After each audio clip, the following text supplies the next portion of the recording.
Hello and welcome. I'm Leigh Ann Gerrans and you're watching W News, broadcasting live from the Al Arabiya studios. These are our top stories. President Trump issues a stark warning to Venezuela's incoming leader as the US moves to take control of the country's future and its oil. Denmark tells Trump to back off as he insists Greenland is key to US security and resources. And Trump warns Iran of a very harsh US response if more protesters are killed.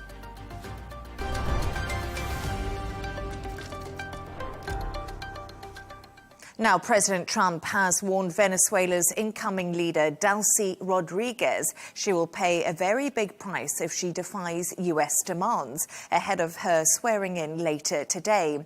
It comes after US forces captured Nicolas Maduro and his wife, who is now awaiting trial in New York on drug and weapons charges. While Washington insists it is not at war with Venezuela, Trump says the US will now oversee the country and its oil infrastructure. Take a listen. The country is a mess. It's been horribly run. The oil is just flowing at a very low level, much lower than, even if it was badly run, it should have more income, more oil than what they're doing. So we're going to have the big oil companies go in, and they're going to fix the infrastructure, and they're going to invest money. We're not going to invest anything. We're going to just take care of the country. We're going to cherish the country. We're going to take care, more importantly, of the people, including Venezuelans that are living in our country that were forced to leave their country. And they're going to be taken very good care of. For more on this, I'm joined by Venezuelan political analyst Andrea Silva. Great to have you on the show. Thank you so much for joining me again. We've spoken about this many times, but as a Venezuelan, what was your initial reaction when news emerged that the US had captured Nicolas Maduro amid a large-scale military strike on Caracas? Thank you. Well, the first reaction was of how unbelievably surreal everything felt, especially as you know, at the moment, I'm in Spain taking some days off. I wake up at 8 in the morning, I turn on the TV, and the third thing I see are some Apache helicopters flying over my city. Then a couple hours later, we see a truth from Donald Trump saying that they had taken Maduro. Then an hour later is when the government actually confirms that they do not know the whereabouts of the president and his wife. So it was a very surreal situation, a lot of mixed emotions. This is where I like to apply that famous phrase, ignorance is bliss, because while many people were immediately celebrating or taking the streets, as an analyst where I have to take all of my opinions and take one step forward, I started immediately thinking about the aftermath and all the many scenarios that could now come in place. But just to summarize the feelings of when this happened, it was definitely a roller coaster of emotions. And Venezuela was the wealthiest country in Latin America. It's now one of the poorest. Under Maduro, the country's infrastructure has been destroyed, and many people would agree that he was an evil man. But I think the question is what you just posed there. Who will fill that power vacuum? What happens the day after? Oh, yes, absolutely. I think that one of the biggest issues of all these years of administration that Maduro had was precisely that they focused on the narrative, on the communications, on the social aspects of their government, but there was absolutely no proper investment in taking care of the people, of the infrastructure, of industry. We've seen how, since it is credited to the current new acting president, Ellie Rodríguez, that economic transformation that we've seen in the last couple of years in Venezuela, we've seen how inflation, it is now going back up again with the strengthening of sanctions, but we saw it a couple of years ago go all the way down to 49% inflation for the year. So we know that the only way the economy was kind of taking a different course was directly because there were other factors within the Venezuelan government that were now participating in the economic transformation. But definitely now this power vacuum that has been left by the head of state will be filled by Delcy Rodríguez at this moment. This is what for months I've been saying is the proper way to initiate a transition, because there is no governability right now possible in Venezuela for an immediate opposition government to take in, because Venezuela is not Libya or Panama. There are robust Chavista institutions that are still working in the country. We have the judicial, we have the National Assembly, we have all the judges, we have the police force, we have the armed forces, all of these which would, of course, not simply allow a opposition government to take over. So I believe that this power vacuum has to be taken over by this figure of Delcy Rodríguez, perhaps a 6-month, 1 year, or maximum 2-year transition period. And then with the help of the United States, there could be talks of a new election. Yeah, that's really interesting, because a lot of people have been asking that question. Why doesn't the opposition now come in and rule Venezuela? But as you said, after Hugo Chavez, it's a very difficult situation. But I just want to move the conversation on. And can Venezuela fight back against the U.S. intervention? As President Trump has made it clear, they are running the show now, and U.S. companies will be investing big into the oil reserves in Venezuela. Well, the opposition can definitely, as it was seen on January 3rd, the opposition against the United States will not be military. We saw how in their first encounter, the United States was absolutely superior to the Venezuelan armed forces. But I believe that the opposition to what Donald Trump stated that he wants to do with Venezuela has to come from within the Venezuelans themselves, be it the Venezuelan companies and all the industries that are here inside the country. The tough negotiations that Delcy Rodríguez will now head to ensure that those conditions with which the United States will be back producing and exporting and exploiting oil inside of Venezuela, that they will also bring benefits to the Venezuelan people. And in third, those international companies that will be coming into Venezuela, they will also be stakeholders and participants in making sure that Donald Trump understands that he will not be governing Venezuela as he initially stated. This will be much more like what Secretary of State Marco Rubio said that they would actually do, which is they will not be leading Venezuela, but they will be guiding the transition. So I believe that they have to be very conscious that their role in this new stage of Venezuelan politics will be to make sure that there is open cooperation, which a new acting President Delcy Rodríguez said that she is willing to have with the United States, but at the same time, that the Venezuelan people do not end up becoming something like what they had with Panama in the 90s, or just another vessel country for American companies. And just a quick question before I do let you go. You're currently on holiday. Are you able to go back to Venezuela at the moment? And what are people in Caracas telling you? You're just explaining to me the future of what the U.S. has outlined for Venezuela when it comes to oil, when it comes to governance. Do you think that the future is now bright for Venezuela, or is there still too many unanswered questions?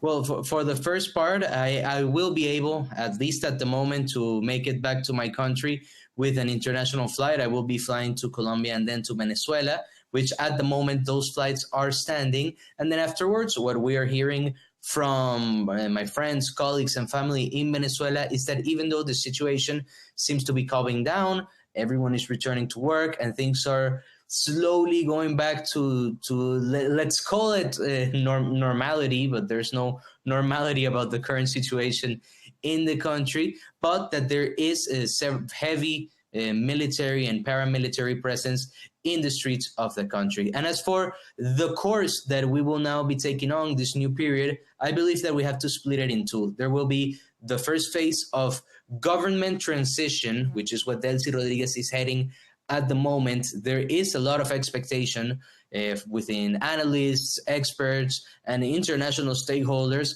that she will be able to at least lead the country for a short period of time into a certain sense of stability before they start transitioning into something else, into that second stage that I can see, which is the democratic transition. That is the period where they will finally call elections. We know that in the Venezuelan constitution, there are two forms of absence for a president so that the vice president takes over. There is the temporary absence and there is the permanent absence. But since Venezuela is still Venezuela, the courts decided to call it a forceful absence, which does not exist. And by calling it that, what this is doing is giving the Venezuelan government leeway to say, no, this is not the temporary absence where we have 3 months to call elections, or the permanent absence where we have 30 days to call elections, but this is a third new and invented type of absence where they will be giving Delcy Rodríguez some time to lead this transition. But I do believe that if they are committed to doing this transition, and if they are committed to truly helping the Venezuelan people, what the Trump administration did will definitely make Venezuela great again. Andrea Silva, as always, thank you so much for joining me and for your analysis. Let's continue this conversation now with Norman Arul, former senior U.S. intelligence officer and also Middle East expert. Norman, pleasure to have you on the show. First of all, Nicolas Maduro is due in court in the next hour or so after he was captured over the weekend in Caracas. How did the highly elite secretive unit Delta Force pull off this surprise, bold operation?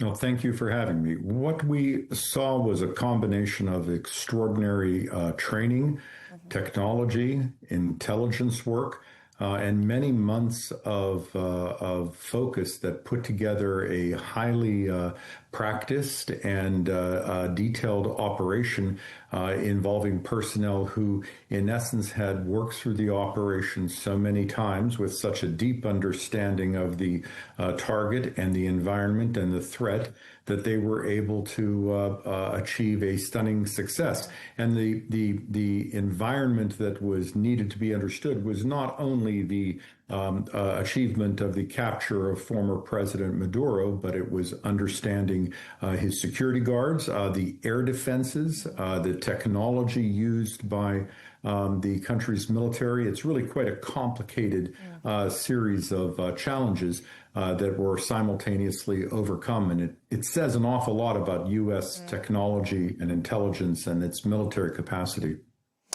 Norman, I was thinking after I was watching this on the news, I'm sure this is going to be the plot for many films to come. As you say, it was pretty extraordinary what the US military managed to pull off here in Venezuela and the capturing of Nicolas Maduro. Do you think that right now what they have managed to carry out in Venezuela is something that Donald Trump is trying to put out as a warning to possibly other countries?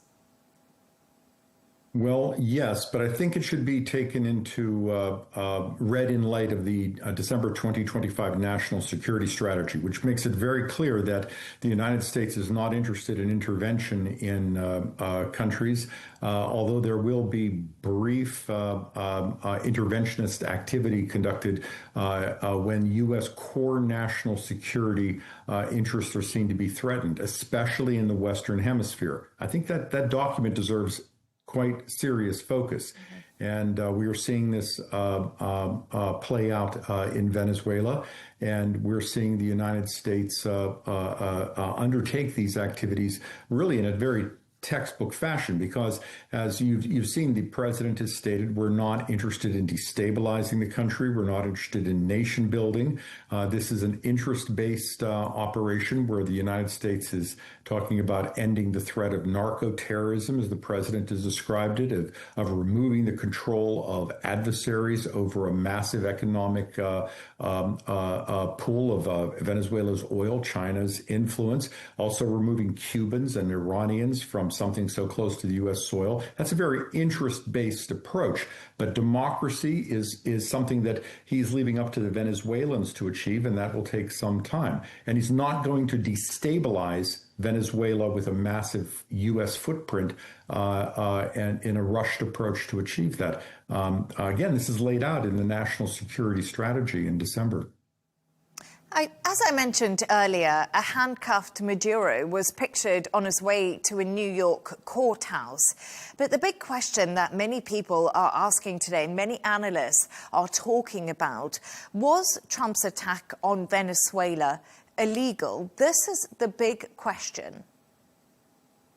Right. So the United States is going to approach this probably through a legal approach that will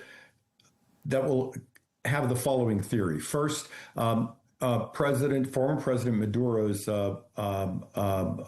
immunity was not justified because he was not the real president of Venezuela. The election was stolen. So he was an illegitimate, non-recognized leader functioning as the operational head of a transnational narco-terrorism enterprise. So the indictment, which was put out in 2020 and then reissued again, states that he was enabling the transmission of narcotics to the United States, which the Trump administration views as an attack upon the United States. It involves also the smuggling of weapons, and it also involved the attack upon other countries of use of involvement with terrorist groups that is laid out in the indictment, and also that the Venezuelan state had not been willing to take action against that, and the Trump administration in previous months, using its blockade, had given the Venezuelan state an opportunity to do so. So the United States is likely to say, look, this was a threat against our country. This man was not a legitimate president. We gave you opportunities to remove this individual. This threat killed Americans and involved weapons and deadly drugs. We took limited proportional action. We did not take a threat against your country beyond that. And we've put him into a civilian trial in our country per a legal indictment. End of story. What does President Donald Trump do next? And where does he go from here? Because I think the big question is, we've seen him capture Nicolas Maduro in Venezuela, and people are now talking about Colombia, they're talking about Greenland. Norman, do you think that's all unfounded, or do you think there should be real fears?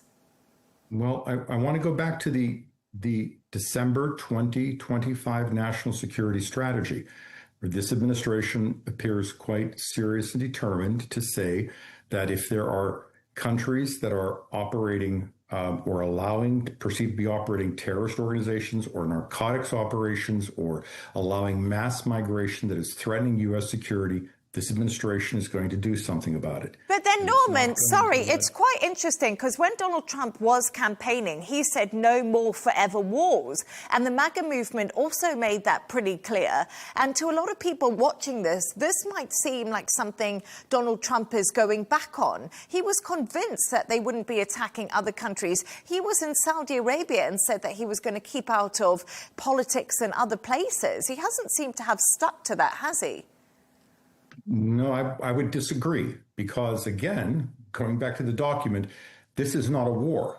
This is a very limited military attack. And you want to be careful that your definition of war does not expand to include any sort of military attack, any sort of military activity possible. A single use of a single firing of a weapon or a single military attack is not a war. What happened in Iraq, what happened in Afghanistan, that is a war. Hundreds of thousands of U.S. troops, tanks, aircraft, et cetera, that's a war. An attack that takes place in an hour and a half, that is not a war. That is a military action, certainly. But to call that a war, I think, is going to be a stretch. And that's how this administration will see that.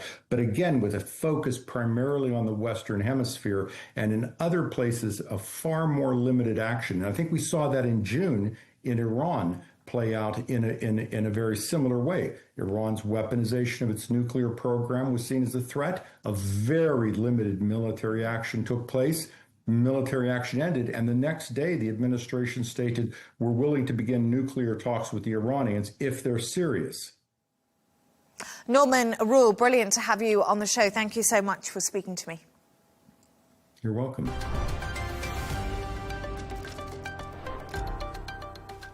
Now, the US strikes on Venezuela has sparked protests and condemnation throughout Asia. Rallies against the attacks and arrest of Venezuelan President Nicolas Maduro have been held in Pakistan, South Korea and India, while North Korea and China have condemned the attacks. Chris Gilbert has this report.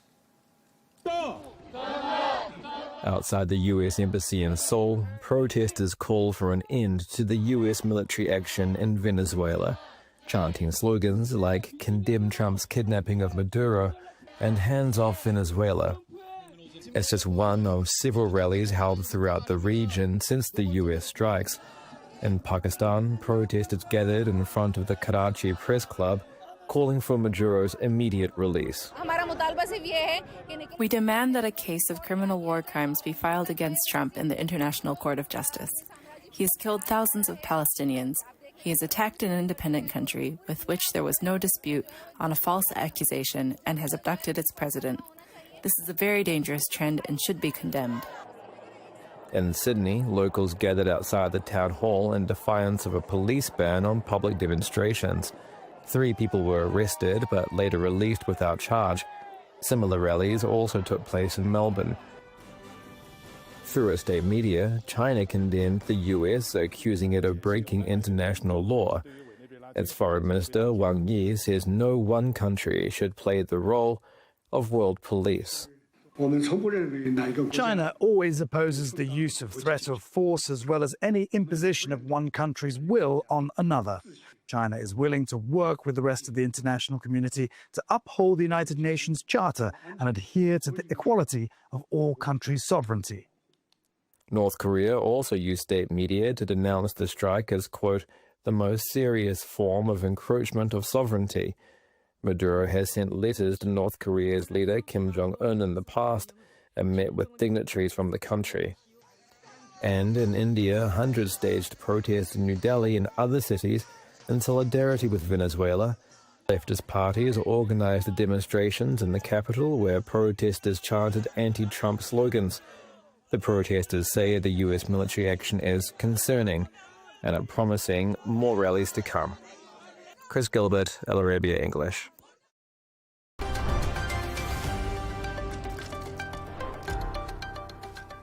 Denmark's Prime Minister Mette Frederiksen has warned Trump to stop the threats over Greenland, saying the US cannot annex the territory.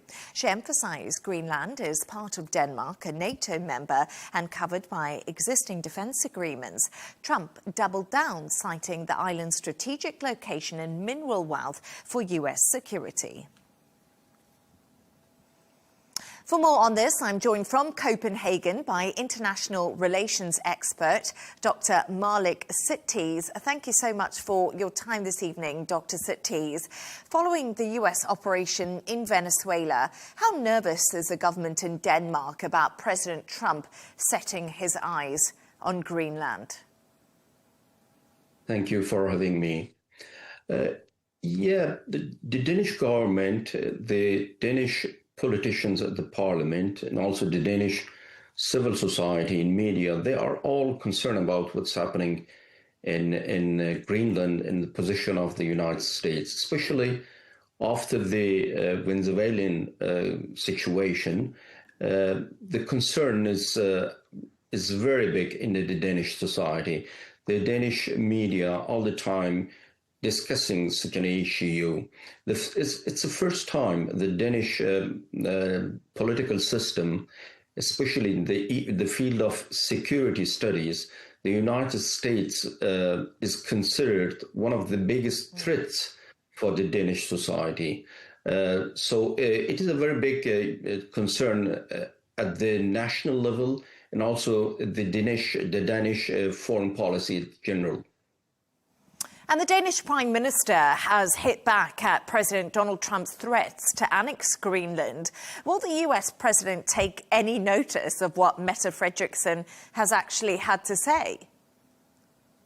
Not really, because all the time the President of the United States disregard the position of the Danish government. The Danish government have provided different strategies to discuss the issue of Greenland with the United States through diplomatic means. However, the government of the United States disregard the position of the Denmark as such. And it also been disregarded the position of the European Union by the United States.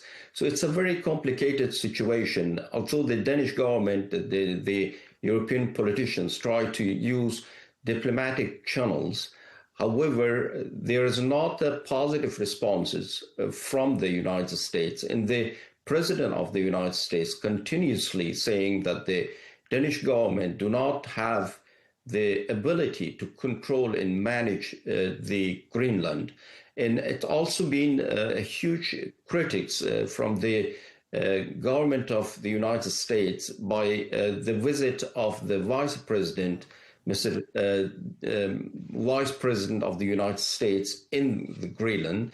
And he was very critical about the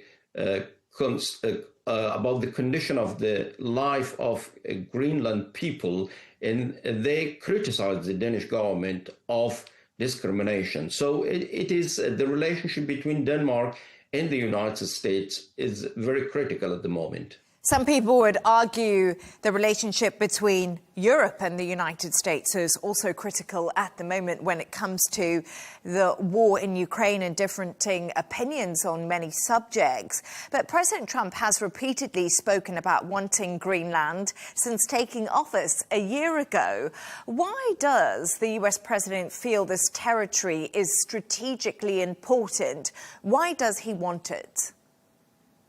There are two elements in it. The first one, Greenland is a very rich island with a lot of very useful sources for the political and also economic system of the United States as keeping the hegemony of the United States in all over the world. The second issue is that Greenland is politically situated in a very important area of the world. Greenland is the biggest island of the world, which is bridging the European countries to the United States and the rest of the world. So that's why two elements, one economic elements, the second one is strategic elements, playing such an important role of being Greenland one of the important elements of the Trump's doctrine. And the US President Donald Trump has refused to rule out military action to gain control of Greenland. If a US military operation is mobilized, hypothetically speaking, can NATO or Europe do anything about it at all? You know, legally saying, all members of the NATO alliance should respect each other's territorial integrity. It is a very important element in the charter of NATO. However, the reality is something else.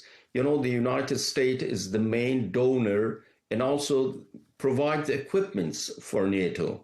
So I don't think that the NATO members will sacrifice such an important role of the United States by supporting a small country with 6 million people in Denmark. So NATO will not be a good tool for the Danish government to protect themselves. So the best way is actually to provide a proper diplomatic negotiations with the support of the European Union, and even to involve some other non-European supporters of Denmark to support this idea and to provide some diplomatic negotiations with the United States, because NATO is under control of the United States.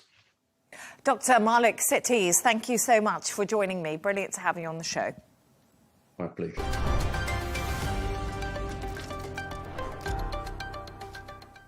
Now, President Trump has warned Iran it will be hit very hard by the US if more protesters are killed amid demonstrations over the cost of living. At least 20 people have died since the protests begun in Tehran, the largest unrest since 2022 to 2023, when there was a different movement. Trump said Washington is watching very closely and may respond if violence does continue. Take a listen to what he had to say. Even though there's been protesters killed in Iran, you said we were locked and loaded, ready to go. What is the line there for when the U.S. is going to get involved in those protests? We'll take a look. We're watching it very closely. If they start killing people like they have in the past, I think they're going to get hit very hard by the United States. For more on this, I'm joined from London by Omid Habibian, Iranian British senior journalist. Omid, I do apologise. Great to have you on the show. Protests sparked by Iran's failing economy have now entered the 9th day and appear to be gaining momentum across the country. What is the situation right now on the ground when it comes to these protests?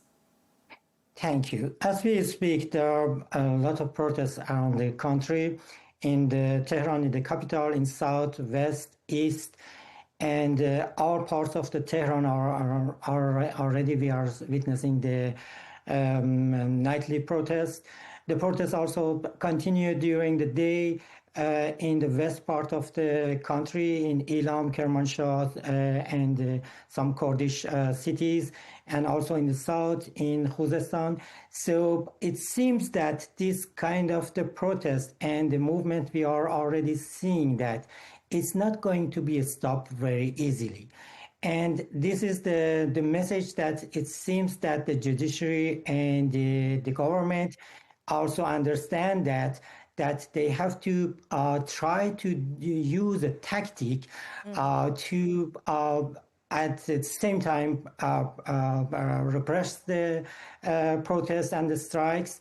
And at the other hand, they are going to try to do some kind of the negotiation mechanism, but we don't see any kind of the negotiations.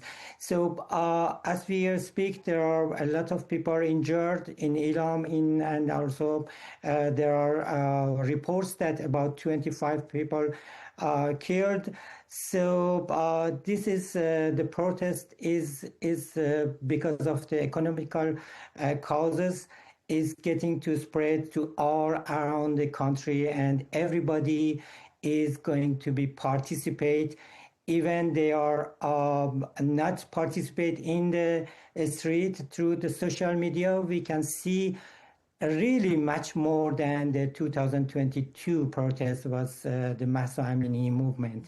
Right now, is everybody saying it's we are against the regime.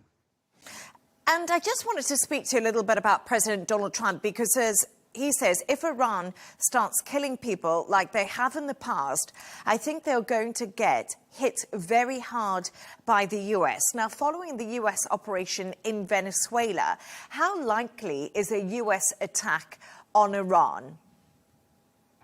So a lot of people are thinking that this is the message that the regime is going to be understand. And this is possible. This is the strong message to the leader of the Islamic Republic that he could be the target. It could be the target if the people are getting killed by the security forces and military forces. So as I said, there are reports that right now 25 people are killed by the security forces. So this is the support that most people in Iran or outside of Iran diaspora also looking for that for decades from the governments around the world. And this is the strong message that can maybe some kind of the signals that the leader of Iran and the regime can understand that this is not the other time. This time is different. And the head of Iran's judiciary, you mentioned this earlier, says the country will offer no leniency to rioters, though the public has a right to demonstrate. Is the government seeking rare dialogue with demonstrators in Iran? Actually, the government tries to say that we are going to negotiate. Even the spokesperson of the government today said that the prices is going to be rise, but we are going to control it, and we are trying to make some kind of the negotiation with the protesters. But as I said, that there is no negotiation. As we said, there's live amounts and firing at the people in the street. And the judiciary already arrested everyone that they can arrest it from the artists, from the intellectual journalists, workers, the women rights people in cities, in capital. So they are trying hard to stop this movement, and because it takes about 9 days and 9 nights, and the military and security forces are extremely tired. And if it's continue for weeks and months, this can be a result to something that could be end of the Islamic Republic. So they are trying to warn the people, spread the fear among the people. But as we can see, there is no sign of that this going to be a stop. And Netanyahu says Israel won't let Iran restore the ballistic missile program. How much pressure is the regime facing in Iran from President Donald Trump and also from Benjamin Netanyahu? Actually, this is what the many people that are thinking about, because if the regime thinks that they are going to be collapsed by the demonstration, protest, strike, so maybe they are going to do some kind of the war games with Israel, and there's no doubt that they're going to be hit hard by the U.S. and Israel. That's happened a few months ago. So this is a very special moment for Israel and U.S. politician, Trump administration, to see what's going on in Iran and what is the outcome of this protest. So this is the moment that everybody is looking to Iran to see if the Iranian are going to be overcome of the regime, or the Islamic Republic is going to do another war game with Israel or other kind of the games in the region. So this is really sensitive and important moment. So it is very important for Israel also to see what's going on in Iran. Omid Habibian, thank you so much for speaking to me. Thank you for having me.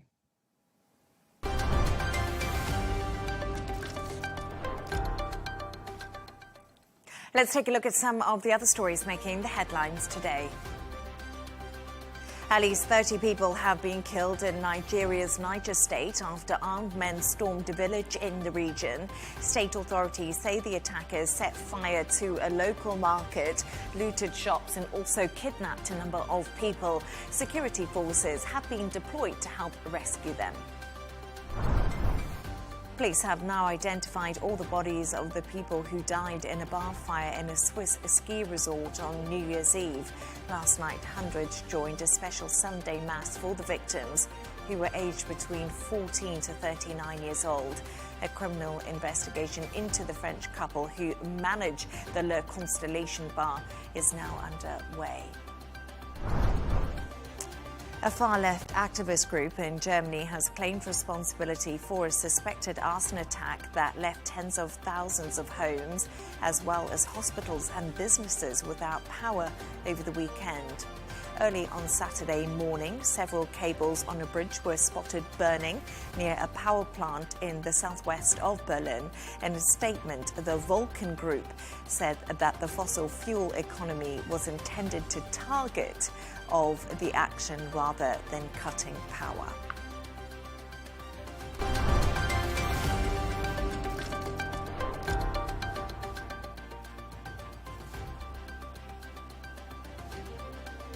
And that's all from us on W News. Don't forget to subscribe to our YouTube channel. Also follow us on X. And we'll be back in a couple of hours' time with W News Extra. Goodbye and thank you for watching.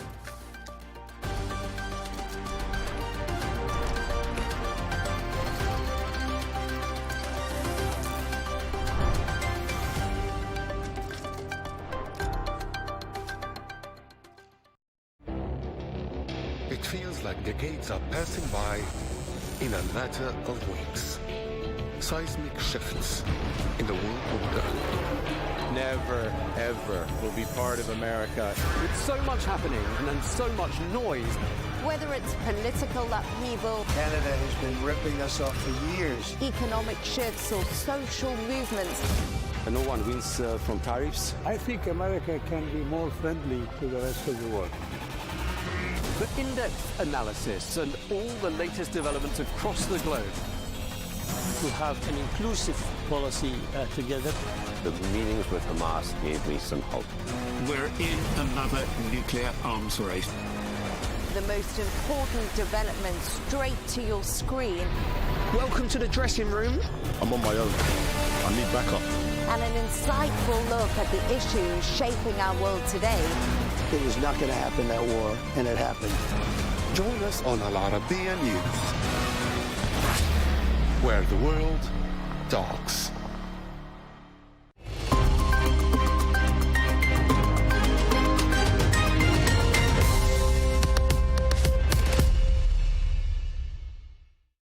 Hello and welcome to the Dailies. Today we focus on the single event dominating global headlines, the overthrow and arrest of Nicolas Maduro by U.S. forces over the weekend.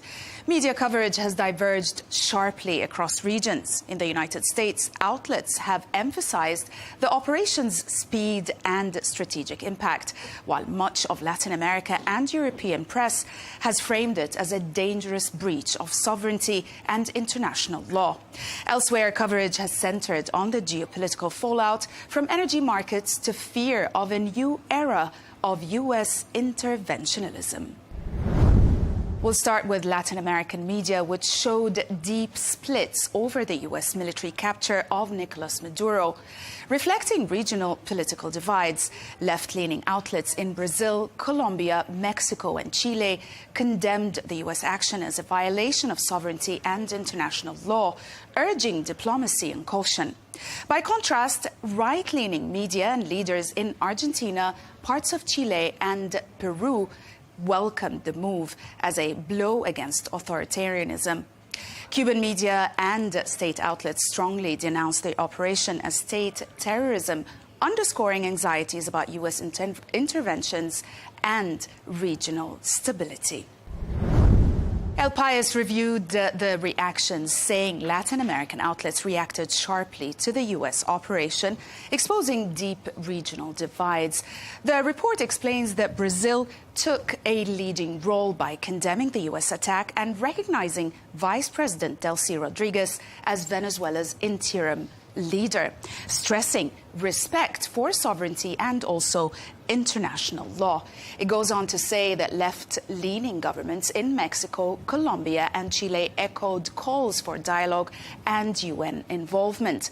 In contrast, right-leaning leaders in Argentina, Ecuador and Panama welcomed the move, hailing it as a blow to authoritarianism. The piece highlights a region split between fears of foreign intervention and hopes for political change. American media, on the other hand, covered the story with a strong focus on the dramatic U.S. military operation and its legal and geopolitical implications. Coverage also highlighted the split reaction across Latin America, often framing it as a test of U.S. power and Trump's hardline foreign policy. Many outlets also raised questions about international law, regional stability, and the risk of escalation, while noting celebrations among parts of the Venezuelan diaspora. The New York Times argues that the capture of Nicolas Maduro marks a clear statement of Donald Trump's ambition to reassert U.S. dominance across the Americas. The piece indeed shows how the Venezuela operation went beyond regime change, signaling a broader doctrine of control through force, pressure, and rewards. It also highlights a region already uneasy with Trump's interventions, now further polarized and constrained as Washington reclaims its role as the central power shaping Latin America's political and strategic future.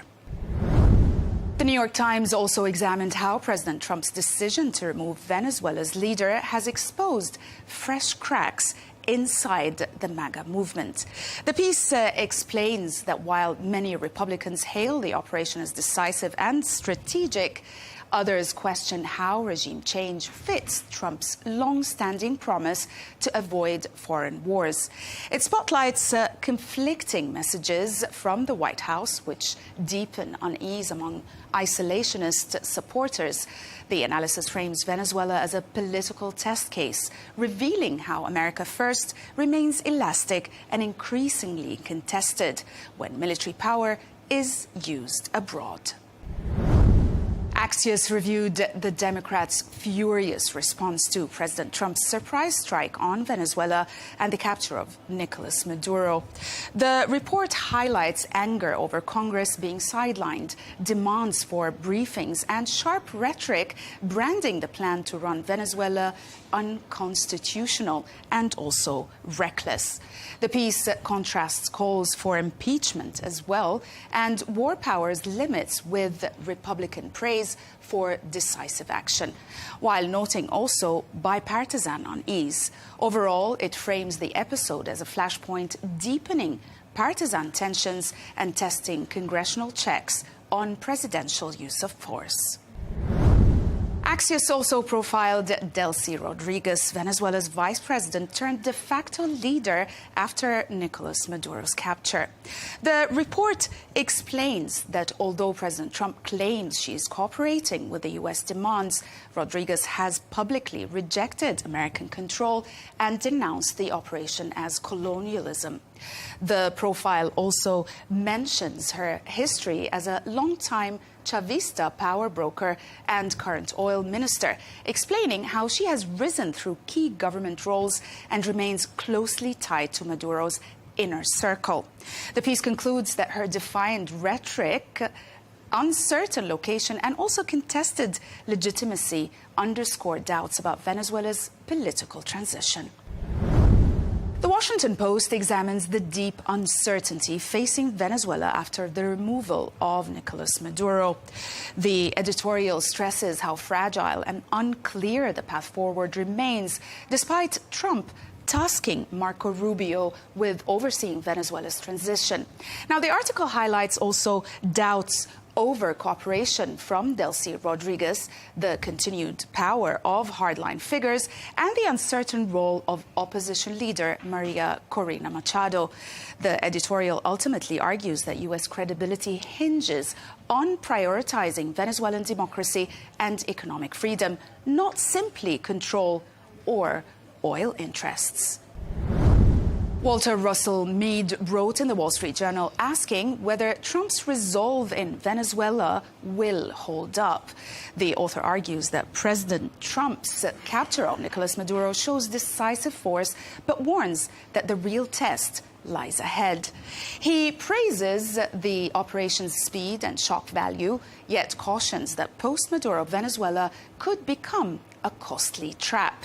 He stresses that rivals like China, Russia, and also Cuba will seek to undermine U.S. efforts through proxy pressure and instability. The article concludes that Trump's resolve, planning, and domestic support will determine whether the intervention becomes a success or a long-term liability. Ankush Karduri wrote in Political Magazine arguing that Donald Trump's seizure of Venezuela's president marks a dangerous break from legal and political norms. The author says that the operation bypassed Congress, ignored international law, and lacked a clear plan for Venezuela's future.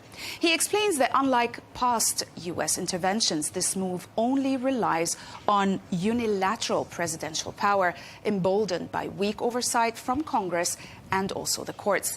The piece warns that this precedent could invite further reckless interventions and deepen global instability unless domestic checks are restored.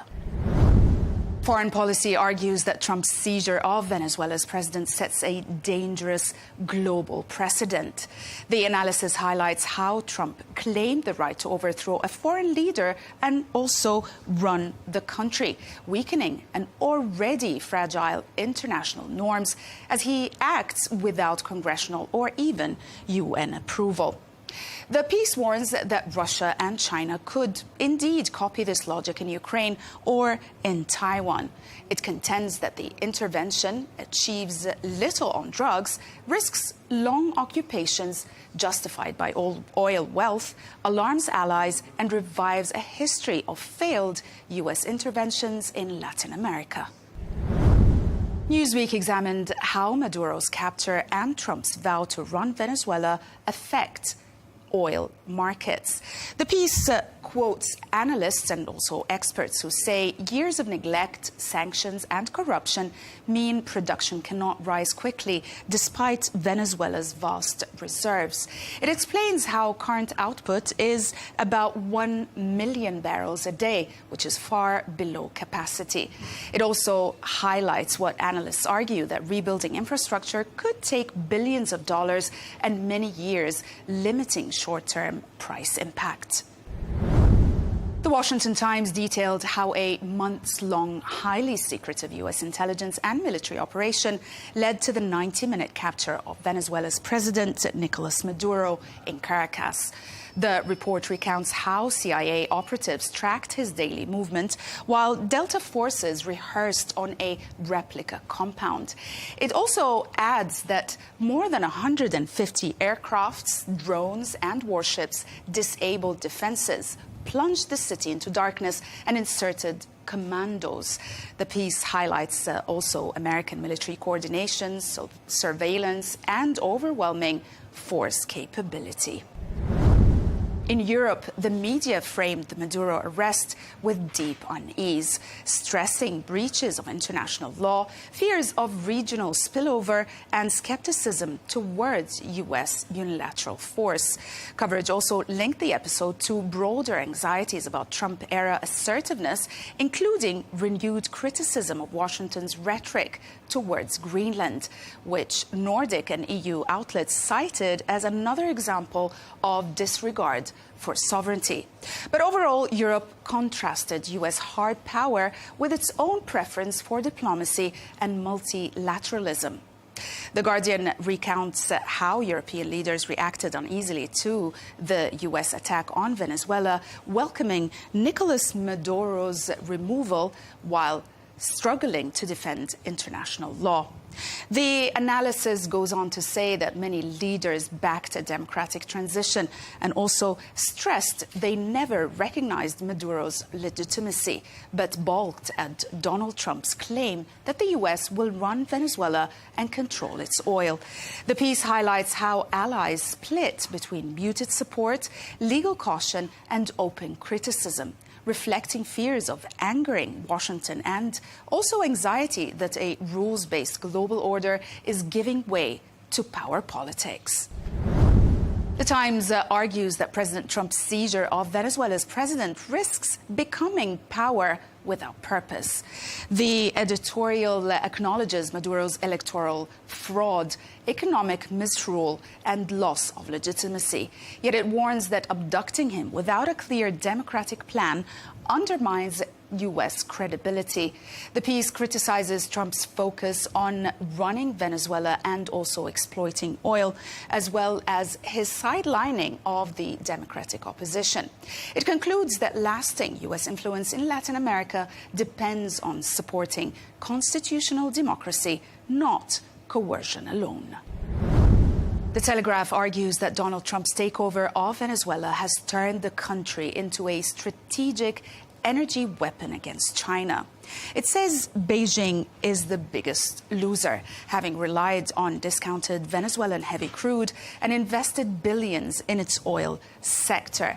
The analysis highlights how Trump could weaken Chinese influence, secure vital heavy crude for American refineries, lower global oil prices, and strengthen U.S. economic and geopolitical leverage, all by opening Venezuela to U.S. oil majors, though major investment and also time would be required. And we'll end with Le Monde, which examines how Donald Trump's capture of Maduro exposed sharp divisions in French politics. The piece explains how the left unanimously condemned the U.S. action as illegal and also imperialist. But Jean-Luc Mélenchon avoided criticizing Maduro himself, calling for his return. But on the far right, the piece spotlights Marine Le Pen's position as she warned against abandoning national sovereignty without directly naming Trump, reflecting her uneasy stance towards Washington. Overall, the piece highlights France's ideological fractures and ambivalence toward U.S. power. That's it from us today. Thanks for watching the dailies only on Al Arabiya English.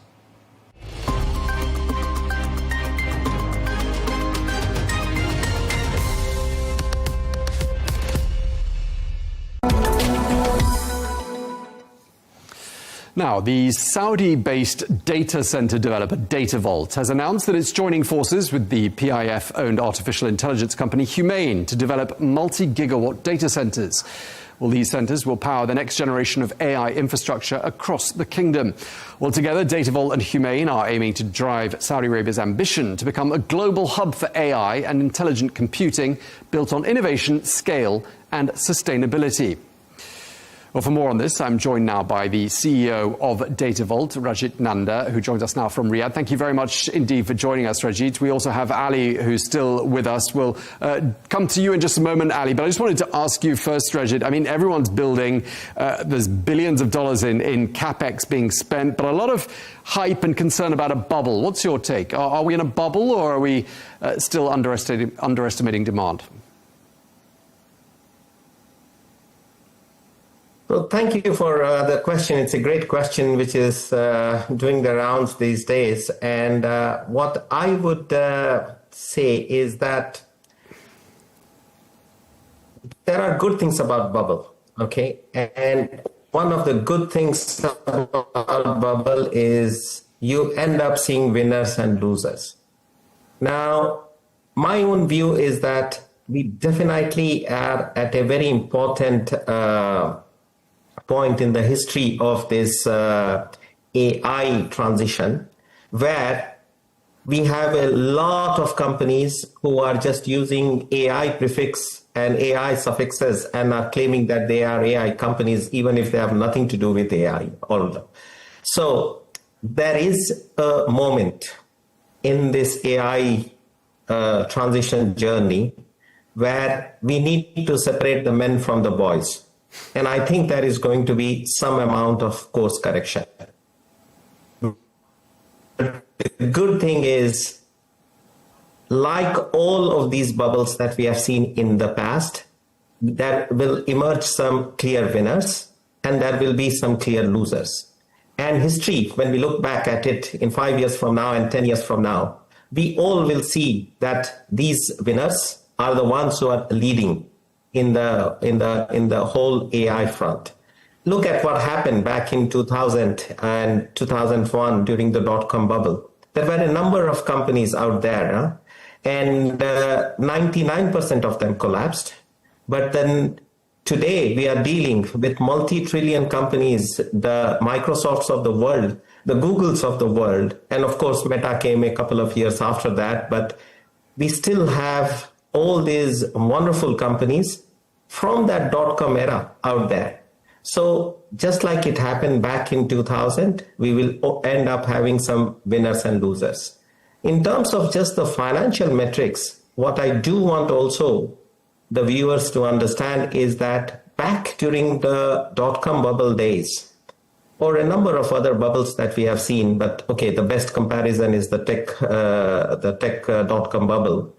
And during that time, we saw a lot of companies that did not have revenues, and that, or the ones that existed with small revenues, they were trading at market multiples which were triple digit, 125, 150, 160.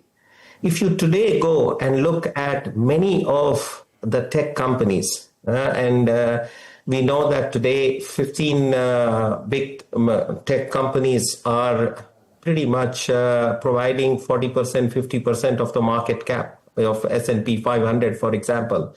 And if you look into their multiples, they are still trading at levels of 30, levels of 40, levels of 45. So there is still a lot of sanity in the way the growth expectations from these companies are expected to play out in the coming years. And therefore, I do think that we will see a lot of clear winners in this whole AI bubble discussion and all the clean out that hopefully will happen over the next 6, 12, 18 months. Sure, and you make a really good point there about drawing parallels with the survivors of that dot-com era. I'd like to talk a bit about your newly announced partnership with Humane. Tell us a bit about that and link that, if you will, to what you were just telling us earlier on.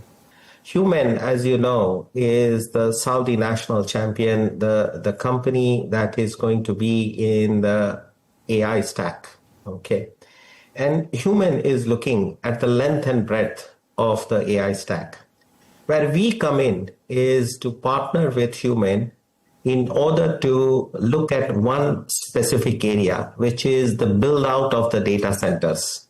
Now, remember that data centers are like the roads on which the fancy cars drive, okay? The whole AI stack is going to lead to a lot of fancy cars out there, the different apps that all of us are using and getting enamored of. These are the fancy cars, think of them. But for that driving experience, we should not forget that we need to have great roads, and we need to have roads all across. So what DataVolt does is build those roads, and we let Humane focus on the rest of the AI stack out there. So this partnership is really an infrastructure partnership in the whole AI stack, where we look to partner with them to build out the energy infrastructure, the DC infrastructure, and wherever it makes sense, also the compute infrastructure for them. Ali, let me turn to you now, because you follow investment flows very closely, and I'm wondering whether you're seeing any signals that would suggest a bubble or something else. I don't think we're in a data center bubble at all, Tom. The reality is that we're building infrastructure for industries of the future. And in a lot of cases, industries we haven't even seen yet. That's the reality, right? And, you know, infrastructure expansion always precedes economic expansion, always precedes industrial expansion. I mean, as Rajit was just saying, you know, we're building a lot of very beautiful cars, but they need roads to drive on, right? And this is much the same. And, you know, the reference, it's not the first time I've heard the reference or comparison to the dot-com bubble, but the dot-com bubble was much about software and applications. And even then, you know, we saw the likes of, I mean, some of the examples that Rajit shared, but, you know, Mark Andreessen, one of the most famous investors these days, who's undoubtedly funded so many industries and incredible ventures, came up with Netscape back then. I mean, he's just one example of so many incredible innovations that were born in that era, right? But when we are trying to make a reference to the dot-com boom, which a lot of people do, I think one of the things we have to be very conscious of is that applications are very different to infrastructure, right? And we're building infrastructure that is core to industries of the future now, much like rail was to many resources 100, 150 years ago. I mean, this is something we cannot look past. And actually, you know, just a few short years ago, 2021, the Ministry of Investment in Saudi Arabia had estimates that our requirement for capacity by 2030 would be around 1 gigawatt. And now, even the lowest conservative estimates, estimating around 3 gigawatts of capacity, anywhere up to 8 gigawatts on the more aggressive estimates. And this is, you know, not just a case of building as much as possible, build it and they will come. I think this is, you know, this sort of capacity is a reflection of what we need right now when we consider all of the incredible socio-economic transformation that's taking place. And once the new industries are born around this spine, you know, what will become, I think, the spine of the industry, we can only imagine what the capacity requirement will be. So my view is, no, I think we have a long road ahead of us and much more to build. Okay, Rajat, let me turn back to you. Thanks for that, Ali. I mean, there is a fear, isn't there, that AI demand will outpace available power. And yet Saudi Arabia is saying we've got the power and we can export some of this power. Do you believe the world is underestimating demand for AI, and what role does the region's power surplus play in addressing it, do you think? Look, we believe that Saudi has everything in it to emerge as the third force in the world of AI. Today, the world has two centers of gravities as far as AI is concerned. One is the US, other is the China. The million-dollar question in front of all of us is there room for other such center of gravities to emerge? I think we will see the democratization of AI. And in the process of the democratization of AI, as we go forward, there is room for a few other center of gravities for the whole AI enablement. And Saudi, in our view, is very well positioned to be one of the leading champions in terms of being at the center of gravity of enabling AI. But for it to happen, there are a number of things that we need to think about. First of all, what is it that Saudi is able to give in terms, or able to offer in terms of attracting itself to be an AI champion of the world? Okay. We all know that the buzzword in the context of AI is energy.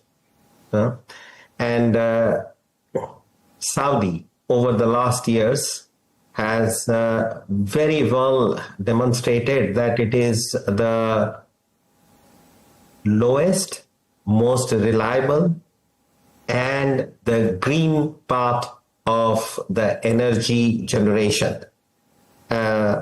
All of this is happening with rapid strides in the Kingdom of Saudi. This is a country which today produces 20 gigawatts of green energy per annum, which is probably the third largest green energy produced in anywhere in the world after China and India. The cost at which it is produced is 15% or 20% of the cost at which on an average it is produced in the US, and it is about 60% of the cost at which it is produced in places like China and India. You know, we all believe that China is the lowest cost producer of everything. I can tell you the Kingdom of Saudi is the lowest cost producer of green energy in the world today. So the availability, the reliability, the cost at which the green energy is being produced makes it a very important engine towards making the whole AI dream happen. The second important enabler in this context is connectivity. Thanks to the great vision of the Crown Prince, in the last 9 years, this country has built 17 subsea landing stations that are coming to the kingdom.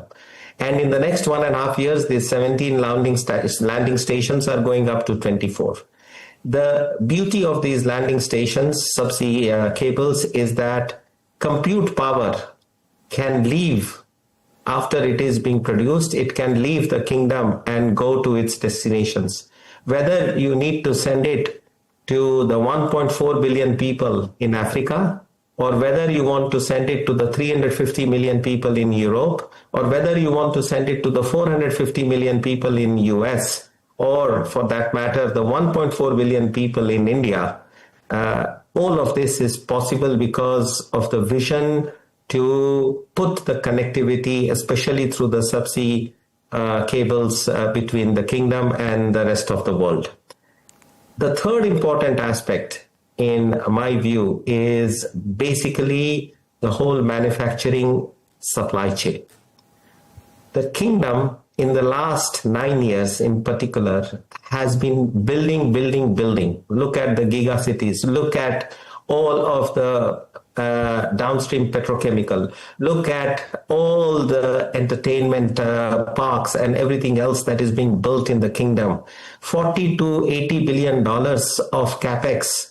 Hard infrastructure is being built in this country for the last 9 years consistently. As a result of that, what has happened is this country has been able to build a very resilient and a very dependable supply chain for building out all of this infrastructure. So all of these three, when they come together, what happens is basically you are able to demonstrate to the world that you have the capability of delivering the lowest cost of compute. And therefore, the kingdom today stands from a geo-economics perspective in a very vantage position to be able to deliver compute power at speed, compute power at a cost that is very, very competitive. Okay, Rajit, let me turn back to Ali, and this will have to be the last question because we're nearly out of time. But one of the things that you are pretty vocal about, Ali, I think it's fair to say, is the idea that energy-rich nations could really shape the AI century. I mean, do you think the world is ready for that shift? Personally, no, I don't think the world is ready for that shift, Tom. But I don't think we will be waiting for the world's readiness because, for the last 2 or 3 decades, we ran on the Silicon Valley model. Innovation was weightless, right? It wasn't attached to geography. Whoever had the best engineering won the game. But that's changing now. Geography matters, resources matter, energy matters, land availability matters, sustainability matters. So, in the new age, I think there's going to be a real shift in who's driving the tech conversation. As Rajit just mentioned, I mean, the supply chain is incredibly important for this whole equation, right?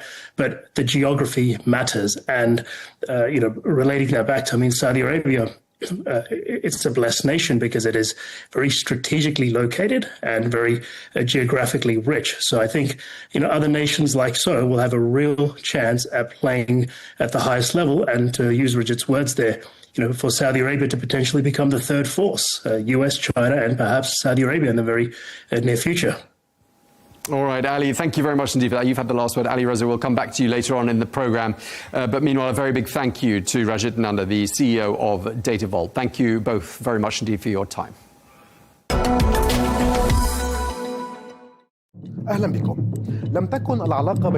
Welcome. The relationship between Moscow and the Arab world has never been a straight line. It has seen decades of rises and falls, from peaks of alliance during the Arab-Israeli wars to a sharp decline after the collapse of the Soviet Union, and then a notable return through the Syrian gateway, followed by Gulf caution amid the war in Ukraine. Today, with the Arab-Russian summit convening in Moscow, a central question is being asked. Is Russia seeking to restore its former glory in the region, or to build new partnerships that adapt to the transformations of the 21st century? Since the mid-20th century, the Soviet Union emerged in the Middle East as a pivotal player. As its early support for the independence of Egypt, Syria, Algeria, and South Yemen granted it special influence with Arab capitals, that influence soon turned into an active military and political presence, reaching its height during the wars of 1967 and 1973, when Moscow supplied Cairo and Damascus with weapons, experts, and pilots, becoming a principal partner in the Arabs' battles with Israel. In that period, the depth of the alliance with Cairo was embodied in a historic visit by Soviet leader Nikita Khrushchev to Egypt in 1964, where he joined President Gamal Abdel Nasser to celebrate the diversion of the Nile as part of the Aswan High Dam project. Those were highly symbolic moments that cemented Egypt as Moscow's closest Arab ally, and showed how development and weaponry, together with political positioning, became interlocking tools of the Soviet project in the region. At that time, Khrushchev delivered his famous line, "The High Dam is not just an engineering project. It is a symbol of friendship between the Egyptian and Soviet people." From there, a new phase began in which the Soviet Union became the primary patron of Arab nationalist and socialist regimes. But that alliance gradually began to crack through the 1970s, when President Anwar Sadat rose to power following the death of Nasser. Sadat sought to free his political and military decision-making from Soviet dominance, and to pave the way for a rapprochement with the West. In 1972, he took a stunning step by ordering the expulsion of around 20,000 Soviet military experts and advisors from Egypt, a moment that marked the great rupture between Cairo and Moscow. And although cooperation in arming the Egyptian military continued up to the October War, what followed, the signing of the Camp David Accords and Cairo's opening to Washington, effectively ended the Soviet presence in Egypt and pushed Moscow to seek alternatives in Syria, Algeria, and Libya to compensate for the loss of its largest Arab ally, with the Soviet Union's collapse in 1991. Russia's presence in the Middle East receded, and Moscow withdrew from bases and ports that had underpinned its influence for 5 decades. With the dawn of the 2000s, Vladimir Putin redrew the compass of Russian foreign policy, seeking to regain influence lost with the Soviet collapse. Military cooperation revived with Algeria, Egypt, and Syria, and economic channels opened with the Arab Gulf in energy and grain, restoring Moscow's bridges of interest with the region. But the major shift came with the Arab uprisings of 2011, when Moscow saw a chance to cement its presence. Its direct military intervention in Syria in 2015 restored to it key strategic levers, most notably the bases of Tartus and Memim. This intervention reinforced Russia's image as a protector of its allies. Yet at the same time, it raised caution among Arab capitals trying to balance relations between Washington and Moscow. Saudi Arabia, the UAE, and Qatar viewed Russia's military presence, maintaining as deepening Iranian influence and keeping Assad in power. Despite political disagreements, Moscow's ties with the Gulf capitals remained pragmatic, maintaining close cooperation in the energy sector, along with Russian investments in gas and petrochemicals, and a limited degree of security and military coordination. With the eventual fall of the Assad regime, the scene shifted again. The new Syrian leadership rearranged its priorities, moving away from dependence on Moscow and opening up to Gulf capitals in search of reconstruction and investment.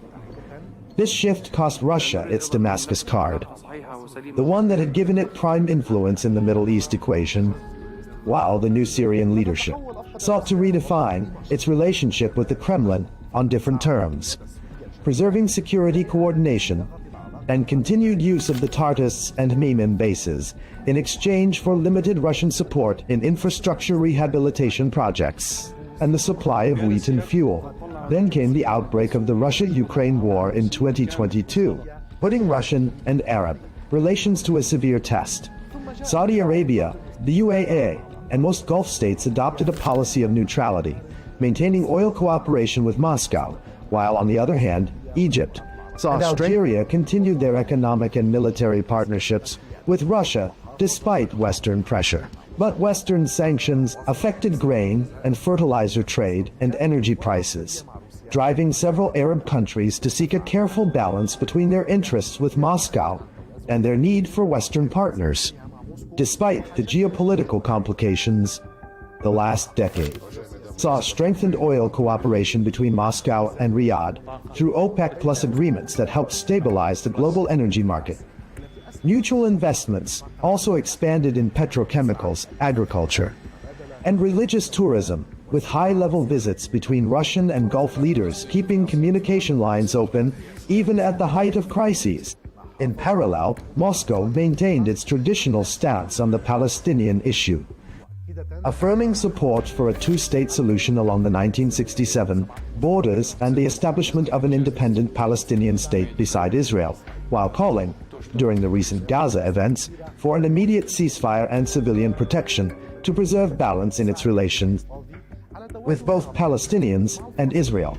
Russia's presence has not been limited to the Gulf, Syria, and Egypt. Algeria has been one of Moscow's oldest military partners and the largest importer of Russian weapons in Africa and the Arab world. Since 2019, Russia has played a prominent role in Libya through the Wagner Group supporting Haftar's eastern forces, giving it military and economic leverage in key regions. In Sudan, there was the 2020 signing of a preliminary agreement to establish a naval logistics base at Port Sudan, not yet implemented because of political circumstances. Meanwhile, Russia has remained a major arms supplier to Sudan. In Tunisia and Morocco, cooperation centers on agriculture, trade, and tourism, while in Lebanon, Moscow's influence is confined to the energy and offshore gas sectors. Thus, over 7 decades, Russia has shifted from a strategic ally of Arab nationalist regimes to an oil and investment partner for the Gulf states, and finally to a party in confrontation with the West, one that directly impacts the Middle East stability. Today, with the Ukraine war still raging, Arab capitals face the challenge of mediating between East and West, while Moscow strives to entrench its footing in the region despite global isolation, and to deepen cooperation with Arab countries in economics and energy. In this context, attention turns to the Arab-Russian summit, on which Moscow hopes to represent itself as a principal actor in the Middle East, and to broaden its political and economic partnerships with the Arab world amid a phase of profound regional and global transformation.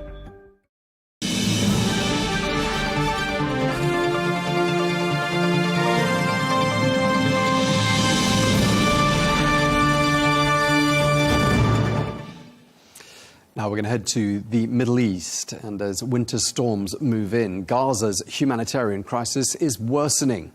Well, heavy rains and cold weather have caused heavy flooding across the war-torn strip. After 2 years of warfare, the majority of Palestinians there are now living in tents and makeshift shelters, structures that offer little protection from the rain or the cold. Well, there are already reports of babies dying from hypothermia. Well, as the humanitarian crisis worsens in Gaza, Israel's policies are reshaping reality in the occupied West Bank. The Israeli government has approved the formalization of 19 settlement outposts as independent settlements. That's the third wave of such policies. Well, rights groups warn that settler attacks against Palestinians have forcibly displaced 44 communities across the West Bank during the past 2 years. Well, settlement outposts are considered illegal under international law. We can speak now to Ambassador Mu'taz Khalil, who's a former permanent representative of Egypt to the United Nations. He joins us from Cairo. Ambassador Khalil, thank you for joining us. It's being reported that the second Thank you for having me. Thank you. It's being reported the second phase of the US-led Gaza peace plan is not far off. Is it your understanding? Are we ready for the second phase now?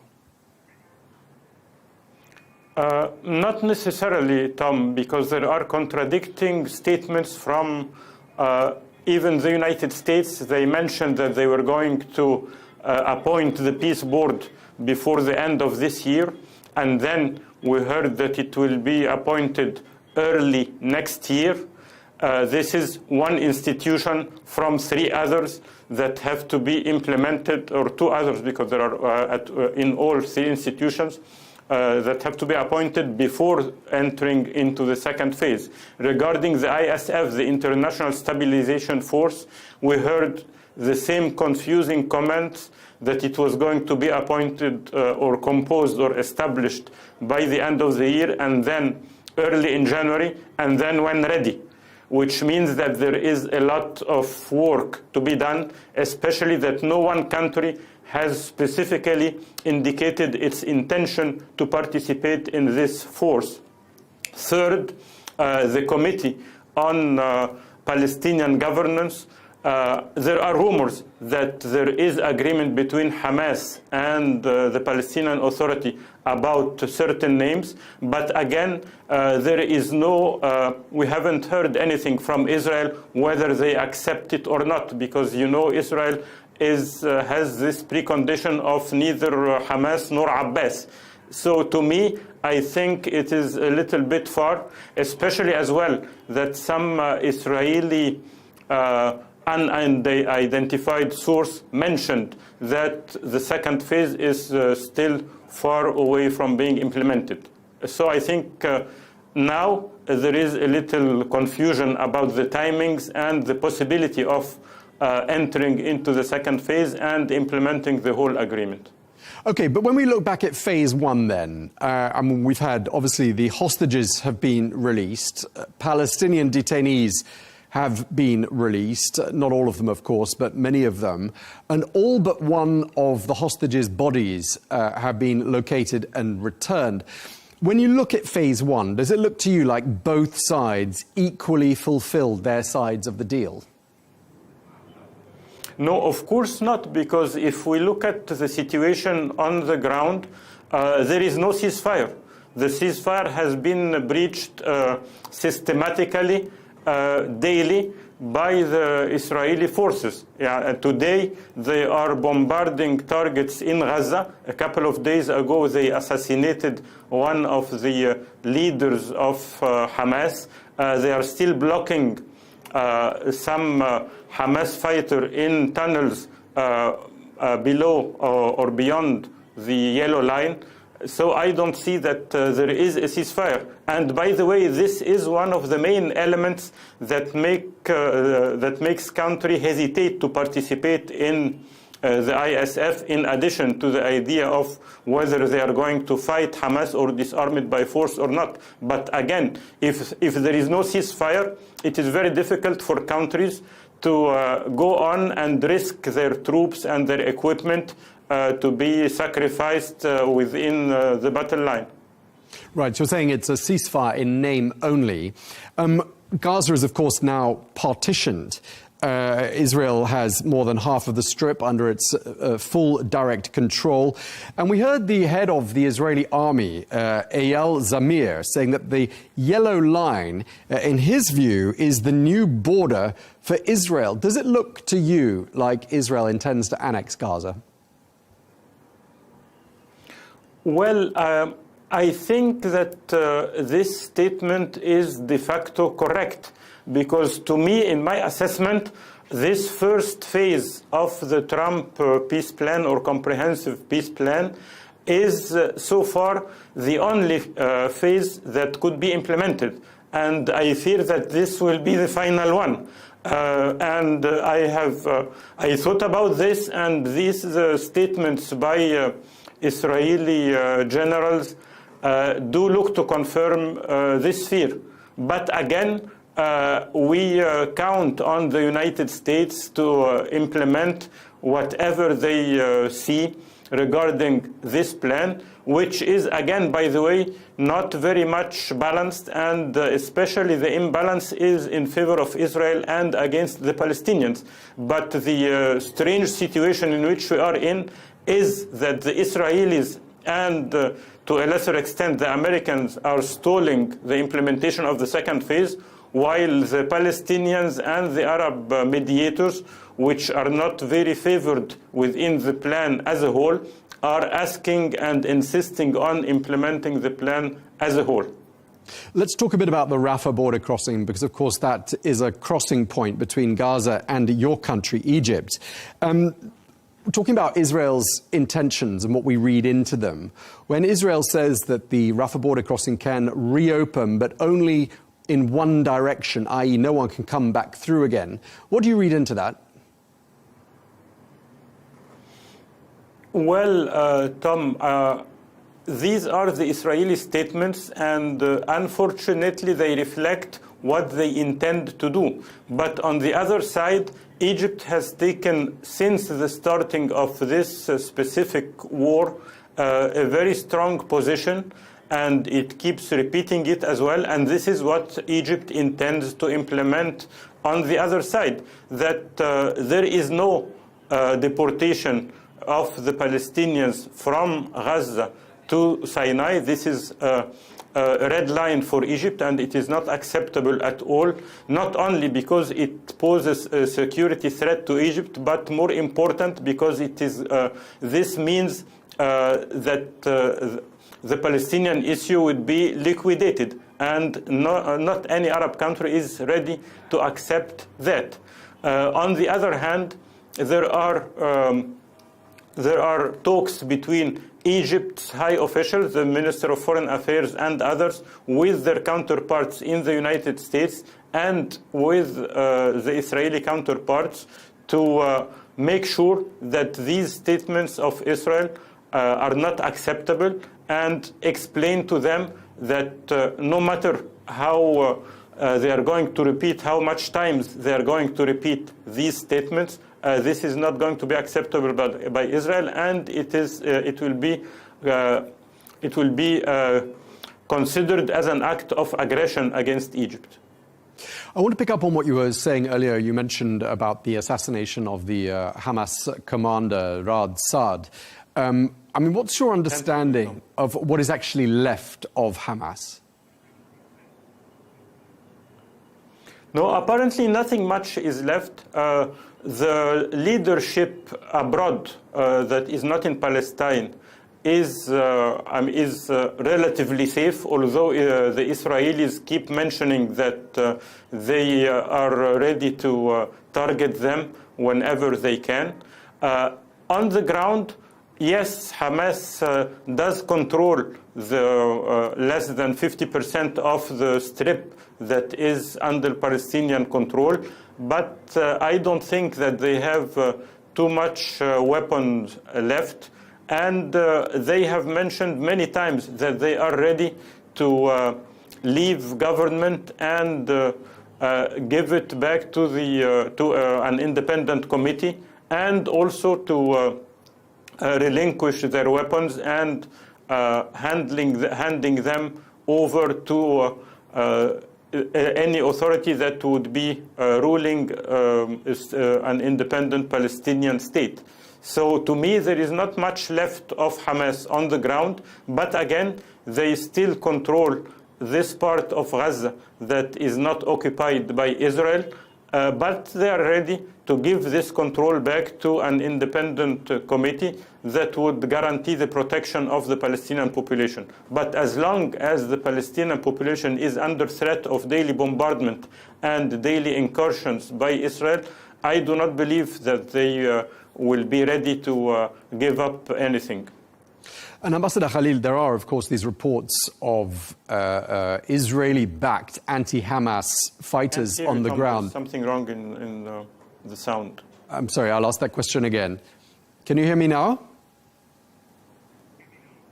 Now, yes. Okay, let me ask that question again. Say it again?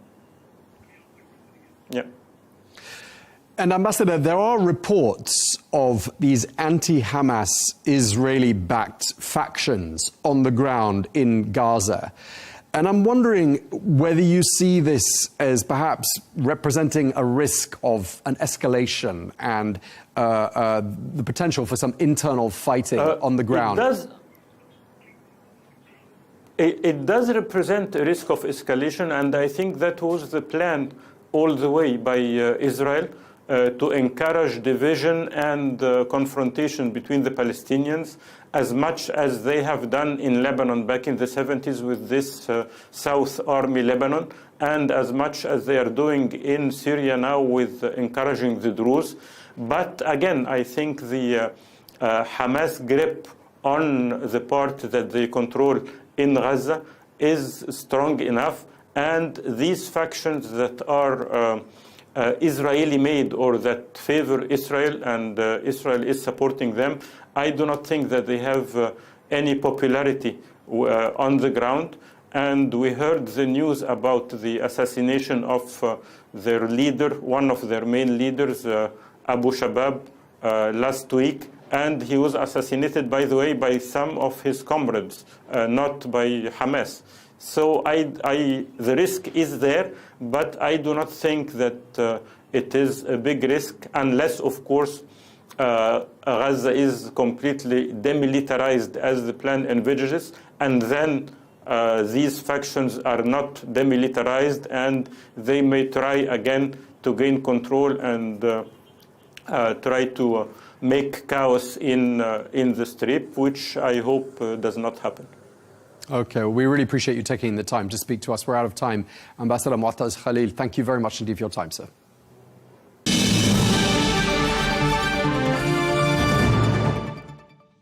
Well, let's get more now. We can speak to Renaud Menard, who is Project Medical Referent for Médecins Sans Frontières, or Doctors Without Borders. He joined us now from Gaza City. Thank you very much indeed for taking the time to speak to us. We are now 2 months into the US brokered ceasefire, and I'm wondering whether conditions on the ground have got any better as far as you can see. We can see it in a way, yes, because some commercial trucks are coming inside the Gaza Strip. So you will see more in the market some food or canned food, fruits, vegetables, a little bit of meat. But the problem is that people they can't afford everything. So most of the people they have no money. So they are really rely on the free food they can get from the NGOs. So the people that can afford what's in the market, they are the guys who have a little income from before, or people working for NGOs or other organizations, or for the Ministry of Health or other institution here in Gaza. So before the US broke a deal, there were alarming reports of the level of malnutrition and hunger across the territory. Would you say things have visibly improved on that front, or not much? Visibly, it will be not, to be honest, to tell you, because what we see, and it's just, I will just speak for MSF facilities. We had a lot of malnutrition before the ceasefire. We see that we have less malnourished kids and malnourished pregnant women and lactating women. This is not noticeable. We see that, and this is good. That means the food is entering. The humanitarian organization, they are able to provide the food. It's not the same as the Gaza Humanitarian Foundation was just giving for people who are allowed or able to come to their place and to be killed. So now we are doing a real humanitarian work, giving food to people who are in need. So this is a big difference from what Israel and America did from before with the Gaza Humanitarian Foundation. So yes, we can see it's better. In terms of medical conditions, no. This is far from what we were expecting from this ceasefire, to get medical equipment, medication, drugs, and all we need to repair people, not just to repair the Gaza Strip, but to repair people in the first. We don't have some vaccines, we don't have some drugs, we can't enter what we were supposed to be entered, like normal drugs, normal equipment for orthopedy, for example. It's not entering. It's not allowed. You need some ventilators for anesthesia. You can't enter them. So no, we are far from what was expected. So the humanitarian help is not coming in the right amount, and the amount is incredible. It's huge. We need a lot. We'll just take a quick pause. Do you mind just tilting the screen back a tiny bit? We're still missing a bit of headroom on your side. Yeah, that's great. That's great. Yeah, if you can stay in that position, that would be great, because otherwise you've got no headroom. Thank you. So what you're saying, Renald, is there's still a huge gap between what's needed and what's getting through, both in terms of humanitarian aid and medical aid as well. Yeah, of course it is. And now with the storm, a lot of rain, it's the winter, and Israel and all the countries, they can't say they didn't know that the winter was coming. It's the third winter that the Gaza people have to suffer, and they are really suffering. And they are living under tents, they are living under rubble. For the ones who have lost everything, and most of them have lost everything. So the tents they flew away. There is flood here. There is mud everywhere. Everything is soaked. It's still raining now. We have 5 days of heavy rain. And you will have more needs. I mean, people will get sick because of this cold weather and the wet weather. They will get infection. They will get not just one infection, but they will get respiratory disease infection. They will everything. So all the food they manage to spare, they will be you can just throw it, and they don't have any shelters anymore for most of them. So you're saying that the situation is we're still waiting for tents. It was supposed to enter. We're still waiting for them. We need blankets in big amounts. Many of blankets entered, but we are far from what's needed to make people a little bit comfortable with warm equipment and something to be protected. And then, like I said, most of the drugs, most of the equipment to provide safe medication, safe treatment to the people, and to preserve their dignity and the right they have, because this is a humanitarian right to be protected and to get help. And Israel is not respecting this at all.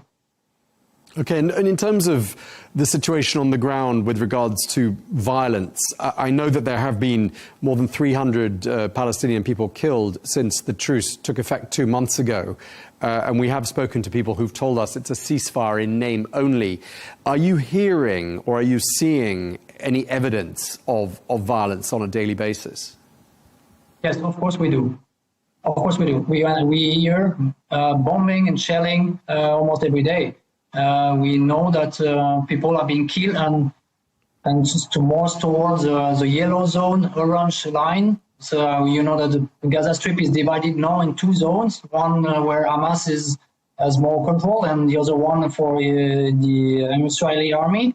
So if you come towards what's called a yellow line, which is not on the plan for Trump first part, if you come too close to it, yes, you can be killed.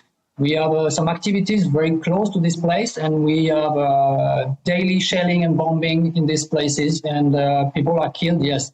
Last Monday, 2 kids have been killed, 2 brothers, because they were too close to this yellow line, or they were perhaps over this yellow line, but they are kids, they don't know, and they shouldn't be a victim of shooting from soldiers from Israel.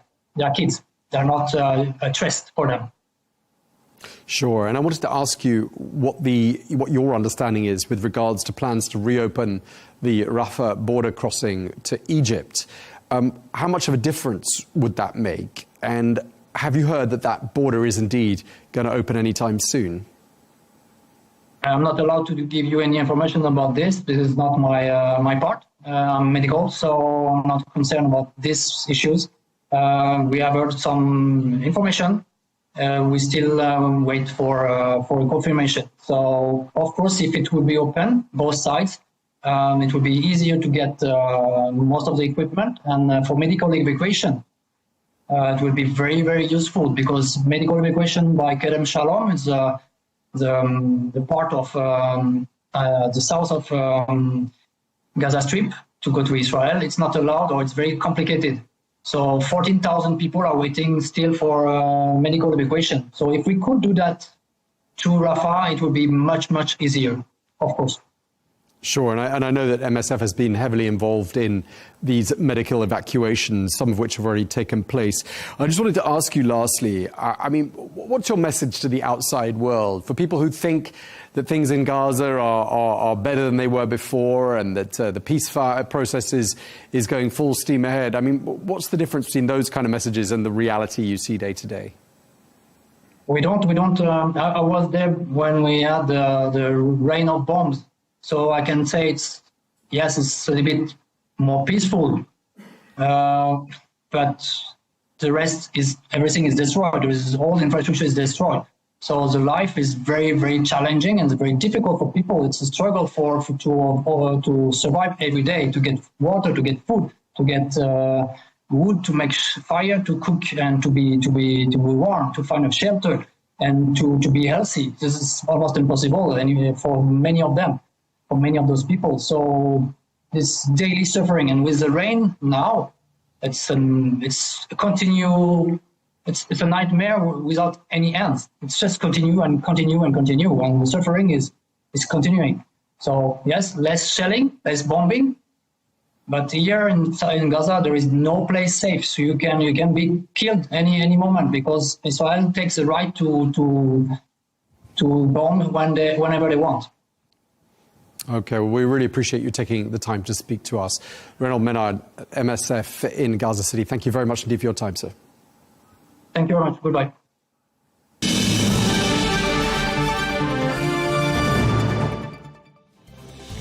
That is all we have time for on Global News today. Thank you very much indeed for watching. Be sure to join us again tomorrow for more exclusive interviews. Until then, goodbye.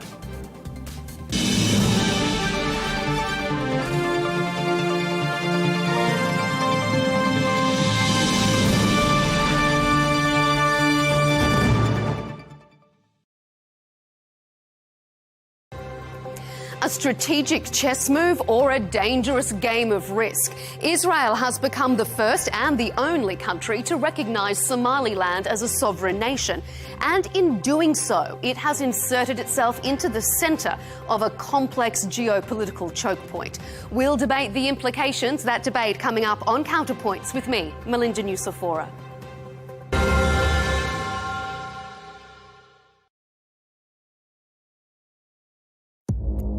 Our allies, in many cases, are worse than our enemies. Stay informed and connected with the latest international headlines.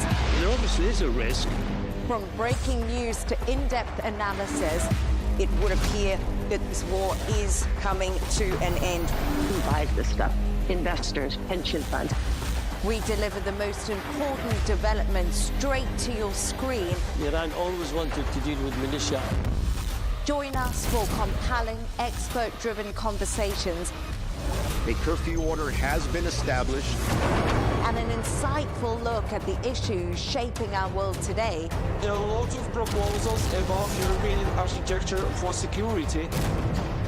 I'm Leigh Ann Gerrans, and this is W News. We dealt with this when I was Chief of Staff in the first term. Where you don't just hear the headlines, you get the full story.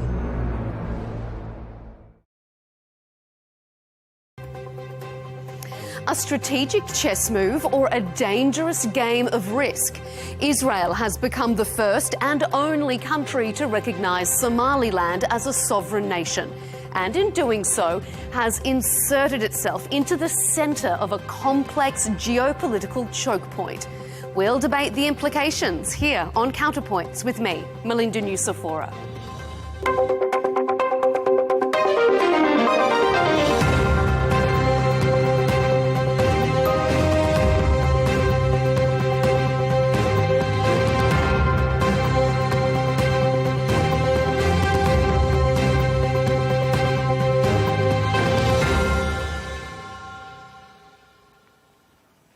It has its own government, army, currency and passport.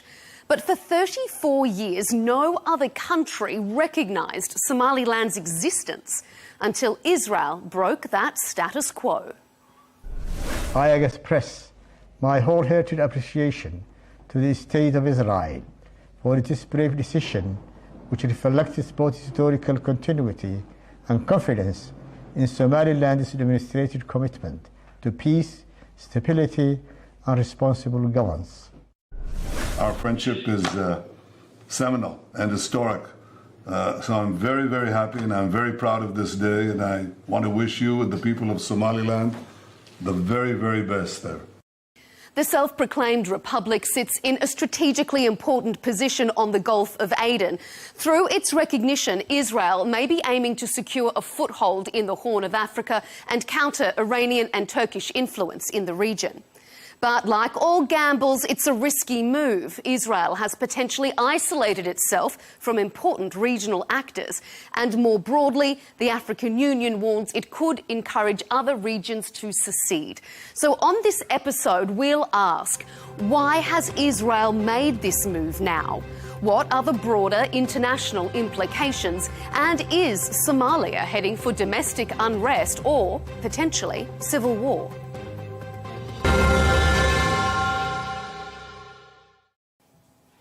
Joining us for this discussion is Ahmed Abdihadi, a Somalian political commentator who's a regular contributor for RTN Somali TV. Tobias Ellwood is back with us, former British Middle East Minister and Conservative Member of Parliament. And rounding out the panel, Awale Shirwa, Horn of Africa political economic analyst and former Minister of Planning and National Development for Somaliland. Gentlemen, thank you for being with us here on Counterpoints. Well, Somaliland unilaterally declared its separation from Somalia in 1991, but in the following 3 decades, no other country had recognised its autonomy until now. Perhaps that's an indicator of just how complex and how fragile the geopolitical situation is in the Horn of Africa and in the broader Red Sea region. So, Awale, let's start with you as a former Somaliland minister. Why now? Many countries have liaison officers, say, in Somaliland, including the UK, Ethiopia and Turkey. So why do you think Israel felt the need to take this further step? Thank you very much, Melinda. And I'm glad the sentence you started, and I start with correcting that, because Somaliland did not exist from 1991. It became an independent country from 26 June 1960, and it got recognition from Britain. So we should establish that. And then it voluntarily united with Somalia, which was Italian Somalia. So we have to establish that. And in 1991, self-determination, it decided to withdraw the union. So that is first what I would like to contribute. Indeed. Your second question, which you said, why now? So first of all, the good answer always comes from the country that grants the recognition. So that is, but probably what you want me to discuss is what I think is the reason. Israel knows why it granted recognition, and it's a very important country in the world. But this is what I would like to share with your audience. The current president, Mohammed Abdullahi, who is a democratically elected president, came to power 1 year ago. The past 35 years, every president, every government appealed to international community in different parts of the world. We reach out to the Muslim world. We started with Somalia. We had negotiations with Somalia. It didn't end. It didn't result. So we moved to the other Muslim world, to the Arab world, to the global, and that continued for the last 3 decades. I come to the now. The president, when he get elected, he wrote to the 40 head of states, directly appealing every one of them to look into the conditions of Somaliland and really grant international recognition. One of the responses came back from Israel, and I think that was the key, and that should be credited to President Abraham Erro, that he appealed to 40 head of states. But if 40 head of states were appealed to and only Israel is the one that took it up, why do you think Israel wants to recognise now? It could have done it 34 years ago. And that is another thing. I think Israel was one of the first countries that recognized in 1960 Somaliland. So that is a history that is still there. But what I would like to establish, a view that I want to share with your audience and with you as well, recognition and non-recognition of a new state is invariably political decision, not legal decision. States extend sovereign recognition to other states based on perceived strategic national interests. And I think why Israel now grants international recognition is exactly that. Is because it's a strategic decision that Israel sees the time is right to recognize Somaliland now, because it is also its interest. Okay. Strategic interest. Ahmed, what do you make of that? Is this purely a move by Israel for its own strategic interests? I think it's that way because Israelis wanted to get foothold in the Horn of Africa, particularly in the Red Sea, which is a strategic place. And also after recognition, according to the Israeli media, they wanted to establish military surveillance as well as intelligence infrastructure within this corridor. So I think this is the fast move of Israeli government to get foothold in the Horn of Africa. But the wider implications, I think it's not that good for Somalia, the motherland, and the Somaliland in which my friend here is trying to secede from it. Because this is encourages extremist groups. It's also, Somalia is socially structured on clan identity. So within the main clan that lives in Somaliland, there's also other clans that are not happy with succession and the recognition of Israelis. Also, religious extremist groups are there also, some of them, maybe hundreds of them, has been recently cracked down or arrested by the Somaliland government. And as you know, this region is extremely fragile region. So I don't think this is a prudent move by Somaliland to seek recognition from Israel, as also is many countries in the world see this as it's a pariah state, a state that's implicated in mass murder of Palestinians. So I don't think that doesn't help the current situation in Somalia as well as in Somaliland. Tobias, you've visited Somaliland in a political capacity, and as Awale rightfully pointed out, Britain does have a historical past in that region. So give us your perspective on why Israel has taken this step to break the status quo, so to speak, now. Yeah, I think you highlight two very important but slightly separate questions here. There's the pursuance of independence by Somaliland, which is clearly a long-term project. And then there's the sudden decision by Israel at this moment in time to suddenly say, we now support Somaliland as an independent state. I think the only country in the world to do so. And it's useful to perhaps take those separately. We started off quite rightly by looking at the history, and much of Africa's history is somehow tied to British engagement and control, and Somalia and Somaliland is no different. The key date, I think, is 1960, when both British and Italian parts of Somalia became independent and merged into what we see today as the one country.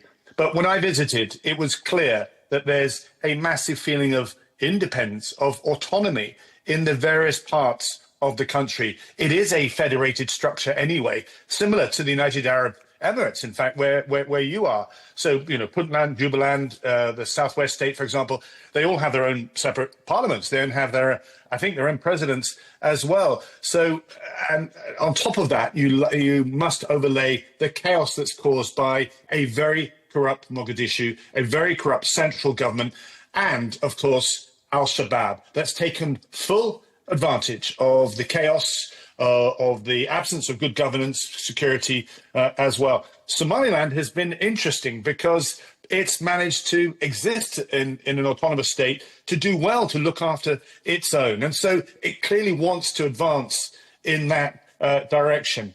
I see greater autonomy should be given as a first step before you talk about a breakaway Somaliland, giving, in a similar way, Scotland in the UK, for example, got more powers to run its own affairs. That, I think, is a logical step to take the world with you. What we've now seen is Israel make this decision, and then immediately the world has condemned this. The neighbors, Turkey, Saudi Arabia, the African Union itself, China has also weighed in. There's only a single country, I think, that's sort of stood up and said, well, that's not a bad idea. And that's Prime Minister Netanyahu's friend, Donald Trump. And that takes me very quickly to say, why is Israel doing this now? I think this is what we call in Britain a dead cat. It's a deliberate throwing something on the table to get us all talking about something that isn't Israel.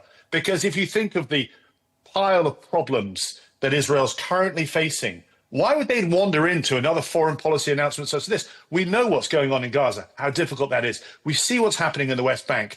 Problems of a Palestinian state. Interesting that they won't recognize a Palestinian state, but happen to recognize something else. And then, of course, the challenge with Iran. So Israel's things coming over the hill, affecting them, are enormous. And yet here they are, making a decision, throwing out there just to keep us busy, and I think distracted from what is actually going on in Israel, in Gaza, West Bank, and so on. Let me really intervene there. And what Tobias is saying is if Britain and international community want a staged basis, the world has 34 years. Britain had 34 years to listen to Somaliland, to talk to Somalia, to recommend that stage you're talking about.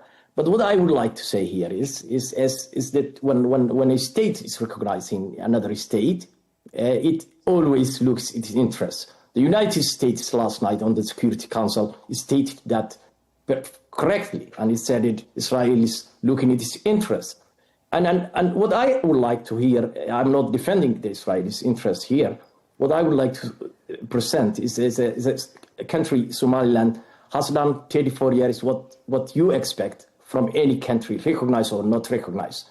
Elections, stability. I will not comment on what Ahmed talked about clans, because Somaliland really, Nobel Prize winner is James Robinson, who got Nobel Prize, wrote in his book what Somaliland did, no other countries did, how we did conflict resolution. So Somalia will not lecture us how we deal with resolution, community and clan issues. So we are in a different league in that sense. But what I would like to establish here is Somaliland has been patient for 34 years. So we go back to the Melinda's question, which is really important. Why now and why it matters? I think there are a few points I would like to share quickly, which is the Red Sea and Gulf of Aden. Somaliland sits, as you all know, at a straight choke point. And in Djibouti, in Horn of Africa, this is contested area. So many forces and powers. So it is no-brainer that every country, major country, important countries in the region and wider, want to have their footprints in there. So therefore, countries are looking their interests, Israelis looking into their interests. But we are not sitting here, Somaliland, we're looking into our interests as well. We're not engaging these dialogue and these agreements to make disruptions. We believe in actually the opposite. We believe recognized Somaliland will gain more formal, will gain more intelligence, will gain more material. So it will contribute more stability. And I think Israel also has calculated, it will probably, and Somaliland has calculated, there will be short-term backlash from regional actors like Turkey, Egypt, and probably, but that is a low-cost diplomatic backlash, and Israel knows well that these countries are fragmented. They don't have unified interests. So we have to focus this. Okay, I will give... All right, because Tobias, I see that you want to interject there. Yeah, I simply say that I support the long-term determination, strategy for Somaliland to become independent. I declare that now, and I couldn't say that as a Foreign Office Minister because it wasn't British policy. But I like the idea of Somaliland being able to stand on its own feet. The strategy, if I may humbly say, has gone awry because what you've not done is lobby, I think, the right countries, nor offer what would be a plausible direction of travel for the whole of Somalia. When you just want to break away and become independent, clearly Somalia itself will be weakened overall. And therefore, having a strategy that allows all parts of Somalia to grow with you, that would be a logical strategy for the area. Because I'm sorry, on the face of it, Israel suddenly, out of nowhere, saying, I support your plans to become independent, actually smack of simply signing up a hopeful ally so that Israel can take on the Houthis just across the water in Yemen. And that may be right or may be wrong, but that's the optics that I'm afraid look very, very clear at the moment. If you want to go down this direction of travel, then get the support of other regional allies, Muslim countries as well. Israel calling out right now, I just think, make it very clear, this is Prime Minister Netanyahu, is a very clear direction that he's trying to take. As I say, what we say in Britain, a dead cat, a distraction from us focusing on what is going on in Gaza, what's going on in the West Bank, what's going on with Iran. We know that area is all in trouble. And suddenly now, what are we talking about now? We're talking about Somaliland.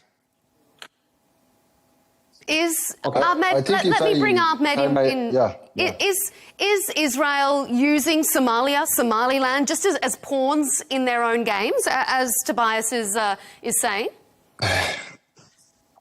I think that is a reasonable explanation, given not only the war in Gaza, but domestically, the Prime Minister Netanyahu is facing legal as well, political domestic challenge within the country. So he wants to channel his problems. That was even the case of his attack against Iran. If you remember back, he was implicated in the Israeli court system. But apart from the Somali structural fragility, which, every country can do whatever it likes to do. Nevertheless, I see this is not wise for Somaliland people because if you want to secede from Somalia, there is established international norms to do so, which is to sit down with the mother country, negotiate with them, and then after negotiation, strike an agreement, and then go for popular voting or memorandum ways as other countries did. Today there is 1,000 or 800 secessionist groups, so the world cannot accommodate all these groups to form a state. So I think people in Somaliland needs to just step back and ask the question: is Israeli recognition of Somaliland a good starter? I think it's as more problematic maybe than what they are about to drive from their recognition. Okay, Awale, a right of response from you? Melinda, first of all, this myth that we didn't approach the right approach that's coming from Tobias and Ahmed, I think it's not true. Somaliland has tried the last 34 years in different routes, international, even UK, Turkey, Djibouti. There were dialogue with Somalia. We tried. Somalia couldn't really respect the basic preliminary agreements that has been agreed in these meetings. It has going on for 12 years. So that the world must hear this. Somaliland has tried it. It didn't work. So you cannot hold hostage for 6 million people for 34 years while we see what's happening in Somalia, that they cannot even still held an election. They cannot even have a government beyond their city, which I'm not happy. I'm not saying that. I'm not burying that. But I mean, you cannot hold 6 million people who really fulfill all criteria, who tried to talk to Somalia, because now in front of these two gentlemen, I can confirm as a former minister, we tried different formats. Even we tried negotiation under a not neutral host, which really was pro-Somalia. So I have to establish that. Apart from that, what I would like to conclude here, Melinda, is Somaliland is what is now, the attention it's getting, it is not something else. It's geography where we are in the world. We are located in a very important position. The Britain and the West and the world ignore Somaliland despite all the good things we have done before. We can no longer be ignored. In the multipolar world, where competing powers are competing in our backyards, in our corridors. But are you happy to have Somaliland be used as a pawn by Israel, if indeed that is what's happening? Our government and president and Minister of Presidency clearly answered that question. We went to Israel, to other countries, the same question. So we didn't go with a different question. The same question that Tobias probably used to see when he was a minister, as a UK minister, that's the same question. So that if we got the same answer that we should have get from Britain, which is granting recognition that we need it, we deserve it, that is what we got. The implication is something we can discuss. And as Somaliland, there is a responsibility on our shoulders now that we shouldn't be used as weaponize it as a strategic proxy war or that kind of. We must try our best to do our homework well.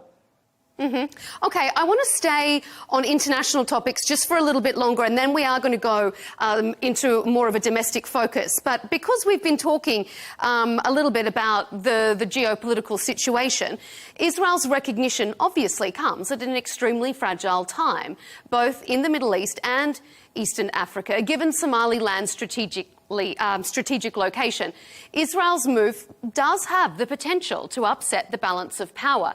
The African Union, Saudi Arabia, Egypt and Turkey, amongst others, have warned that it could have a destabilising effect across the region. And importantly, it could disrupt, according to regional analysts, control of key shipping lanes that also serve as a route to transfer arms to various places, such as Sudan. So, Tobias, you were talking about distraction, destabilisation. Is Israel bringing fire to a powder keg of this region? Is Israel trying to provoke a conflict?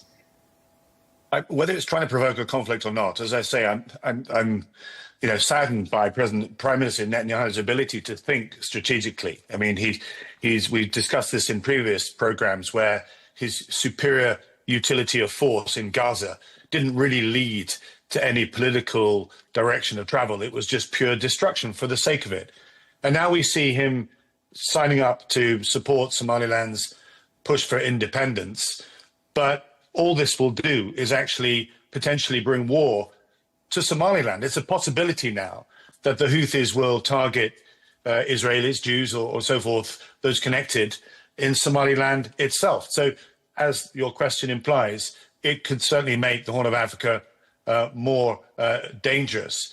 And then there's Iran as well, is trying to counter Iran's influence. There's an absence of grand strategy as to what you do about the Red Sea region, which, again, as your question implies, seems to be a conduit for weapons and fighters to flow in and out of Eastern Mediterranean and into that neck of the woods. And then, of course, further down, we've got that whole basket case of Sudan as well. So this is a very, very difficult time for East Africa. I would humbly say to our friend from Somaliland, I'm sorry that Britain didn't do enough in my time to listen to your genuine requests to pursue independence. I wish I could have done more. But you're not in good company now with Prime Minister Netanyahu. You really are not. But we're now discussing this. It's back on the international spotlight. So perhaps this is the moment to take advantage of this and offer a potential direction of travel to make your case again, because the world is now looking very carefully at where on earth Somaliland is on the map in many cases, in many diplomatic corridors, and why are you pursuing this, have been pursuing it since the 1990s.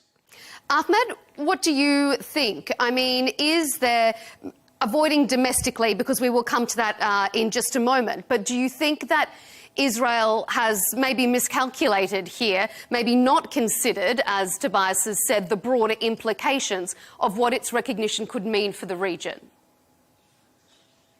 I don't see Israeli miscalculated. The Prime Minister knows exactly what he's doing here. He's trying to make more conflict in the Horn of Africa, which is already full of crisis and conflicts. So he adds the fragility to another fragility. But the question is not the decision by Israel or the move by the Israeli Prime Minister, is the response by Somaliland elite and Somaliland ruling class, including my friend here.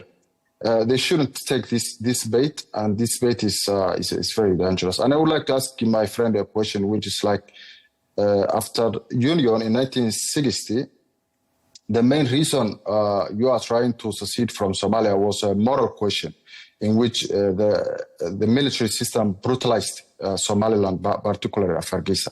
If that was the motivation that you are looking for secession, why you are now making a company of Benjamin Netanyahu, who is implicated in international justice system and courts and implicated in genocide in Gaza? How you morally make an argument of this? Wale?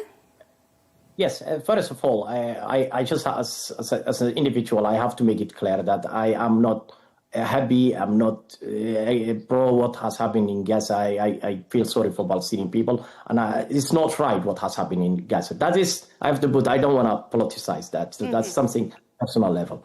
The other thing, I don't want to go back. But this is a politics. This recognition is politics. So what we need to see, Mr. Ahmed, is basically Somalia, as you know, had 34 years to talk to Somaliland to come to some sort of agreement. The arrogance of a government that is only imprisoned in Mogadishu refused to respect a country flourishing democracy in Somaliland, to talk to them respectfully. I was a government minister. I'm an academic from London School of Economics. I have been talking and following these developments for many years. So Somalia is really squarely to blame whatever happens in that region in broader sense. So what I want to come back to the world and Tobias and international community is this. Instead of blaming Somaliland, the steps that it has taken now and making warnings what could happen, what the international community has still opportunity to really forcefully intervene, recognize Somaliland, offer genuine recognition, talk to Somalia, talk to the African Union, Arab world, and genuinely come on board. You cannot ask people to go back where you sit and make no progress. And as Somaliland, there is a responsibility that they should shoulder, which is they should really ensure they should not contribute more disruption. And then Somaliland government made it clear that their intention is not that their country be used a launching pad for any proxy war in the near future. So therefore, I leave Melinda, if I want to conclude that, the world, I think the US is already showing a leadership as not condemning Israel. And also we have to establish Israel is also seeing that a lot of international countries like Britain and France and other countries are recognizing Palestine. So therefore, the right to self-determination becoming an important point for international community. So therefore, double standard of Western countries, I don't want to use this as individual, but in the Western countries, there is a double standardness that sometimes they respect self-determination and good governance. At the same time, they now telling us not to move forward. Mm-hmm. Tobias, go ahead. Yeah, I listen very, very carefully to what you've just said. And again, I have sympathy. I would say, this might sound slightly shocking, but I couldn't count more than 5 members of parliament in the UK Parliament that understand Somaliland's history, that understand the fact that the British were involved. This was very much today it has its own political system, its own government institutions, its police force, its own currency even, its history, that dates back to the 19th century under colonial rule. The British parliamentarians, indeed the British public, don't understand that, the fact that this was a British protectorate that until 1960, as I said earlier, very much looked after its own. There is a powerful case for Somaliland to claim pursuance of independence. I reiterate that, unfortunately, you've now allowed Israel to jump into bed with you, and that's alienated an awful lot of countries because of that. And now the focus is, we're all talking about it, it's an opportunity. There is a massive opportunity here now for Somaliland to rekindle, I think, their strategy, which must go through the United Nations to say we are going to make the case. It must also go through Mogadishu too, to say let us have our referendum. Let us, in the same way we had in Scotland, to allow the Somaliland people an opportunity for them to declare. And when it's done above board in this manner, then international support will be behind you. But when you see Israel, I'm afraid, I support Israel's right to exist. Absolutely right. They've had their democracy in one of the most difficult parts of the world. But the current leader, I'm afraid, it does not have Somaliland's interests at heart, in my view. Somaliland is being used for what could be of advantage for Netanyahu in his battles against Yemen and indeed Iran as well. So there's a chance here. There's an opportunity here to revisit a strategy, to gain greater support. But that starts with educating congressmen, members of parliament across Europe and elsewhere on the United Nations Security Council to show that there is a genuine claim, because of your recent history, for Somaliland to become independent. I just would like to ask. I would like to ask Tobias. Does his government, Israel, does it has embassy in the United Kingdom? Does it has relationship with the United Kingdom? Yes, it does. Yeah, it's a very active embassy, and there's a large Jewish community here in the UK as well, separate from the Israeli community, but linked, by the Jewish faith. But how credible is that? Because U.S. didn't expel Israeli embassy, it didn't shut down, it didn't close diplomatic ties, and a British official or former minister is telling us don't engage politically with Israel. How credible is that? I'm not sure where you got that from. You cannot break engagement. What you can do is stand up to what Prime Minister Netanyahu is saying. That's very different. Nobody's saying break contact and goes that against all the rules. You require back channels. You require greater understanding. You require conversations to actually take place. But also you require to speak publicly when you think, even if it's your friend, including the United States, including Donald Trump, you have to speak out if you think they are wrong. Mm-hmm. What would Somaliland refuse? I think what would Somaliland refuse? I just want to hear from Tobias. They offer us a recognition which the world, the Western world, Arab world, and Muslim world refuse it. They offer us that recognition. Put your shoes in our shoes, in ourselves. What would you refuse? In short. No, you're absolutely right to raise that question. If a country like Israel suddenly declared support for the big conquest, the big issue that you've been working on for the last, 40, 50 years, of course you're going to welcome that. But the realpolitik here, I think we've discussed here, is very, very difficult indeed. I just hope that your eyes are open to the difficulties that support from this particular individual has. It comes with baggage. And I'm simply saying, fine, you've got to deal with that. You can't turn it away. What you can do is take advantage of the spotlight, of the fact that we're discussing this, to now rekindle your case to the various components of the United Nations Security Council and indeed the General Assembly, to say we have a genuine argument here, separate from what Israel has said or is doing. Mm-hmm. Ahmed, what do you want to add?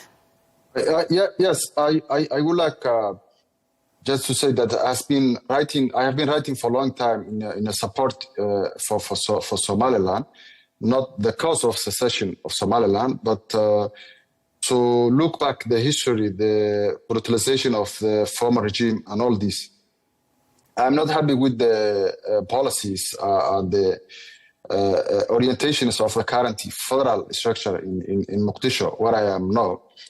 But the logic or the question that you right now appeal to the former British MP, that you were one time in history our master, therefore you have to recognize us back. I think that won't help. Even in the case of Israel, if you remember, British was one of the instruments that enabled Israel to be a state in the Middle East. I know it's true that the way Benjamin Netanyahu runs Israel is not the way humanity or the region accepts. Would like to be the case, but we would like to come to the domestic questions, which should be careful about this.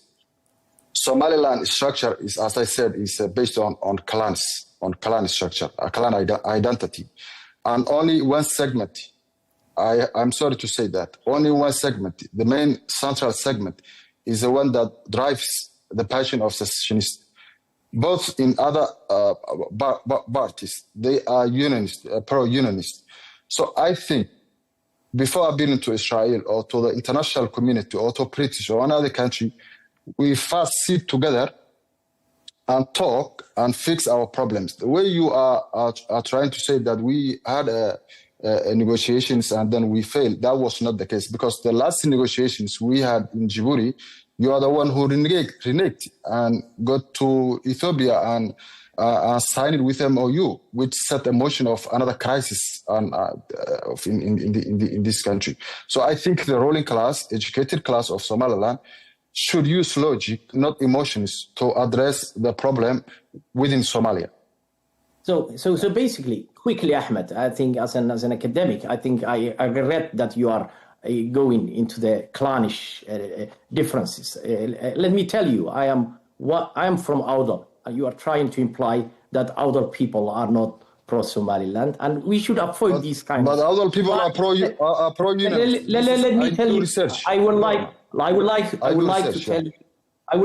to tell you this: if Somalia even wants future talks with Somaliland. They should avoid this kind of cheap and divisive strategy to divide and rule. So that is, you cannot speak when somebody like me who is hailing from this community, that you can use that techniques to divide them and incite each other so that you can gain your political objectives. That you shouldn't do that. Well, we should do it. We should discuss the broader lines where we can share prosperity, we can work together, Somaliland, if we can have a dialogue. That was something we can discuss. But to discuss clannish, I think I disagree. I'm from Awdal region, and I think it's good for Somaliland. It's good for the Awdal people. We might have our internal differences. We might have some political differences, but I mean, we are from the same country. So what I would like Melinda want to conclude here is we're discussing much about Benjamin Netanyahu and his policies and what he hasn't done good and whether he's a good leader. I'm here to discuss about Somaliland, what we can offer to the world, how we can leverage this recognition, how we can ensure that it doesn't lead to more disruption, how we can mitigate the backlash from regional backlash from Turkey, from Egypt. So that is Somaliland has responsibility to reach out these countries and to address their concerns, whether it's the Middle East or in other countries, and we are doing that. Mm-hmm. We've veered into a little bit of domestic territory. So let's move on to the final segment of our debate here, because I think that it follows on nicely. The Somali president, Hassan Sheikh Mohammed, has said that Israel's recognition is a threat to domestic security, but also stability in the Horn of Africa. And as we've been discussing earlier, the African Union has warned that it could encourage other secessionist moves. Let's take a listen, first of all, before we get into this final segment of our debate, to Somalia's permanent representative and what he had to say at a special UN meeting recently. Let's take a listen. This act of aggression is aimed at encouraging fragmentation of the territory of Somalia, which is the northwestern region, is an integral part and is destabilizing the Horn of Africa, entire Horn of Africa, and the Red Sea region. Ahmed, is there a real concern that this will destabilise Somalia domestically? Is Somalia strong enough to weather this current domestic storm? No doubt. This will extremely destabilize Somalia. And it's also adds the implications of the extremist groups which are active in Somalia. Daesh, Al-Shabaab, they use this religious appeal and propaganda messages to gain support, to raise funds for their cause. But I am not sympathizing with the president, because I believe he is a part of the problem in Somalia. His policies, his lack of vision, and his lack of uniting people together, and his lack of studying and understanding the passion of Somaliland people to get away of these 35 years old challenges is the one that contributed entire of this failure. So he should be blaming himself. I don't give him any sympathy regarding to this, but no doubt that Al-Shabaab, extremist groups, clan identity, clan hatred, all this will be weaponized to stabilize in Somalia more. Shall I intervene? Please. Go ahead? Go. Well, I think if we expect any disruptions or any destabilizations, if that can only happen if the partners that are opposing this recognition are gonna weaponize and arm other people to disrupt this. So I think we should warn against that, and international community has responsibility to intervene in that aspect. Within the Somali communities, I don't see this will lead to more internal fighting, because Somaliland and Somalia has been separate entities for the last 34 years. So within Somaliland, this will not cause more problematic. What I foresee can happen is other countries that could probably become more present in the region, and that could lead more clashes between these forces. But I rather see a Somaliland government getting recognition, become more increased capacity to safeguard the 800 long coastline, which already it safeguards with limited resources, with more technological advances and cooperation, security cooperation with international community, with Israel, with US, with UK. I see there will be also positive contributions. But the international community, if they are concerned that there will be repercussions, I think there is an opportunity that they could intervene now. They could talk to the regional who are not happy with the new developments. They could mediate. They could contribute more support, whichever possible to the situation. Tobias, you don't look convinced. No, this is a difficult subject, and in a positive way, it's good that this is now being discussed. Quite rightly, there's been an absence of, I think, informed discussion at the right levels at the United Nations as to what should happen, not just in Somalia and Somaliland, but in the Horn of Africa. And I say with some sadness, my government, should be doing more. We've cut our aid budgets because there's pressure on domestic matters in the UK. The United States has done the same under Donald Trump, withdrawing international aid right across the world, including the Horn of Africa, including Somaliland, including Somalia as well. And that simply gives greater space for insecurity to grow, to corruption and so forth to thrive, and not to be able to focus on strengthening the country itself. So the international community has turned a blind eye, and this was led to where we are today. So I stress this perhaps is an opportunity now that light is being shone upon the region for some cognitive thoughts about where the region should go, because continuing down this road, simply with now the international community in the region split over whether or not to recognize Somaliland or not, and the potential of extremism to take advantage of the void in leadership, will simply take that part of Africa into a very darker place. I mean, there have already been, even though there have been celebrations, there have been protests against recognition as well. So, Awale, I mean, how do you bring all of Somaliland with you if there are already protests against this? Well, I mean, just like... And I know that you and Ahmed sort of touched on that earlier, but that must be a domestic concern. Yeah.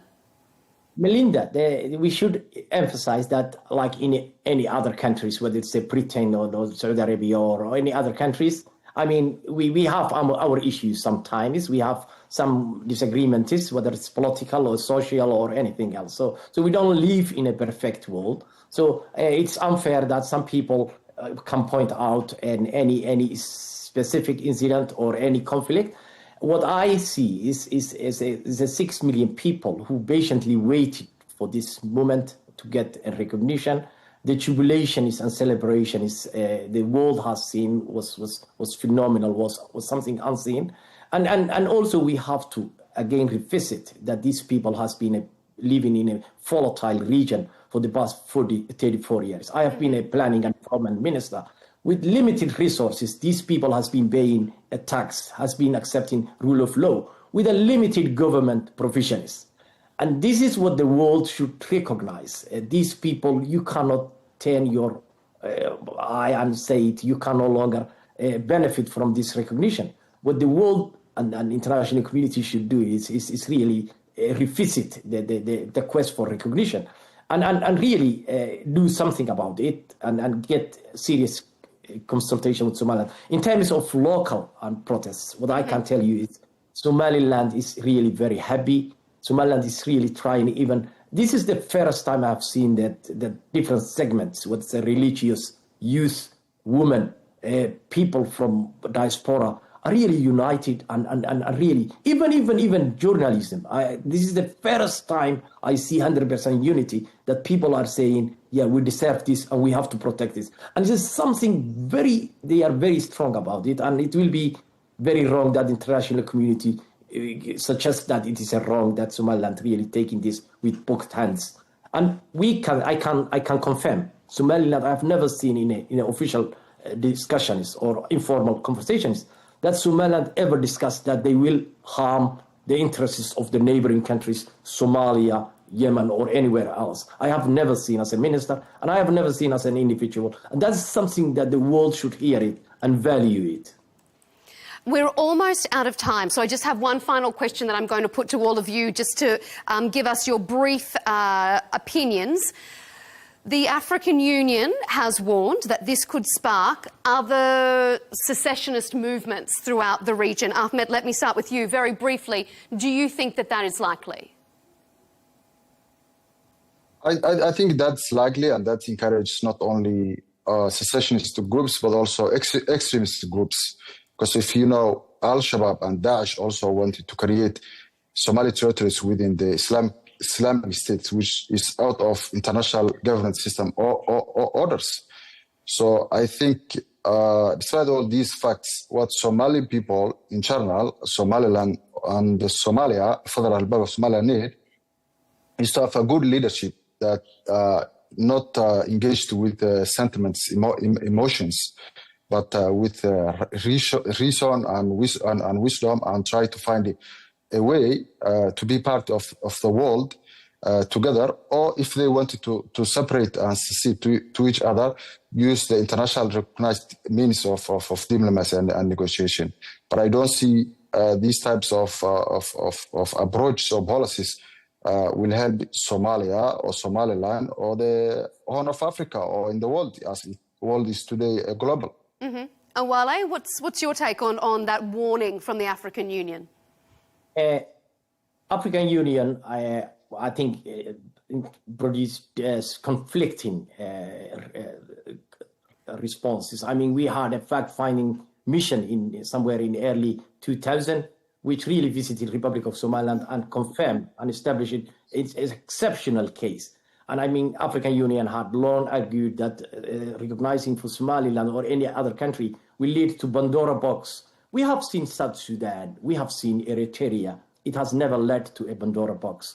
And I think Somaliland, meets that the charter that African Union always revere, which is that respecting the colonial borders. Somaliland has a colonial borders, which it gained from Britain in 1960. So I don't think this will lead to more domino effect, other problems, conflict. I don't see it for that. And I think the African Union, yeah. Okay, thank you. Tobias, round us out. What's your opinion? Yeah, as I say, I've repeated a couple of times, the spotlight's now on Somaliland. My humble advice would be to invite a delegation from America. Donald Trump, I have to say, I don't agree with much of what he says or does. He does have a way, though, of shining light on problems, of going into a particular area and shaking things up a little bit. But you need to take the international community with you, and that's not happened here. That's clearly the opposite has happened by Israel moving forward on its own in this way without discussion. I mean, Israel, most countries in the West, or Western connected, normally discuss these things behind the scenes and then make an announcement together. We saw that with Palestine. This isn't the way Prime Minister Netanyahu operates. So my advice would be engage with the White House, with the State Department, invite them to Somaliland to then do a report on saying, how can we look at this issue, all the jigsaw pieces, and say what would be best for long-term security? That, I think, would be perhaps a way out of where we are today. What about a knock-on effect? Do you think this could encourage other cessationist movements? Well, it will do, unless it's done in a structured method. It could be that there isn't a case for autonomy, that when you look at the pieces, America says, actually, this will destabilize. But if it's done in a way, I mean, we haven't discussed Poland, for example. They've also declared independence as well. Is there another model which, like as I say, the Emirates model is very interesting. They're separate kingdoms that work together to stay as one unified country. That perhaps is a stepping stone that you could go towards. Okay, very, very briefly, Awale. Why, Tobias? We have an example precedent here. The South Sudan didn't lead to any further fragmentation of other countries. But the method and the way was different from here. Then start a separate state recognition. We know the way. No, we have even a stronger argument than South Sudan. We were a state. I don't know if you were, right? We were a state recognized by 34 countries. So, I mean, I think nobody has an answer for that, Melinda. I can assure you. South Sudan didn't lead any defragmentation. Nobody can tell you that. It's a justification to stop Somaliland. I don't think it will lead to more problems in Africa.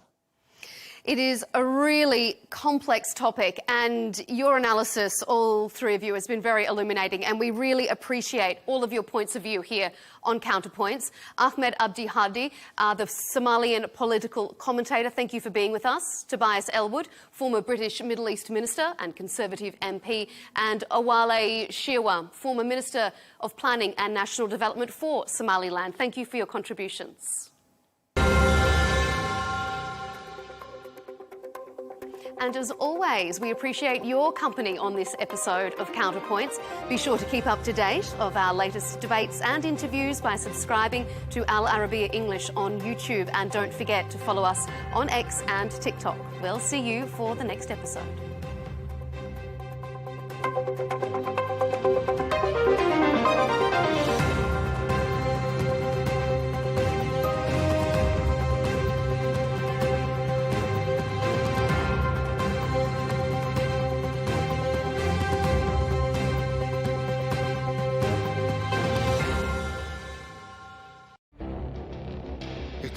Decades are passing by in a matter of weeks.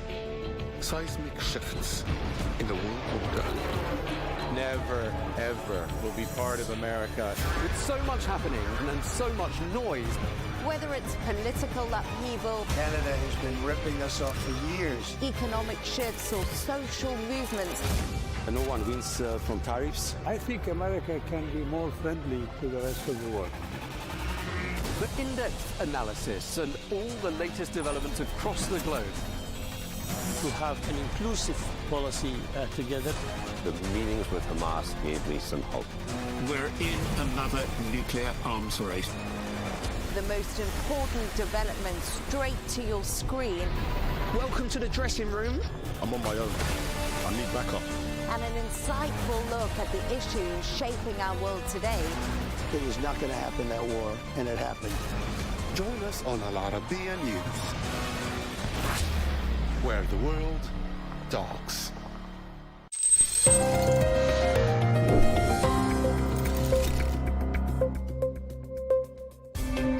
I am Catalina Marchand Abreu, and you're watching Al Arabiya English. From politics and religion to climate, war, and technology, 2025 was a year that reshaped the world and left headlines that won't be forgotten. In U.S. politics, starting with U.S. President Donald Trump, who takes office for a second term, setting the stage for high-stakes politics. Trump then appoints Elon Musk to lead the Department of Government Efficiency, which by May had cut staff across multiple federal agencies, including USAID.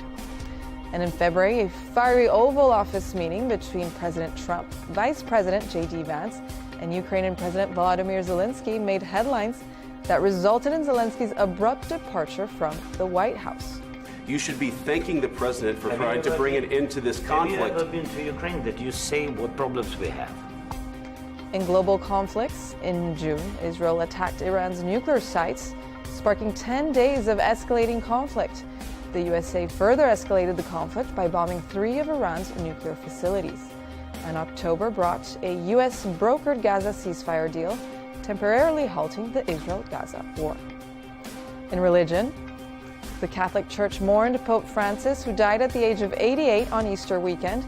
He was succeeded by Pope Leo XIV, the first American pope in history. In space, NASA astronauts Sunny Williams and Butch Wilmore returned safely to Earth after being stranded in space for over 9 months due to spacecraft issues. In economy, Trump's Liberation Day tariffs imposed a 10% tax on imports, sending worldwide markets into a spiral, sparking international negotiations. And finally, to close the year, Netflix shook the entertainment world in December by announcing a major deal to acquire Warner Bros. For $72 billion, integrating HBO and major franchises. 2025 was the year that shaped our world and set the stage for what's next. In 2026, world news will be dominated by ongoing geopolitical conflicts, the accelerating impact of AI, major elections in key countries, and high-profile global events like the FIFA World Cup. While major news for Saudi Arabia in 2026, centering on Vision 2030, featuring significant economic shifts, updated real estate laws, and high-profile international events. Stay tuned for all of these major developments in the new year.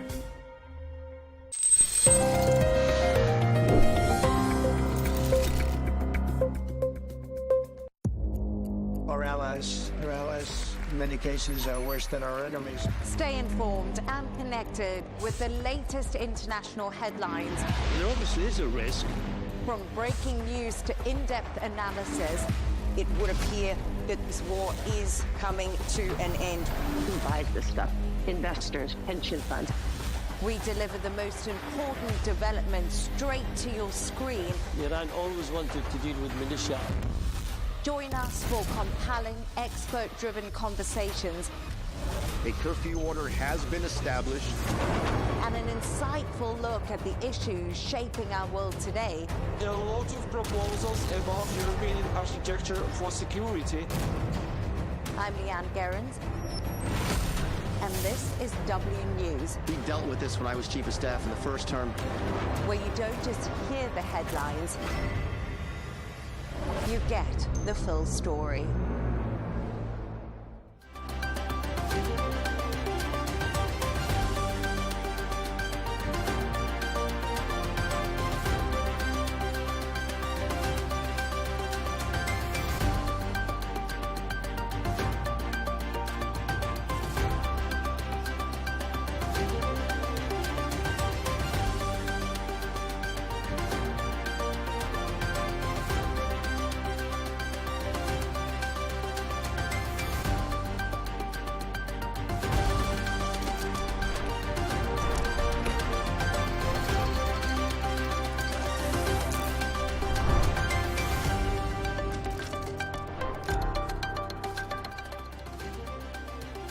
Hello and welcome. I'm Leigh Ann Gerrans and you're watching W News Extra, broadcasting live from the Al Arabiya studios. These are our top stories.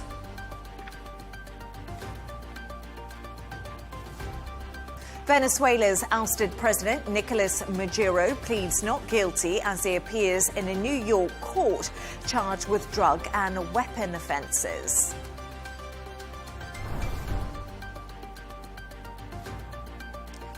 Denmark tells Trump to back off as he insists Greenland is key to US security and resources. And Trump warns Iran of a very hard US response if more protesters are killed.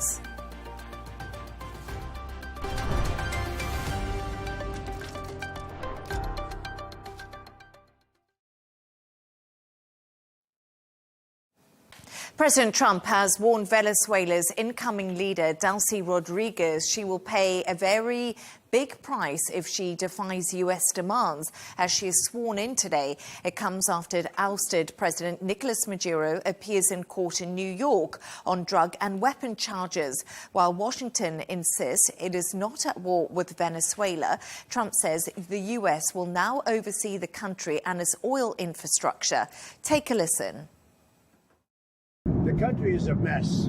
It's been horribly run. The oil is just flowing at a very low level, much lower than, even if it was badly run, it should have more income, more oil than what they do. So we're going to have the big oil companies go in.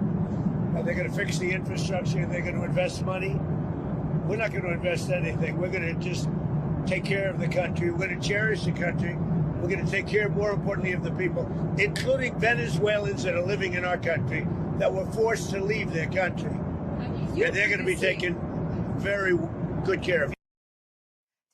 This and all of today's stories, I'm joined by Al Arabiya senior presenter Rawia Alami, who joins me in the studio, and editor-in-chief of Arabian Business, Damien Riley, who joins us all the way from London. Damien and Rawia, Happy New Year to both of you. Great to have you on the show.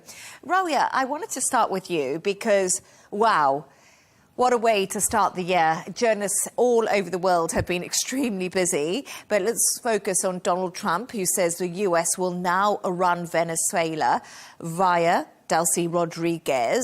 How will all of this work? You're right. What a start for this new year. I mean, I think it's quite telling how this year is going to be if this is just the first week or the first few days of it. Well, yes, that's what President Trump said. He said, we will run Venezuela through Rodríguez. I believe, or I think there's a lot of contradiction just within that statement, because basically Rodríguez is considered one of the top officials of the regime that President Trump has just overthrown. She is personally sanctioned by the US and by the EU, yet, especially now after she signaled that she will cooperate with the United States and she will do Trump's bidding, I think the situation has changed. Now, from a legal standpoint, the U.S. has no legal ground or no legal authority to run or you know, to rule in Venezuela in any shape or form. But through Rodríguez, after she's going to be sworn to be the interim president, and she swears allegiance, at least theoretically, to Trump, then that is quite doable. How is it doable? It's simply with coercion or threats. I think she responded well to Trump's threats that she will be next if she does not abide by what Trump says and what the U.S. wants. And basically, that is what she decided to do. And this is how Trump is going to run it through her. But I think that he considers her a president only for a short while until, you know, the House is arranged internally, the military is on board with the opposition leader who is endorsed, Ms. Machado, who is endorsed by Trump, and then maybe the situation is going to change. Damien, let's focus on that a little bit, because it's really interesting, because lots of people have been saying, since we saw this US capture of Maduro over the weekend on Saturday morning, why hasn't opposition come in? Why hasn't Machado come in? She obviously won the Nobel Peace Prize. Donald Trump has endorsed her. And all of a sudden, we're seeing Delcy Rodríguez be put in, someone who is a hangover from the Maduro government. Well, maybe it's a way to maintain some sort of stability. I mean, I agree totally with what your other speaker was saying, that she seems clearly just to be a proxy for Donald Trump. And I think probably people in the region are waiting to see what the American president will decide the course of action should be. It is very, very recent. It only happened the day before yesterday. So a vacuum has been created, but it's probably a little bit late. I mean, a bit too early for new forces to fill that vacuum. And Damien, let's talk a little bit about what happened today in the courtroom, because it was really interesting. We did see the theatrics around Nicolas Maduro and his wife being transported to a New York court earlier today. And it was really interesting because, to me, he appeared defiant in that courtroom, Nicolas Maduro. He pleaded not guilty. He said, I'm a decent man. And he said, I am still the president of Venezuela. But can you just remind us of the charges that Maduro actually faces right now in the US? Yeah, I mean, it's everything you could hope for from a sort of Tony Montana South American dictator. There's working with the cartels to export cocaine. There's possession of military-grade weaponry. There's accepting of bribes, and then there's a little bit of organizing of a bit of torture, murder, and beating up of enemies. So it's the full 9 yards. It's everything you could hope for. But in terms of his defiance, I mean, what else would you expect him to be? This is all happening very fast. He's hardly going to say it's a fair cop, send me down. He will have the best legal representation money can buy. And so for the time being, at least, although his chances are extremely slim to vanishing, of ever walking out, it's in his interest to say this is a breach of international law. I am still the leader of Venezuela. Drop the charges, Your Honour. Ralia, absolutely fascinating what is happening at the moment. And as we say, it is moving extremely quickly. And when it comes to the future of Venezuela, these are the big questions, because Donald Trump can go in there, he can remove Nicolas Maduro. We've seen that happen. And the special forces, no matter what anyone said, did an incredible job, the US military, in what they actually achieved. And it will, I'm sure, be the topic of much discussion and many TV shows in the future. But the day after is the big question at the moment. It's always the big question. But before I answer your question, I would just like to go back to the theatrics that we were talking about in today's court and his trial. He tried to spin it or put a political spin on it. He said that I'm a political prisoner, even though all the charges are criminal brought against him in the American court are criminal charges. So there is like these two parallel ways that, you know, to look at what's happening and at this court case that started today. Going back to your question, the day after is always the hardest question. It is it was so, or it is still so, in Gaza. It was so in Iraq. It was so in Afghanistan. And I think we should, you know, learn some lessons from history. Look at what happened in Iraq after the United States removed a dictator. The same with different circumstances in Afghanistan, in Libya. What came after, the day after, was just chaos. Now, in the case of Venezuela, we're talking about a country that has the biggest oil reserve on the face of this earth. So it is extremely important for the United States. Chaos might not be something or a fate that they would tolerate even for a short while. I think they're going to keep a very close control on what's happening in Venezuela, on who will be the next president after the interim president. And even though, I mean, there's a lot of work to be done in regards of that oil. As far as I know, that now the Venezuelan, or Venezuela, produces only 1 million barrels of oil per day, which is way below capacity. But in order to reach even anywhere close to its full potential and its full capacity, it needs years of, you know, rebuilding the infrastructure. There's so much to be fixed. It's expensive. It needs time.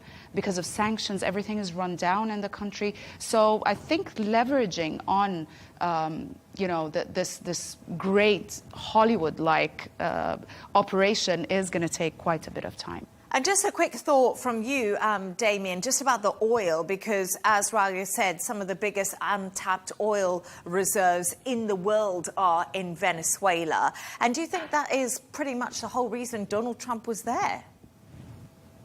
I think there's two reasons. I think that's the primary reason. And I mean, it's very obvious that America has an enormous national debt and a huge amount of oil, more oil, very useful, paying that off. But then, of course, there's all the nefarious stuff that goes on in Venezuela, which is right on America's doorstep.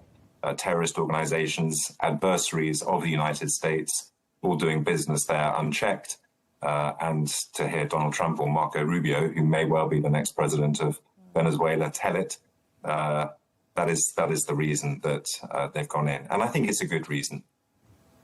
Absolutely fascinating.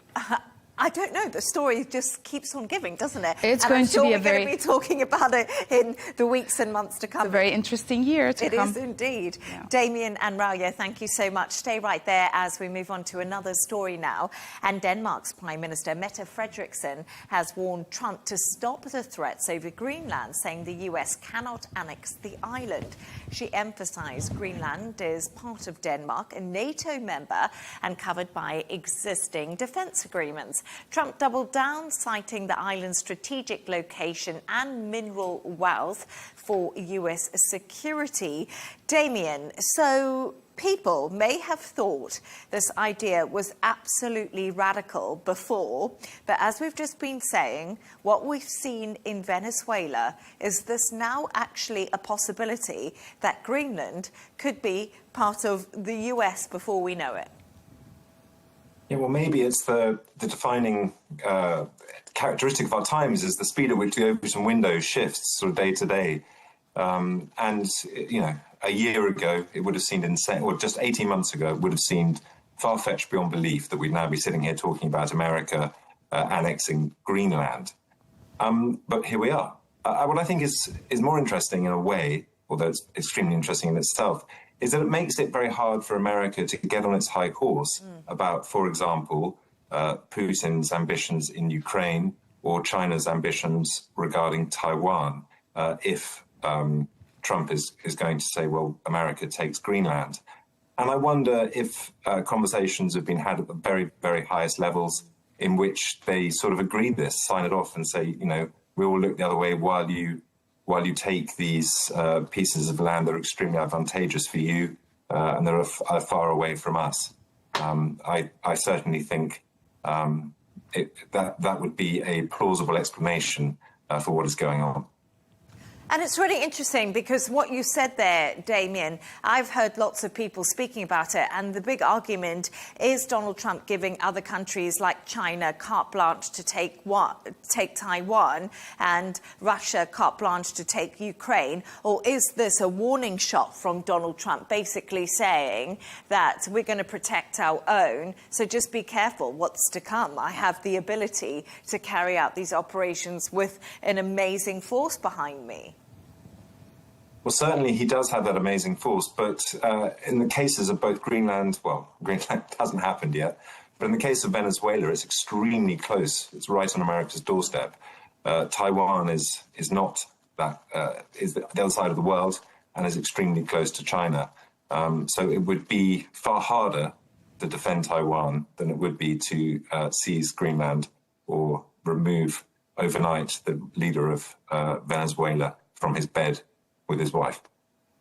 Rabia, Greenland as a place, you know, we just heard it's very strategically important, but it's also full of mineral wealth, Greenland. Yes. What is Donald Trump actually after here? Because, you know, we remember when he first, you know, took up office a year ago, Greenland was so high on the agenda, then it kind of disappeared. We even saw J.D. Vance go there, and I think Donald Trump's son, Eric. But now it's back. What does he want? Now it's back with more context, I think, after Venezuela, the whole issue of Greenland. I think he's after two things, security and the rare earth minerals as well. I don't think he is talking about annexation in the 19th century context or understanding. I think what he means is that if we do not go in, and that's why he says we need Greenland, someone else will, which is China. He means China. I think China is the main target behind this because the Chinese government has been trying to invest heavily in Greenland, in things like airports. They have been courting Greenlandish leaders as well. Therefore, it is vital for the United States at this stage to be thinking about getting Greenland for the rare earths and for security. Let's not forget that Greenland is truly a military keystone. It is sitting in between North America and Europe, so any Russian submarines heading towards the US or the Atlantic are going to pass near Greenland. Any missiles that are fired from Russia are going to fly over Greenland or near it. Radars and satellites that are based there can see threats in the entire area. We shouldn't forget also that the U.S. operates already a base there called Pitufik Space Base in northern Greenland, so they do have kind of boots on the ground. But in terms of minerals, it's true that, of course, they do have rare earth minerals, uranium, zinc, and potential lithium deposits as well. And these, they matter a lot for the United States because, as we know, China dominates the rare earth program processing, and the U.S. is looking for a China or non-Chinese supply chains for these minerals. And Greenland could provide it, even though it's the same case as Venezuelan oil. It's going to take time and a lot of money to extract, to mine them, basically. Yeah, it's infrastructure. Donald Trump might not even be in power by the time all that money comes. But, Damien, another thing here that we have to think about is Greenland is currently under Danish rule, so it's Denmark, and it's also part of NATO. So if Donald Trump theoretically does put boots on the ground and go into Greenland, what could that actually mean for NATO and also for the powers in Europe? Because we hear Donald Trump so much talk about the Europeans. The Europeans just talk about talks and they don't really get anything done. And, you know, Donald Trump's transactional. He wants to make deals. He wants to make them quick. Yeah, I totally agree. He wants to do deals. I think at his heart, he is a real estate Queens broker. And he sees a big, valuable plot of land that's not very well occupied. And he thinks, well, a deal can be done. In terms of what it would do to NATO, I think NATO would have a nervous breakdown instantly and cease to exist. Obviously, it has to come to Greenland's defence because Greenland and Denmark is a signatory to NATO. However, it's not going to take on the United States of America. It would cause an amazing amount of more talk, followed by a nervous breakdown. I think it would be the end of NATO. I think NATO members will have cognitive dissonance at some point, because if they are attacked according to Article 5, they should defend NATO members. So if they are attacked by a NATO member, they need to attack each other. So, yeah. I do agree. I think it will be nervous breakdown. And I think at the moment, European countries are pretty shaken about Greenland coming back on the agenda. But thank you for your thoughts on that. Let's move on to another story now. And President Trump has warned Iran it will be hit very hard by the US if more protesters are killed amid demonstrations over the cost of living. At least 20 people have died since the protests begun in Tehran, the largest unrest since the 2022 movement. Trump said Washington is watching very closely and may respond if violence does continue. Take a listen to what he said. Even though there's been protesters killed in Iran, you said we were locked and loaded, ready to go. What is the line there for when the U.S. is going to get involved in those protests? We'll take a look. We're watching it very closely. If they start killing people like they have in the past, I think they're going to get hit very hard by the United States. Well, yeah, so we just heard from Donald Trump there on board Air Force One and speaking to the reporter. What did you make of his comments? And do you think Iran is now looking and thinking, oh, we've really got to take these threats and be careful how we deal with the protests that have entered the 9th day in the country? It's hard to say, to be honest. I mean, Trump's threats, they follow a usual pattern that we are used to of his administration's maximum pressure, usually policy towards Iran.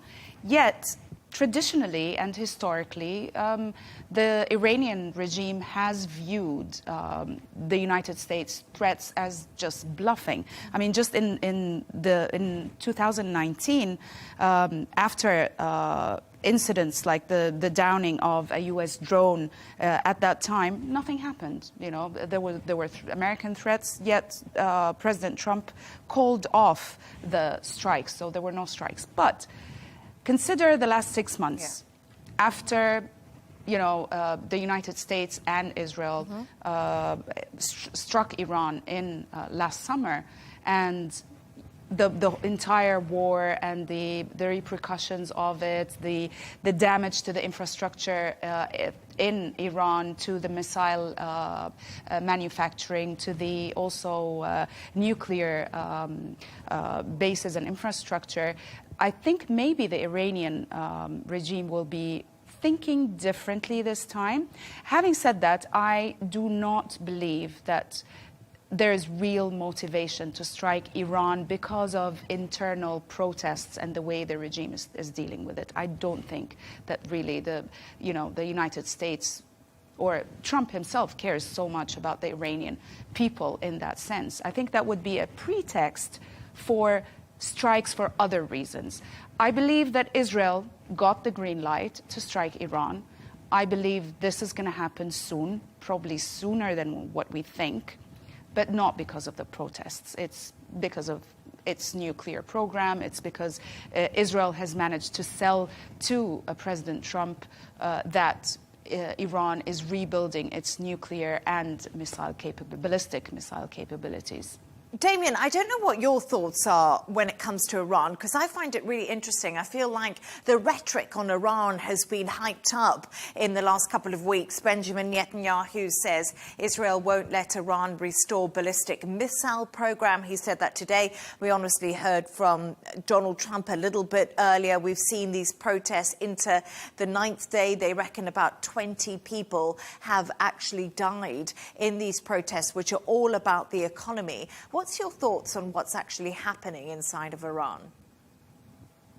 Well, I think again and again we're seeing that people discount what Donald Trump says at their peril. He's not 100% consistent, but as Nicolas Maduro found out at the weekend, sometimes he does back up what he says with actions and with decisive actions. In terms of what is happening in Iran, it seems obvious to me that Iran is being messed with from a distance. Its infrastructure keeps failing, its water, its sanitation, its currency. There are more and more situations being created that are causing immense discontent amongst the populace. And that seems concerted and deliberate and has led to these protests, quite understandably.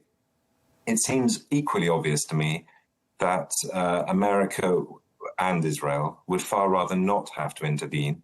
American interventions in the Middle East are typically disastrous and highly expensive. So I think they would far prefer and are trying to create the conditions in which the Iranian people do it themselves.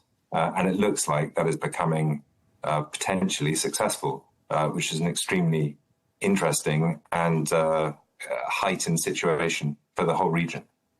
And there have been rumours, Damien, that Ayatollah Khamenei could actually try to flee Iran as a result of this unrest that has been bubbling up in the country. What are your thoughts on that, and where likely could he actually go? Well, I'm sure obviously it's a last resort to flee, and he would only do that if the enemy was at the gate and it looked like he was going to end up in a very bad place indeed.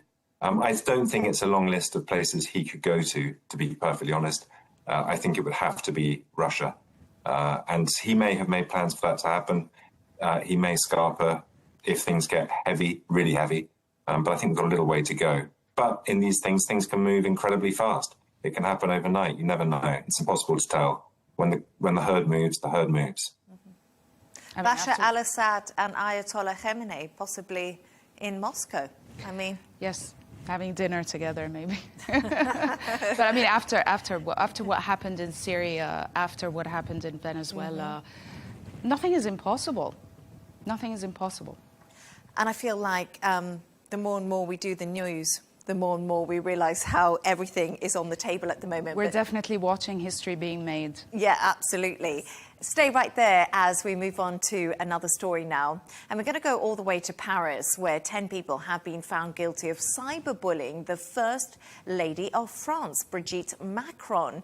The defendants were accused of spreading false allegations regarding her gender and sexuality and making malicious remarks about the 24-year age gap with the French president.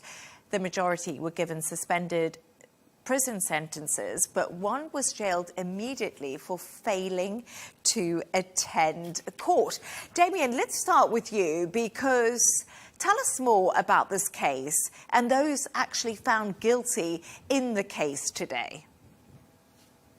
Well, the case falls into into the category of popular internet conspiracies.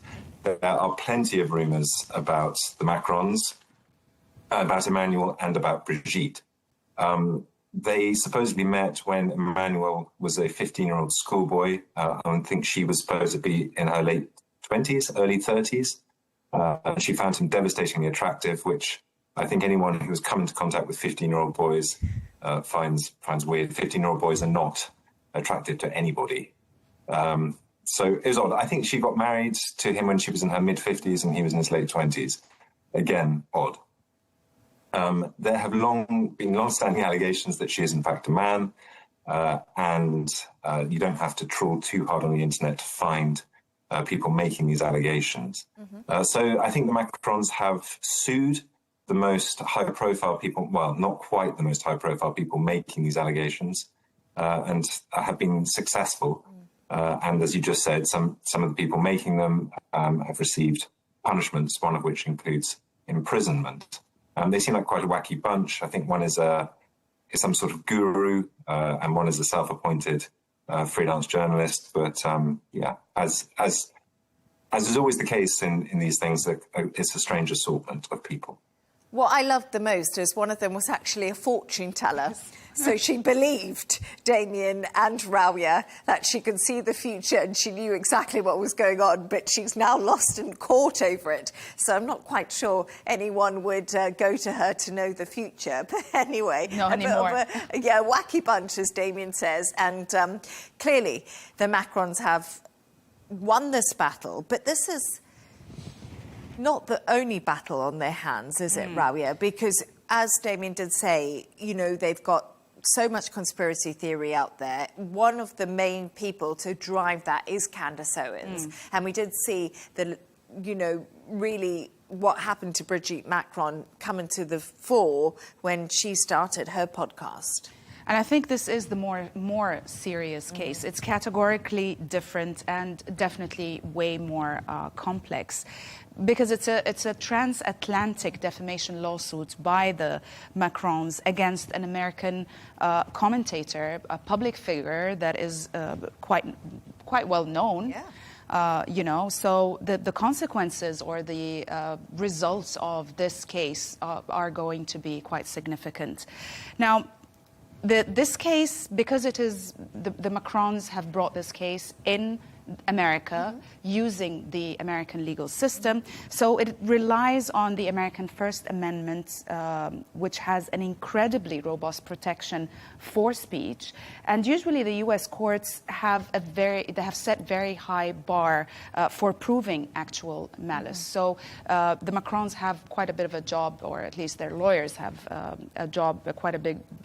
bit of a job to prove that actually there was malice and that Candace Owens did knowingly spread those rumors to damage Brigitte Macron's reputation. Yet, if the Macrons win it or even settle the case, it would be a really powerful symbol and a victory, potentially basically deterring other international journalists or whoever it is, from damaging the reputation of public figures like Brigitte Macron.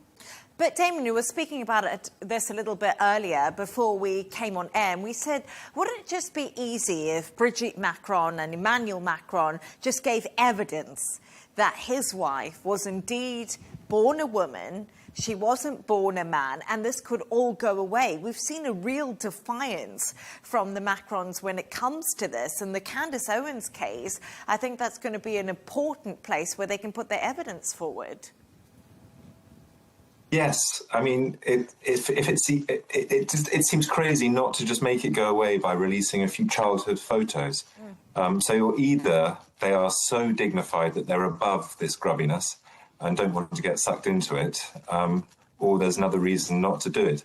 Certainly if it was me or somebody I cared deeply about and people were making these insane, what I thought were insane allegations that I could easily disprove, it would be extremely easy to post on social media, for example, a few photos of me as a youngster playing or something that just showed very clearly that I was and have always been what I claim to be. It's never been easier than this day and age to disprove falsehoods through things like social media. So it is odd, but perhaps they are just incredibly dignified people who don't want to get sucked down into the fray. However, this court case would seem to demonstrate that they are prepared to get into the battle of it. So it'll be fascinating to see what actually happens with Candace Owens when push comes to shove, whether at the last minute things will get settled out of court or what happens. It's a fascinating case, and one where sometimes you think there's no smoke without fire. Yeah, I do think Candace Owens did that whole documentary on this, and her evidence was absolutely fascinating. But like Damien says, we'll have to see how that goes down in court and what the Macrons put on. But that's such an interesting chat. Let's see what the landscape will be like when they come across Candace Owens, because she's one defiant, strong journalist. Anyway, now it's that time of the show where Rawiya and Damien have chosen two of their quirkiest stories of the day. And Rawiya, your story is actually something that I was also quite fascinated about. Yours is about this guy called the Ibiza final boss and how much he's made becoming a viral sensation. But I really want to see a picture of him because we'll talk It's all in the picture. It's all in the picture. Yep. Yeah, there he is. A very strange haircut. But that's what made him a millionaire. I mean, he's a former construction worker from Newcastle. And apparently, after his picture went viral, and his video went viral while he was dancing in Ibiza with this haircut, he made in just 6 weeks over £800,000. Can you imagine? Wow. And then he's added another 200,000 since to his pocket. And now, I mean, he's been interviewed on multiple news channels, including Channel 4, documentary about him. And also recently he filed documents with the UK Intellectual Property Office to trademark the slogan, "Be Your Own," and that's under presentation of music concerts. So now that he's organizing concerts, he's going to open his own club, he can organize festivals, all because of his haircut. I must admit something. When I look at those pictures, one, I've never seen a picture with him without sunglasses on. And he's not the best-looking man. But, Damien, credit to him for making all this money? Credit to his hair. 100%. I mean, it's a sensational haircut. Nobody can deny that. And the older I get, the more I just applaud people that can summon £1 million out of thin air. And I wonder what the hell I'm doing with my life, working all as God sends. If it would just take getting a haircut like that, I would do it in a heartbeat. So fair play to him. Well done. But then we talk... He's the final boss. And like you say, he's the final boss. He's got this mad haircut. And apparently, according to the Daily Mail, he is losing his hair a little bit at the back, but we won't get into that. But he does talk, you know, about the future and trademarking his name, but longevity. Because I think time and time again, Damien and Rawiya, we've seen reality TV stars go into things like Love Island and Big Brother, but it's just a small window of opportunity, isn't it? I think they shine like a star. They such things that go viral because of a video or a picture. I think it's just like I don't know how to explain it. It's just a bright light for a few seconds and then it goes away. I mean, what does he do after that? He's a construction worker, apparently, so maybe if all else fails, he can go back into construction. He will go back into construction, but he's not going to be making £1 million in 6 weeks because of construction. No, but he can go back into construction, crucially, without a mortgage. He's done. I mean, he can just be a construction worker for the sheer pleasure of being a construction worker, thanks to his haircut. But I mean, £1 million, I mean, it's not, honestly, I mean, it's not that much. I wouldn't mind making it in 6 weeks. I wouldn't mind making it. I mean, I would buy maybe a couple of properties, but after that, okay, I still need to work, you know. He needs to do something with it. Well, we better send him some motherly advice, I think, Rawiya. But moving on, and Damien, we'll talk about yours, because a record £1 billion worth of Christmas gifts are being taken back to the shops. Can you tell us a little bit more about this? Yeah, I read this story and I thought how disgusting and how ungrateful people are returning their presents back to the shops, and this is awful and this is a sign of the horror of modernity. And then I realised that I am absolutely as guilty as anyone. My mother gave me a jumper from Marks and Spencer's that as soon as I opened it, I thought, well, I'm going to take that back. And then she rang me, my own mother, from John Lewis, trying to return the state-of-the-art Bose soundbar that I bought her for her television. And she got into an argument with the lady at the counter about how to return it and whether she could get the money in vouchers or whether it would have to go back to me and then I'd give it to her. And she was worried that the speaker that I bought, the walls are too thin in her flat and it would offend her neighbours. So, yeah, she gave it back. That's really thoughtful, though, of her. But it's also thoughtful of you. I get the sound system's nice. Maybe the Ibiza final boss would have been blasting through the walls of the other people's. But you know something? I'm pretty much with Damien on this because I was given a Christmas present by my boyfriend, which I didn't like, and I told him to go and change it or take it back and get something else. I think that you should, this might be controversial, but I think you should tell people what you want. You shouldn't just say, oh, go to the shop and surprise me, because this is what happens. You get a jumper you don't like. No, I disagree. I think it's the one time of year, your Christmas and your birthday, where you can demonstrate to somebody that you know them, that you put a lot of thought into them, and that you try to choose something that will make them happy. Even if you fail, you kind of fail gloriously. And I think it's so sad when people say, what do you want for Christmas? What do you want for your birthday? And then you tell them and then you get it. It's like you may as well order it yourself. I think it's much nicer to be given a gift that shows some sort of thought about you, particularly when it's from the people that you love and who supposedly love you. I kind of agree with this because telling people what you want sort of takes away from the surprise as well. I told my children what I wanted for my birthday. They didn't get that. They got me a voucher to get that, yet they got me the most thoughtful gift, which is like an electronic picture frame, and they uploaded all the pictures of themselves and me since they were kids up until they, this age now that they're at. And I thought that was really beautiful. Actually, I loved it way more than if they had gotten me what I asked them for. I think that's very true, but I must admit something. I'm very selfish. I don't like surprises, and I like what I like. So if it's not on the Christmas list, don't bother. The ideal is that you get the thoughtful present, but you also get the gift receipt, and then you get the best of both worlds. Oh, perfect idea. Yeah. But thanks so much to our guest today, Al Arabiya senior presenter Rauya Alami, who was in the studio right here in Dubai with me, and editor-in-chief of Arabian Business, Damien Riley, who joined us all the way from a snowy London. And that's all from us on W News Extra. Don't forget to subscribe to our YouTube channel. Of course, follow us on X. GMT will be coming up next. Goodbye and thank you.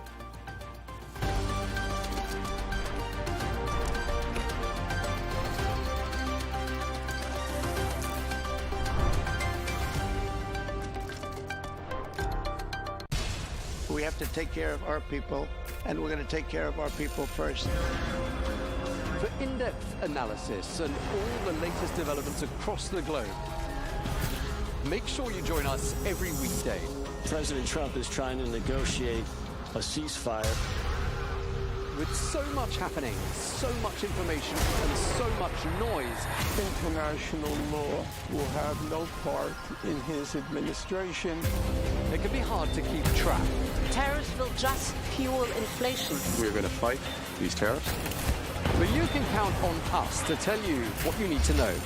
We stand by your side. Join me, Tom Burges Watson, for Global News Today, right here on Al Arabiya News.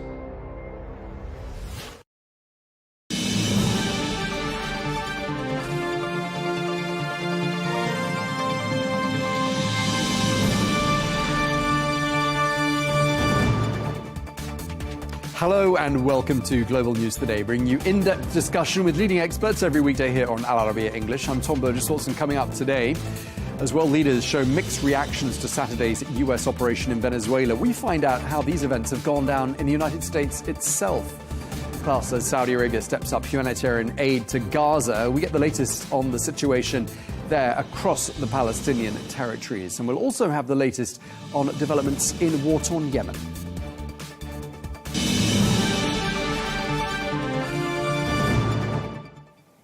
Hello and welcome to the programme. Now it is all eyes on Venezuela. This as President Nicolas Maduro is due in a New York court today, with many speculating over whether his arrest is about alleged drug smuggling, regime change or other strategic interests, including access to the country's natural resources.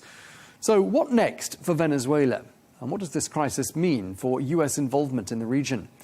Well, as some Maduro supporters take to the streets, President Trump says that the US will run Venezuela and rebuild its oil infrastructure. We're going to run it, fix it. We'll have elections at the right time. But the main thing you have to fix, it's a broken country. There's no money. There's inflation. Like we would have had, if I didn't win this election, we would have been Venezuela on steroids. Well, speaking to Face the Nation, the U.S. Secretary of State Marco Rubio described how President Maduro's arrest unfolded, calling it one of the most daring operations ever carried out by the United States. We got the top priority. The number one person on the list was the guy who claimed to be the president of the country that he was not, and he was arrested along with his wife, who was also indicted. And that was a pretty sophisticated and frankly complicated operation. It was. It is not easy to land helicopters in the middle of the largest military base in the country. The guy lived on a military base. Land within 3 minutes, kick down his door, grab him, put him in handcuffs, read him his rights, put him in a helicopter, and leave the country without losing any American or any American assets. I do think this is one of the most, daring, complicated, sophisticated missions this country has carried out in a very long time. Tremendous credit to the U.S. military personnel who did it. It was unbelievable. Well, let's get more now. We can speak to Greg Swenson, who is the chair of Republicans Overseas. He joins us now from Naples, Florida. Greg, Happy New Year to you. Thank you very much indeed for joining us. First up, pretty obvious sort of a question. When you saw these events unfolding on Saturday in the early hours of the morning, did you say to yourself, I saw this coming?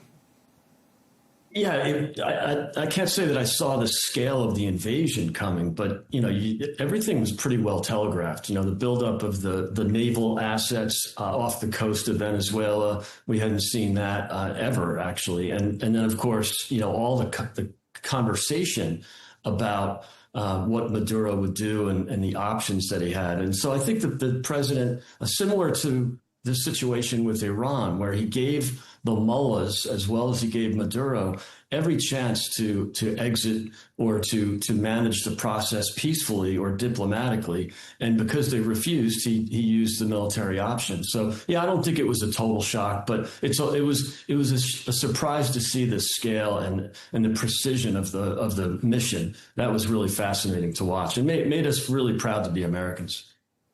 I want to ask you about how this has gone down in America, because according to opinion polls, public opinion looks pretty split, largely along party lines, but not entirely. Yeah. How is this going down in America?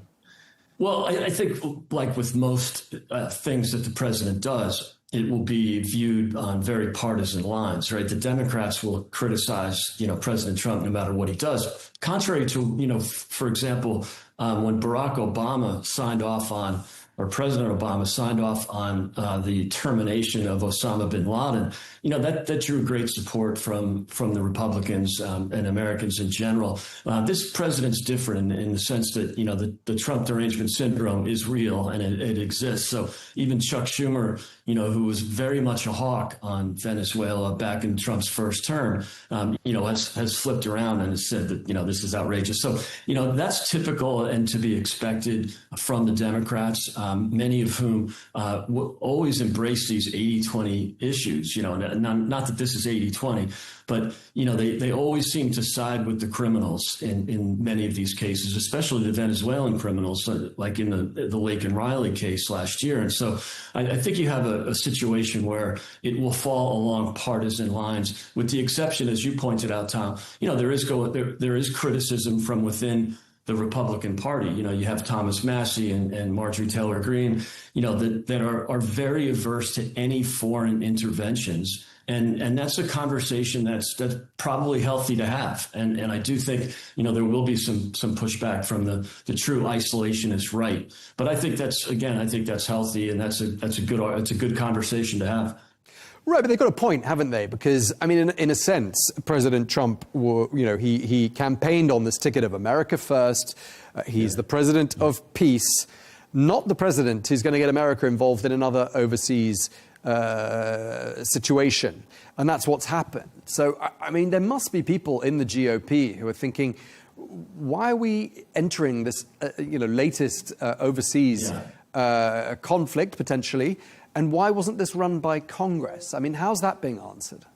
Yeah, there's, I mean, a couple of points there, and both good ones. You know, there's precedent here, first of all, in terms of not going to Congress. There had to be absolute secrecy on this mission to maintain that advantage, that tactical advantage of surprise. So there's precedent there. I mean, George H.W. Bush did the same thing when he ousted Manuel Noriega from Panama, similar to what Reagan did in Grenada. And so there's, you know, to the first point, there's just a lot of differences between this situation and the quagmires that we had in obviously in Afghanistan and Iraq, as well as even Libya and Syria. So, you know, these are places that are a far distance from America. Remember, Venezuela is a very close neighbor. If, you know, by air and sea, it's only a few hundred miles from the Florida coast, from the southeastern U.S. And so it is a neighbor. And so with America First, it's important that it's not America alone, first of all. And secondly, you really need peace and security in the region, and we were not getting that in Venezuela. So it's really different. There's a much greater risk than to America having Venezuela being already invaded by Russia, by China, by Hamas, by Hezbollah. You know, there was a lot of bad actors operating there. You had the massive flow of Venezuelan criminals into the U.S. that were released from jails by Maduro.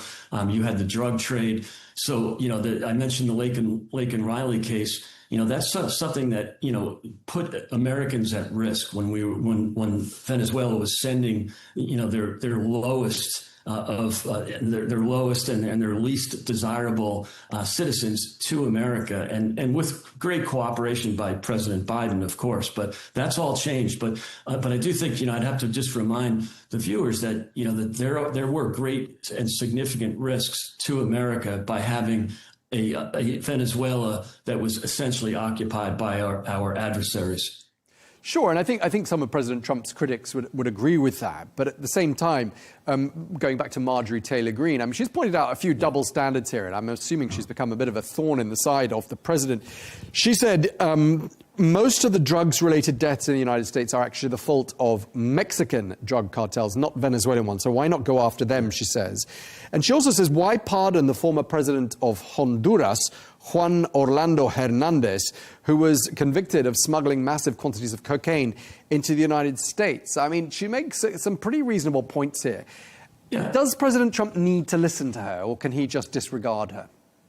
Yeah, I think he can do the latter. I don't think he'll pay too much attention to that. I think, you know, maybe Thomas Massie, who has, you know, has always or often been a critic of the president, might have some more, you know, more attention paid to him because, of course, you know, Marjorie Taylor Greene is leaving Congress if she hasn't left already. So I do think that, you know, he does have to listen to the critics, you know, on the MAGA right. And that's OK. You know, it's good to have these discussions. I think, you know, this is, again, it's different than past military invasions. You know, the Iran execution last year was, you know, sort of a tactical military strike. It didn't have anything to do with regime change or any sort of long-term strategy. It was just to eliminate the nuclear arms risk that was posed. This is different on a few different levels. But I do think that the president, you know, used diplomatic options first. But there were too many risks, and to Marjorie Taylor Greene on the drug trade, you know, there is a point there that Mexico is a much greater threat,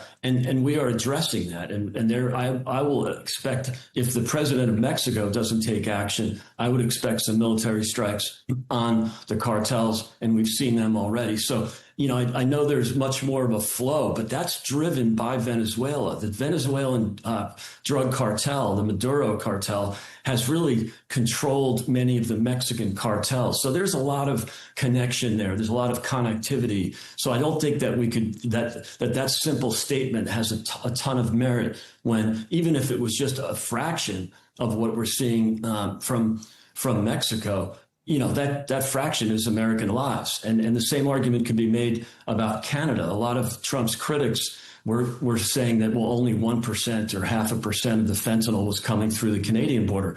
Well, that's 10,000 lives, right? So, that's not something that we can ignore when fentanyl and other drugs are killing more Americans than we've ever lost in a war. Okay, and I mean, just in terms of what the White House and the Trump administration's desired outcome is here, I mean, again, help us clarify here, because I'm getting a couple of mixed messages. On the one hand, President Trump said on Saturday, he said, we are going to run Venezuela until a transition takes place. But he says also, well, the White House says they don't want a regime change. And it looks like President Maduro's number two, Delcy Rodríguez, is cooperating with Washington and is filling the shoes of the head of state. So where are we heading here? I mean, what do you think America wants to achieve in terms of how Venezuela is run? Well, I think ultimately it will be a peaceful and democratically run Venezuela and a return to economic prosperity. That's what's going to the people of Venezuela. So that's the long run. The short run is really up to them in many ways. And I think, the great risk would be having a Maduro 2.0. So if the vice president now, sitting president, it turns into Maduro 2.0. We've heard some pushback from the senior people in Venezuela, a little bit of defiance against the U.S. That's not a game I would suggest playing. I think the president will give them a chance. But if they don't do it the way the president and the way America wants it, then there will be more military action. And the president mentioned that on Saturday. So, I think he would like a quick and peaceful transition with the existing government, followed by free and fair elections. And I think Venezuela is very ripe for democracy. And that's another difference between this and other foreign adventures that we've made over the last 2 decades. This is a country that had a robust democracy, a country with a robust economy. They were the richest country in South America before the Chavistas took over. And so I think in many respects, this is a return to prosperity, but it's really up to them whether they do it, peacefully and quickly. If they don't, and they return or try to make it Maduro 2.0 or Hugo Chavez 2.0, 3.0, you'll see a return from the U.S. military. And the president would rather not do that, but he will if it's necessary. Okay, I mean, one of the other concerns that's being raised, not just in America, but internationally as well, is this issue of precedent. So it's okay for America to do this in Venezuela, but supposing Russia did something similar in Ukraine, or China did something similar in Taiwan, how would America then have a leg to stand on in calling out those two countries for doing something quite similar? Yeah, I think you have to look at the underlying reasons and why they're doing it. Now with China and Russia, they are very much the aggressors, and they would look at their so-called enemies as part of their country, or that they deserve to own that. The U.S. is not colonizing Venezuela, and there was great risks to the United States from what was going on in Venezuela, from the Maduro regime, again, with the drug trafficking, with the absolute wreckage of the economy, and that caused the outflow, the mass migration of Venezuelans out of the country. And so, and many of them ended up in the United States. Again, that's probably not as big a risk now because the border has been closed, but still the damage that was done from Venezuela and very purposely done by the Maduro regime, that's something that can't be ignored. So I think it's apples and oranges to compare this to potential aggression from China and Russia. This is, and by the way, this is in our neighborhood. Now, granted, you could make that argument about Taiwan and Ukraine, but this is part of the return to the Monroe Doctrine. We saw this with Teddy Roosevelt 100 years ago or 120 years ago, and we're seeing it again now with President Trump. This is our hemisphere, and we want our neighbors to be peaceful and preferably democratically elected.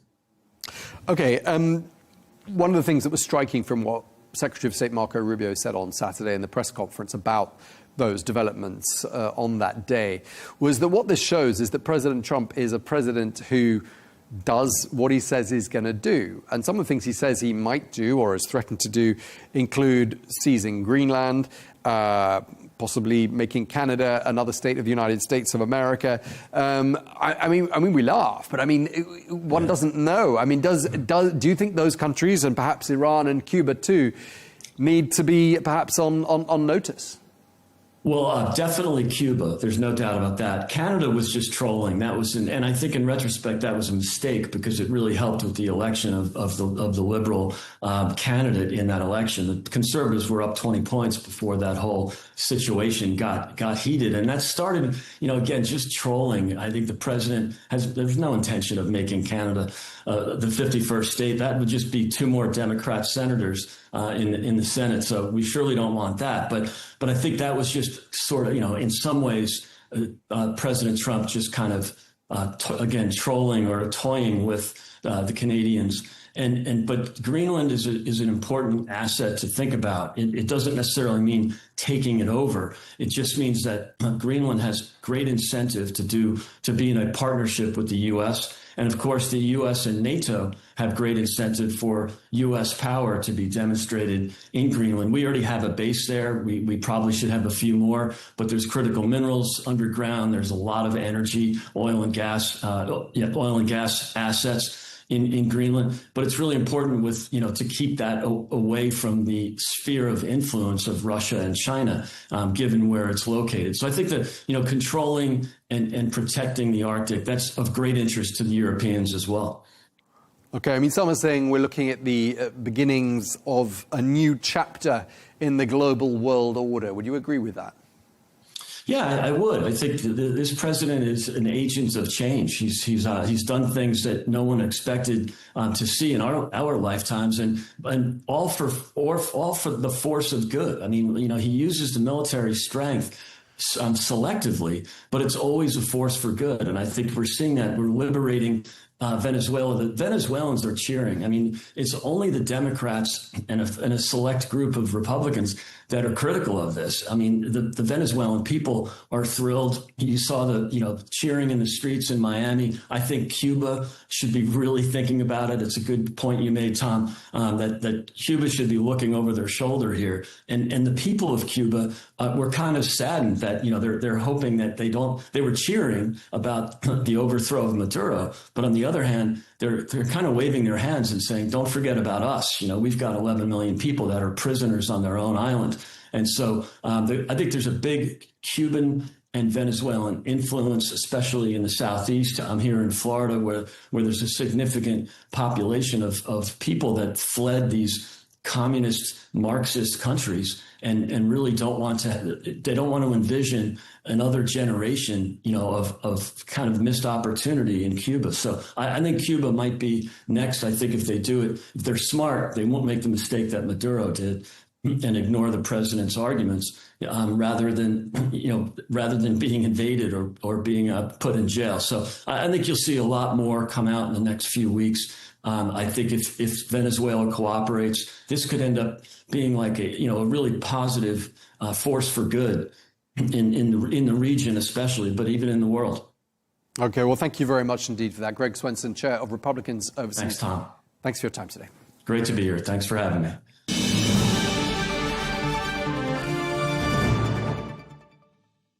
In other news, Saudi Arabia's Defense Minister, Prince Khalid bin Salman, has met with the Vice President of Yemen's Southern Transitional Council to discuss the latest developments there. Well, the meeting was said to be marked by the spirit of brotherhood and understanding. All this comes as Yemen's government has announced that it's regained control of the region of Hadramaut. Well, we're joined now by Dr. Saad al-Din bin Taleb, who is Yemen's former Minister of Industry and Trade and a member of the Presidium of the Hadramaut National Council. Thank you very much indeed for joining us, Dr. bin Taleb.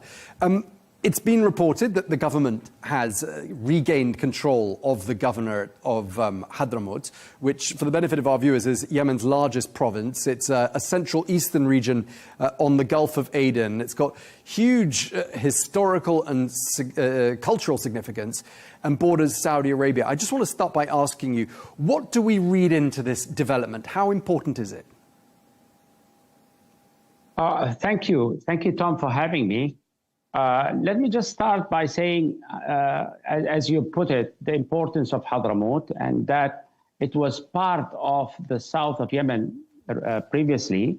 But as you properly mentioned, that Hadramaut has significant history and significant identity, and of course, a huge diaspora across the world, numbering about 20 million. So it has its own cultural significance. Now, as we know, there has been a conflict, and particularly in the south. Of course, the north is taken by the Houthis, but the south, in Aden, the control is under the Southern Transitional Council. And the Southern Transitional Council had wanted to be the representative of all the South for a long time, and it's calling for that, and it's refusing or trying to sideline all other political organizations that are representative in the South. Now, the thing is, this Hadramaut has very close relationship with the Kingdom of Saudi Arabia, historically, socially, economically, and also a very long border, which makes it a significant security asset or security extension for Saudi Arabia. Now, for some time, Hadramaut has been calling for its own political identity. In other words, Hadramis, they want to draw their political future by themselves.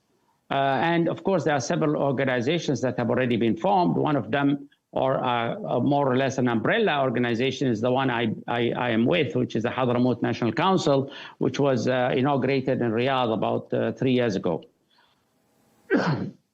Now, recently, quite unprovoked, suddenly the STC, which is supported with with a huge military force, has decided that it wanted to use force to bring its political agenda to Hadramaut by force. So they sent this huge military force to invade, basically, to invade Hadramaut and subdue its people to their political agenda. Now, the problem that the Hadramis have with this STC is that it reminds them, or it is an extension of the old socialist agenda that was in the south of Yemen under the Socialist Party, of course, Yemen Socialist Party, which is important, and also the character or the behavior of the STC, which is the Southern Transitional Council. So the STC behavior in its basically it's misbehavior, basically in its dictatorship, in its and it's very, very, very localized leadership in a certain area, which is regionalism, and also a huge amount of corruption that was practiced in Aden over the number of years that they have controlled Aden. So the example that the STC has provided is not really convincing for the Hadramis, but the Hadramis, because they are the largest constituent of the South and the largest constituent of Yemen in terms of area, in terms of depth in culture and economy, they want their own path. All right. So let me stop you there, because I think it is a complicated conflict for people to understand internationally, because there are all these different factions. But let me ask you a really simple question.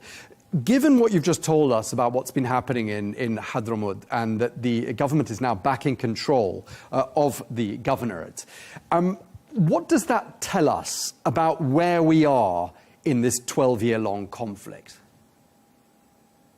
Okay, that's the most difficult question. It's not a simple question.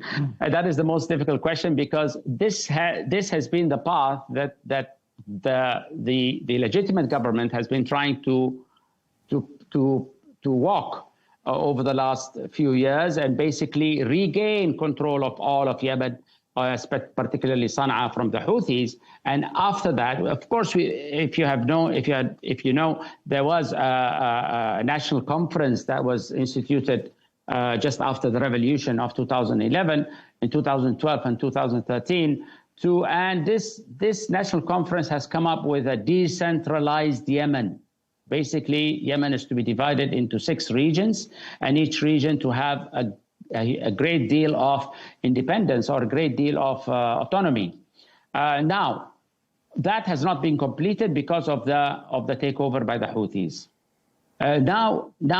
Since then, the major problem has been the regain of the total land of Yemen, and then to go into this, as was already approved by the United Nations as one of the references, is to have a decentralized Yemen, which many factions who are, if you like, who are like their DNA is to rule and not let others rule their own regions. They want to impose this political, like the Houthis, like the SDC. And so generally, what is coming now, hopefully, is since the SDC now is in great problem of trying to reconstitute itself if it can, and they have to do a lot of deep thinking about how to go on in the future. Now, what your question, if I understand it correctly, is what is next? What is next now? Riyadh has called first for the southern factions to come to Riyadh and have a conference on what kind of a South. There is something under a title of Southern Issue. So Riyadh is now calling, or not Riyadh, actually by the president, and the president has asked the Saudis to host this conference, and this conference we are waiting for it to happen in Riyadh sometime soon, and then it will come out with some sort of a roadmap of how to come out of not only the problems in the south, but also the problems for Yemen and how to deal with the Houthi issue. So this is what we propose, what we think will happen. Okay. And it depends. Of course, it needs a lot of leadership. It needs a lot of planning. It needs a lot of visions. And Hadramaut actually is quite ready with his vision. Hadramaut has been ready for a number of years with different visions that has it proposed that does not impose on any other region.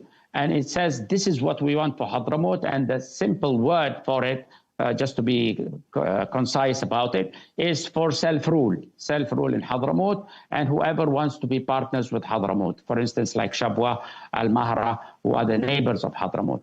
Of course, we depend a lot on the guidance and also on the support of the Kingdom of Saudi Arabia. And of course, the leadership of Saudi Arabia. Okay, Dr. bin Taleb, let me ask you a bit more about this dialogue, this forum to resolve the quote-unquote southern issue there in Yemen. And Saudi Arabia has been asked to sponsor this dialogue. And I just want to ask you how optimistic you are that that dialogue is going to deliver results. Okay, now optimism is a rare element these days, especially in the context of Yemen. But let me be, any step forward is optimistic. What happened to Hadramaut in the last month is a huge step backward, which means that the louder voice is the voice of the guns. And this idea must be broken.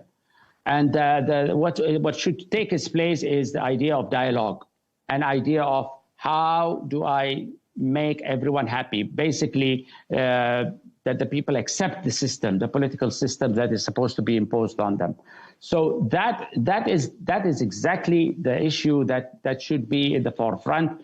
This needs, of course, a lot of leadership, which again, one of the maybe weaker points, and of course, visions. Now, in terms of visions, I can guarantee you that Hadramaut has been the foremost region that has proposed visions, not only for Hadramaut, but also for all of Yemen, and how to go forward in rebuilding a nation that has broken. So rebuilding failed nations is not an easy matter. I understand that completely. And we've already have almost 15 years now of conflict and, of course, of destruction and economic poverty, economic failure, and services and all that we know. And this has huge impact on the people, and the people have very little now to have very little tolerance now So that's another issue. How much will the people tolerate instead of more blow-ups that happen here and there? It's a simple matter as far as we are concerned, that the rights of every people, Hadramis, Mahra, Shabwa, Aidid, Abyan, all of that should be respected, including also the needs of Tihama, the needs of Ta'iz, the needs of Marib. All of them should be respected. Is there a common ground? Absolutely. There is common ground, except that we have to get out of dictatorship.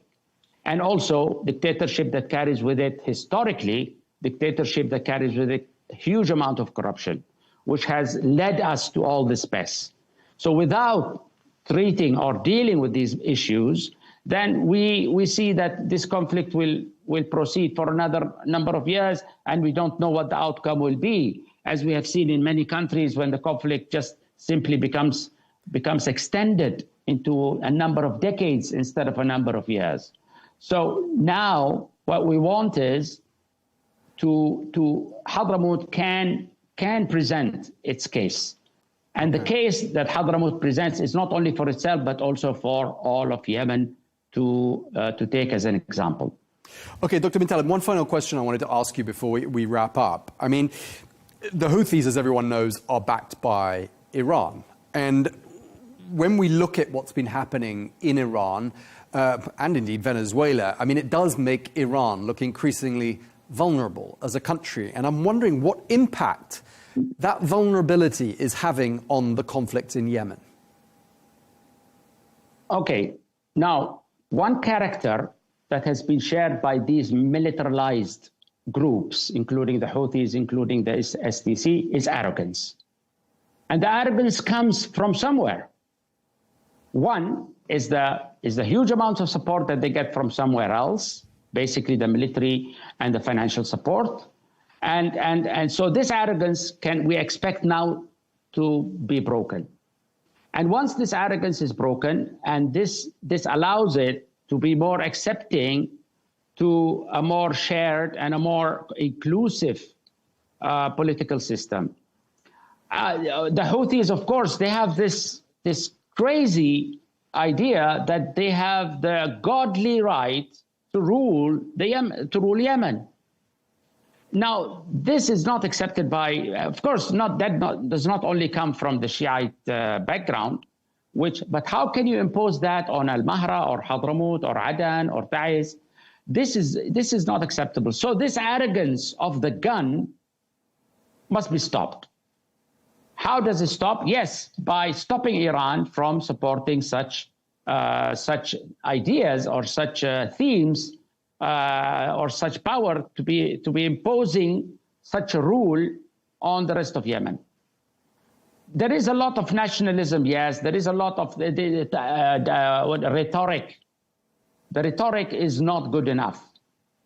The idea now is to share power and to make Yemen a more, if you call it confederacy, a federation, a union of some sort, that all people are happy with their own livelihoods in their own regions. And of course, we can agree on the common ground and the common government that will basically manage this union. How that is drawn out, there has been an attempt about 10 years ago, or 12 years ago, 13 years ago, with the national outcome of the national. But of course, later on, a constitution was drafted, and that's exactly when the Houthis came in and captured or hijacked the country. So Hadramaut now is looking forward, and we in the Hadramaut National Council, and of course, with all our partners in Hadramaut, including the Tribal Alliance, including social society, civil society, and all other factions of Hadramaut, we have already a draft of what kind of Hadramaut we want and what kind of relationship we want to have with the central government or with our neighbors or even with the outside world. Okay, we're going to leave it there because we're out of time. Basically, we are looking for modernism and human rights and democracy. These are our main titles. All right, we really appreciate you sharing that with us. Dr. Saad al-Din bin Talib, former Yemeni minister and member of the Presidium of the National Council of Hadramaut. Thank you very much indeed for speaking to us today.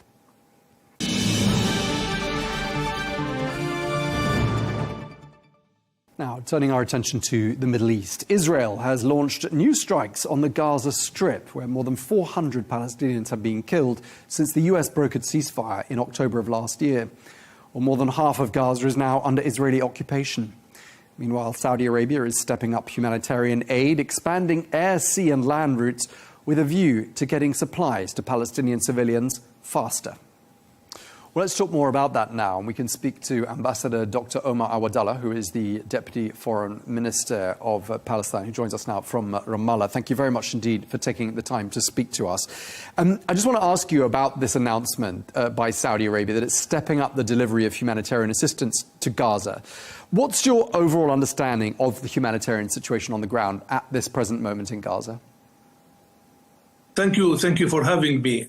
Actually, the situation is terrible in Gaza, and we were looking forward for the ceasefire because we wanted the starvation that Israel used as a method of war to be stopped, and to have the humanitarian aid enter to Gaza at scale with the support of our brothers, including our brothers, the Saudi Arabia, including the international organizations, other donor community. Unfortunately, Israel is still using this blockade against our people, especially in Gaza, to continue its genocidal war against our people in Gaza. Unfortunately, the trucks are not entering at scale. People are dying, freezing this time. They have been killed by bombardment, by starvation, by sexual violence and rape, and now they are dying under rain and freezing. Unfortunately, Israel is not helping in a way or another to fulfill and to implement Mr. Trump's plan that came to stop the war. And the announcement about stopping the war, unfortunately, the war did not stop. Our people still under attack in Gaza Strip, whether by attacking them directly, shooting them, or by starvation and other methods of war that Israel is using against our people in Gaza. Israel broke the ceasefire so many times under the watch of the international community, unfortunately, with silence, with great silence.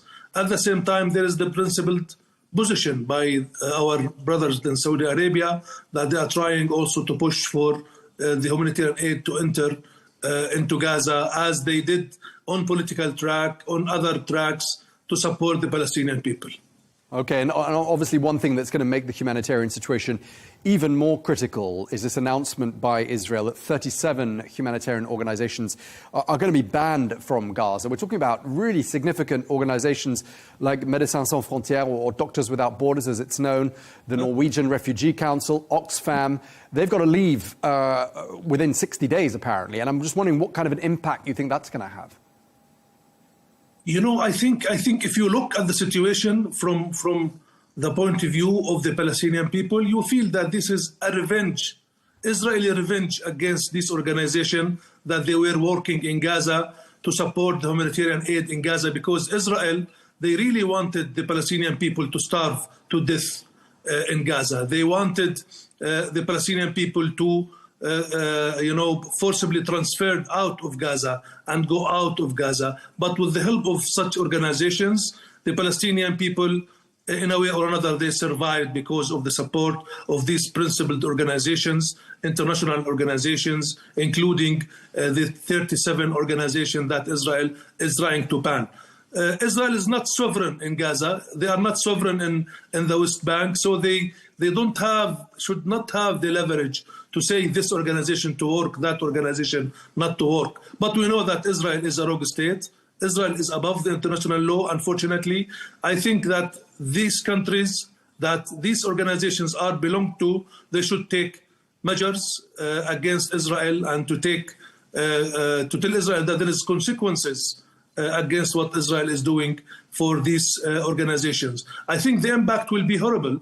The impact will be disastrous, because this organization, they used to support our people in Gaza on the sphere of their work. Some of them are medicine, some of them are doctors, some of them are humanitarian aid, some of them are food suppliers. So I think Israel is trying to continue its genocide by taking revenge of these organizations and from the international organizations, including the UN itself. Right, and Dr. Awadallah, I mean, we relied on people from organizations like the Norwegian Refugee Council, like MSF, to tell us what was happening on the ground in Gaza, because, of course, journalists aren't allowed in there. And Israel has decided it's going to maintain its ban on foreign journalists operating in Gaza. Why do you think they have such a ban in place in the first place? It's obvious that they don't want anyone to witness the crimes that they are committing in Gaza. They don't want anyone to enter to Gaza to see the terrific scene in Gaza about all this disasters and this disaster that a man-made disaster by the Israeli occupying forces and by their officials in Tel Aviv, unfortunately.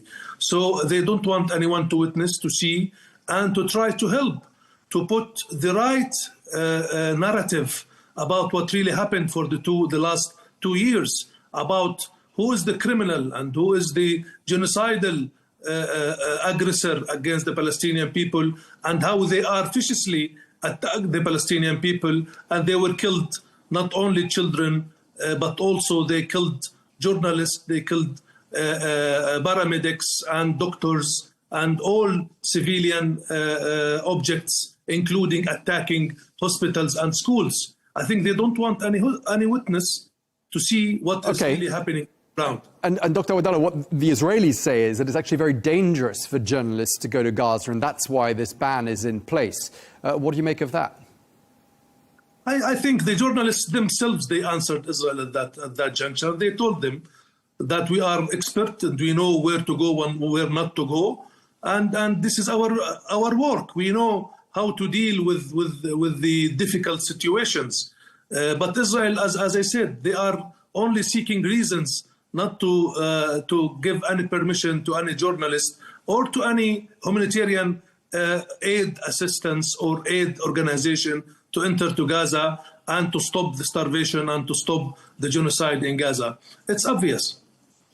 Okay, Dr. Awadallah, let's talk about Gaza a bit more specifically, and then we'll turn to events in the West Bank. I mean, you've painted a bleak picture of the ceasefire. It's been reported that some 400 or so Palestinians have been killed since the ceasefire deal was struck. 3 Israeli soldiers have also been killed during that time. I know you don't speak for Hamas, but would you say that apart from the repatriation of the body of one of the hostages, would you say that Hamas had fulfilled its side of the bargain? Actually, I'm not a spokesperson of Hamas, but I think that the issue of the bargain, it was a clear deal. It was a plan of Mr. Trump. Then it became a resolution at the Security Council. It's clear that this resolution speaks about Israeli withdrawal from Gaza, Israeli cessation of hostilities against the Palestinian people and cessation of the killing of the Palestinian people. The withdrawal from Gaza to let the aid to enter to Gaza at scale, nothing out of this happened. And I think we need to look at the picture from the other side also. What Israel is doing now, they are dividing Gaza into pockets, unfortunately. They are killing there and here and there. So I think Israel yet did not fulfill what they should to do, actually, according to this ceasefire agreement. But also to talk about Hamas and what Hamas is doing, I think with the help of the mediators and the guarantors, I think it's clear that Hamas should fulfill also its part of this agreement, and the guarantors and the mediators, they said it, that Hamas will fulfill its obligation in this equation. Okay, and of course there's no Hamas in the West Bank, and yet between the months October 2023 and October 2025, it's understood that more than 1,000 Palestinians were killed in the West Bank. Most recently, maybe you have more accurate information than me, more recent information, but the most recent example I found is in Nablus, deadly violence there last week. How would you describe the overall situation in the West Bank right now? I think the genocidal war that Israel started in Gaza 2 years ago is still continuing in the West Bank, but this time by annexation, by settler terrorism, by settlements, by the Israel occupying forces attacking the Palestinian people, cities and villages, closing, having more than 1,000 checkpoints and iron gates, are isolating the West Bank and the cities and the Palestinian communities from each other. The attack on all our people. So I think Israel is continuing its genocidal war, and Israel was never about peace. This is their project. Their project is to forcibly transfer the Palestinian people out of Palestine, or to be arrested arbitrarily under the Israeli detention laws, new laws. Adding to this, they are working hardly, to cut the ties of the Palestinian people with their Christian and Muslim places in Jerusalem.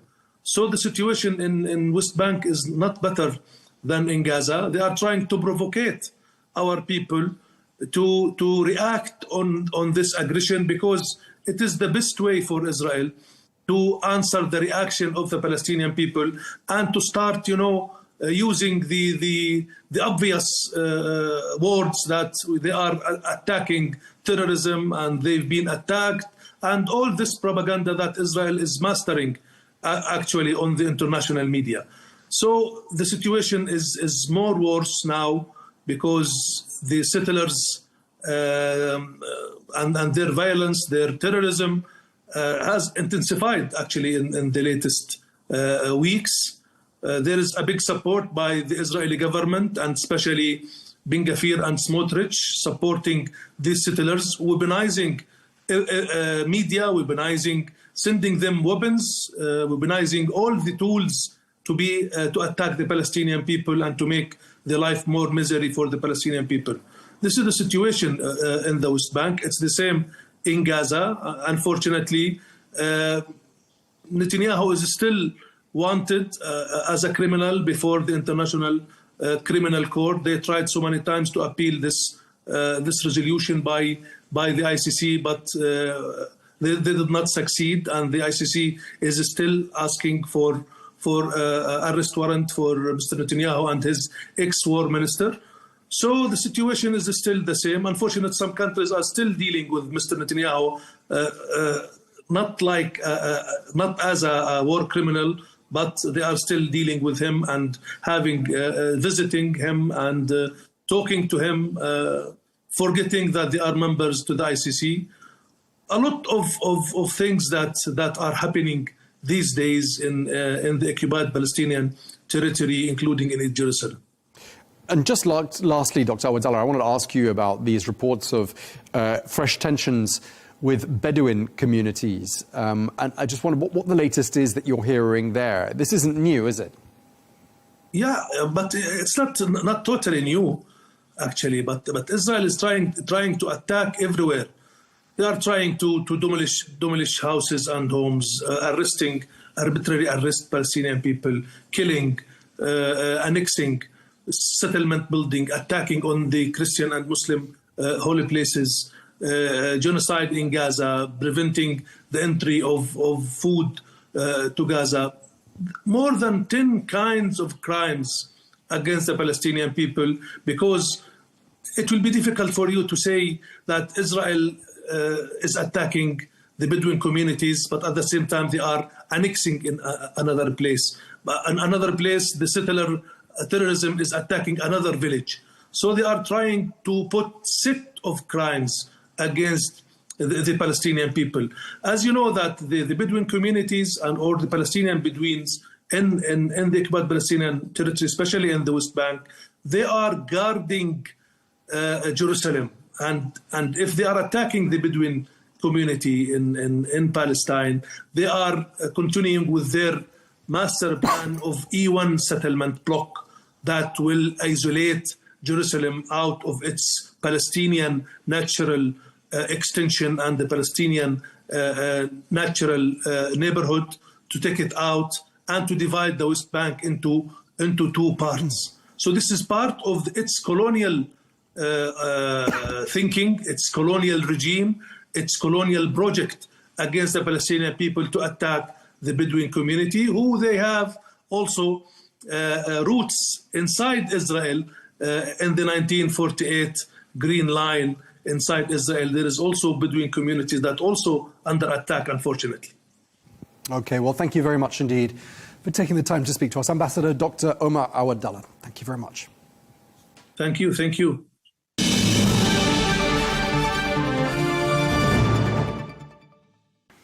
Well, staying with the Middle East, Iraq's new parliament last week elected Haibat al-Halbousi as the new speaker. That is the first step since November's elections.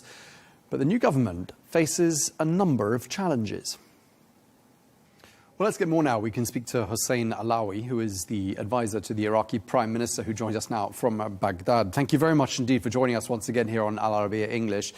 The new parliament there in Iraq has had its first sitting since elections were held about 3 months ago. And as Speaker of Parliament, Haibat al-Halbousi has been given the role of Speaker. But quite a lot of other issues still need to be resolved. And I'm just wondering, first of all, why does it take so long to form a government there in Iraq?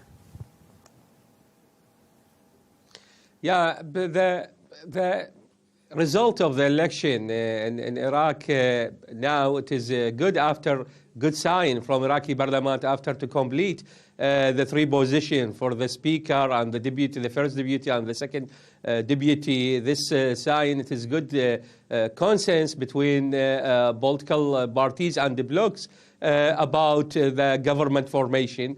But now waiting to the election for the president. The president is very important because we have 218 or 19 seats.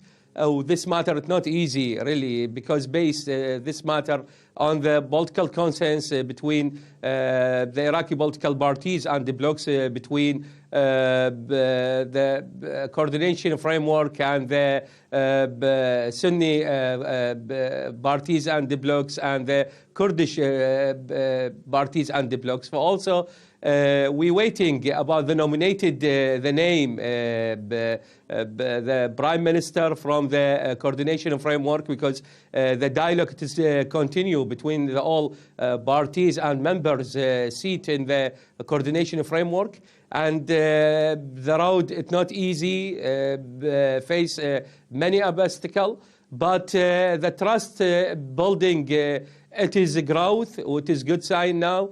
And we're waiting now, today, the close for the nominated names, opening the list for the president election. And after the choice from the Iraqi parliament, the president already the president talked with the coordination framework, because it is the biggest blocks in the political parties in the Iraqi parliament. And after that, have right to give name and the government formation. Okay, and of course you are an advisor to Prime Minister Mohammed Shia al-Sudani, and his bloc won the most seats, I believe, in the elections in November. Do you think it looks like he's going to remain Prime Minister at the conclusion of this whole process?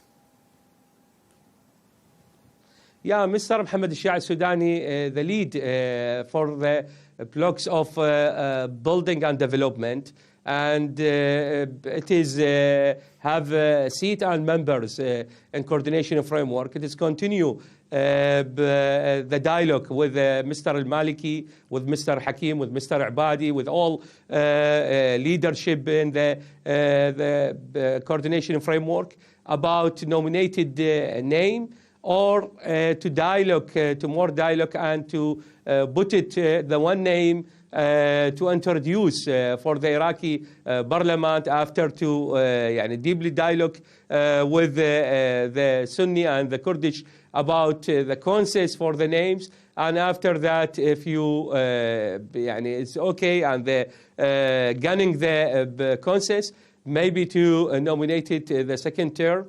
And if you face the problem, maybe to go to the national space, and the national space, it is the same process in the last election, and the fifth result election in 2021. For also now it is continue the dialogue and continue to work together, a few individual together in the coordination framework about nominated the one name. Maybe it's not easy, but it is continue the activity with Maliki as a leader for the coordination framework, and the gunning the consensus to nominated the names for the as the prime minister for second third time, and talking with the two blocks in the nation, Sunni and the Kurdish, if you like, and the to participate to government formation. Okay, and of course Iraq faces this very complicated and delicate balance between US influence and Iranian influence. And of course Iraq is home to a number of pro-Iranian, anti-Western armed groups who operate in the country. Do you think Iraq has to choose? Is it Iran, is it America, or is it both? I think that any nominated for the prime minister put it the Iraqi first, because it is obligate for the Iraqi people and to transition the voted from the election, result election, and go to the space for the national working together to implement all commitment, political commitment in the election. For also, I think maybe to influence the foreign state such as the Iran and the United States, but no influence directly. Maybe to just to talking about now. Maybe it is like or unlike the policy, the activity for action, but in the reality now, it is the political equal. It is Iraqi. It is more than the foreign state to influence and effect on the prime minister names and the programs and the activity for the Iraqi government or the new Iraqi government.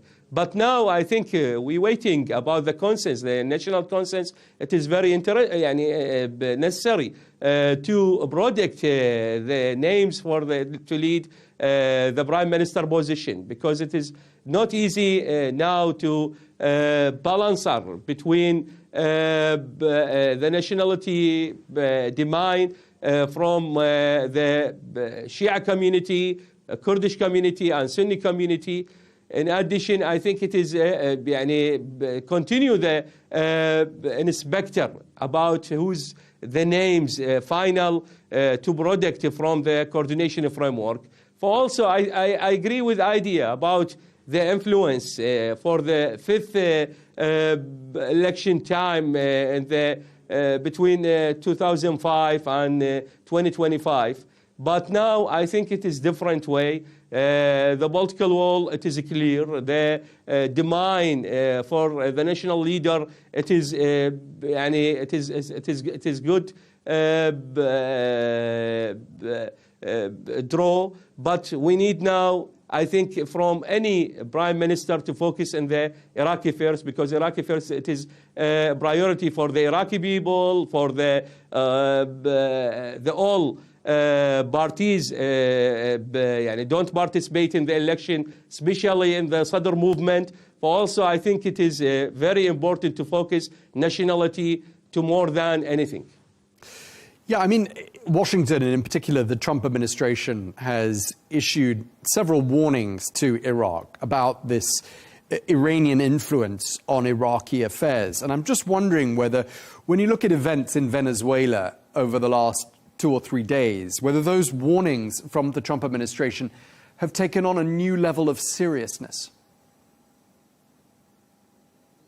Yeah, I think the Venezuela case, it is different way on Iraq. Iraq, it is friendly for the United States. It is good relationship between the Iraqi government and the United States. But I think it is some issue we need to more discussion between the Iraq and the United States, especially about disarming the armed factions. The armed factions now, the majority, it is acceptable to integration in political process, which is a good sign, really. But we need to more than to push it process from the new government, adopt the program for the government and the prime minister. Who's the name for the prime minister? It is maybe to influence in this matter. In addition, I think it is now the leadership in the United States, it is understanding the Iraqi problem about many issues to publisher from the or the issue the statement from the any officially official responsible in any touch or the official direct on the Iraqi file. For also, I think to reading many demand, many statements to issue from the special envoy, the U.S. Department, the Department of War, or any the institution from the United States.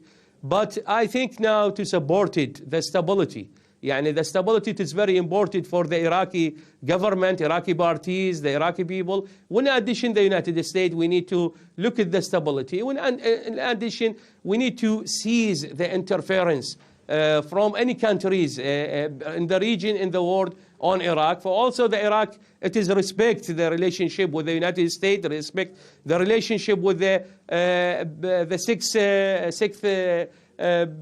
state in neighborhood. In addition, we work together with the United States, with Iran, with the Arab Gulf state, with the Turkey government, about the stability, about the protect the stability, about to expanding the activity in the foreign affairs, Iraqi foreign affairs, about focus the economy, the investment. For also yesterday, it is Chevron to was coming in Baghdad and was meeting with the Prime Minister and to talking about in Basra field about to more activity to Chevron company. Also, it is different way when you compare in 2005, in 2010, in 2000. After the collapse of Mosul. Now it is the stability in Iraq, it is very clear. For also it is a good sign about to gunning the companies from the United States, from the region, from the world, to coming in Iraq and to work together to development the Iraqi economy. Okay, and just lastly, and briefly if you don't mind, you told this channel recently that Iraqi citizens have been recruited into the Russian army, about 5,000 of them so far, and they've been fighting in Ukraine. I'm wondering, how much of a concern is this to the Iraqi government? Yeah, I don't have now to officially to number because we Iraqi government to establishment the special committee and to an inspector the all names for the Iraqi citizen to participate in the Russian army and to participate in the war.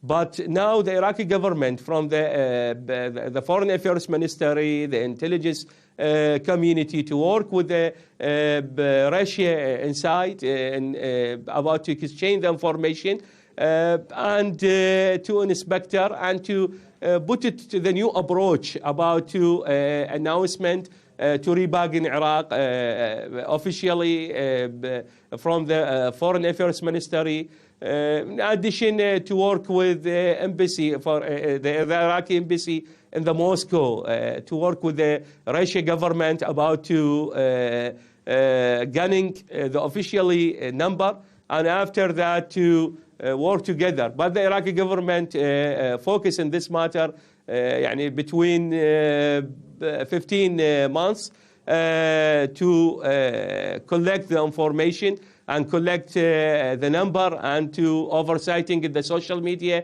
and to talk with the Iraqi youth to enjoy the phenomenal war between Ukraine and the Russia. And in addition, maybe to after to a new government to declare about the number for the Iraqi citizen. In addition, we work together with Russia, with the international community, with international organizing to put it the number officially, and put it the new policy and the approach to rebag in Iraq. Okay, well, thank you very much indeed for your time. Hossein Alawi, advisor to the Iraqi Prime Minister. Thank you for your time, sir. Thank you. Thank you. You are welcome.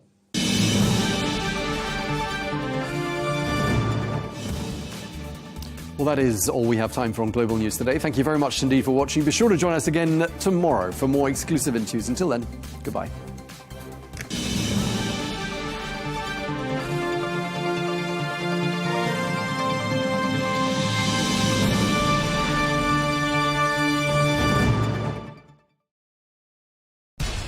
We have to take care of our people, and we're going to take care of our people first. For in-depth analysis and all the latest developments across the globe, make sure you join us every weekday. President Trump is trying to negotiate a ceasefire. With so much happening, so much information, and so much noise, International law will have no part in his administration. It can be hard to keep track. Tariffs will just fuel inflation. We're going to fight these tariffs. But you can count on us to tell you what you need to know. We stand by your side. Join me, Tom Burges Watson, for Global News Today, right here on Al Arabiya News.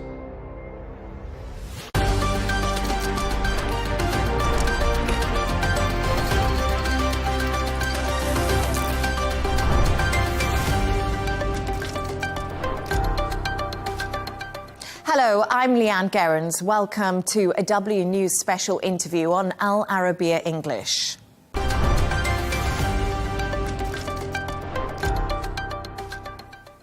Israel has officially recognized Somaliland, a self-declared republic on the Horn of Africa, raising tensions across the region. The move has been condemned by the African Union, Egypt, Sudan and Saudi Arabia as a dangerous precedent. In a series of posts on X, the government of Somaliland addressed the claims and clarified its diplomatic stance with Israel. The government of the Republic of Somaliland said it firmly rejects false claims made by the president of Somalia, alleging the resettlement of Palestinians or the establishment of military bases in Somaliland. Somaliland's engagement with the State of Israel is purely diplomatic, conducted in full respect of international law and mutual sovereign interests of both countries. These baseless allegations are intended to mislead the international community and undermine Somaliland's diplomatic progress. Somaliland remains committed to regional stability and peaceful international cooperation.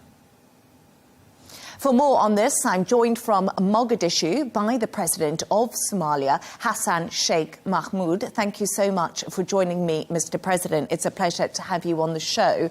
First of all, I just want to begin with, what do you make of the government of Somaliland's comments that I just put to you?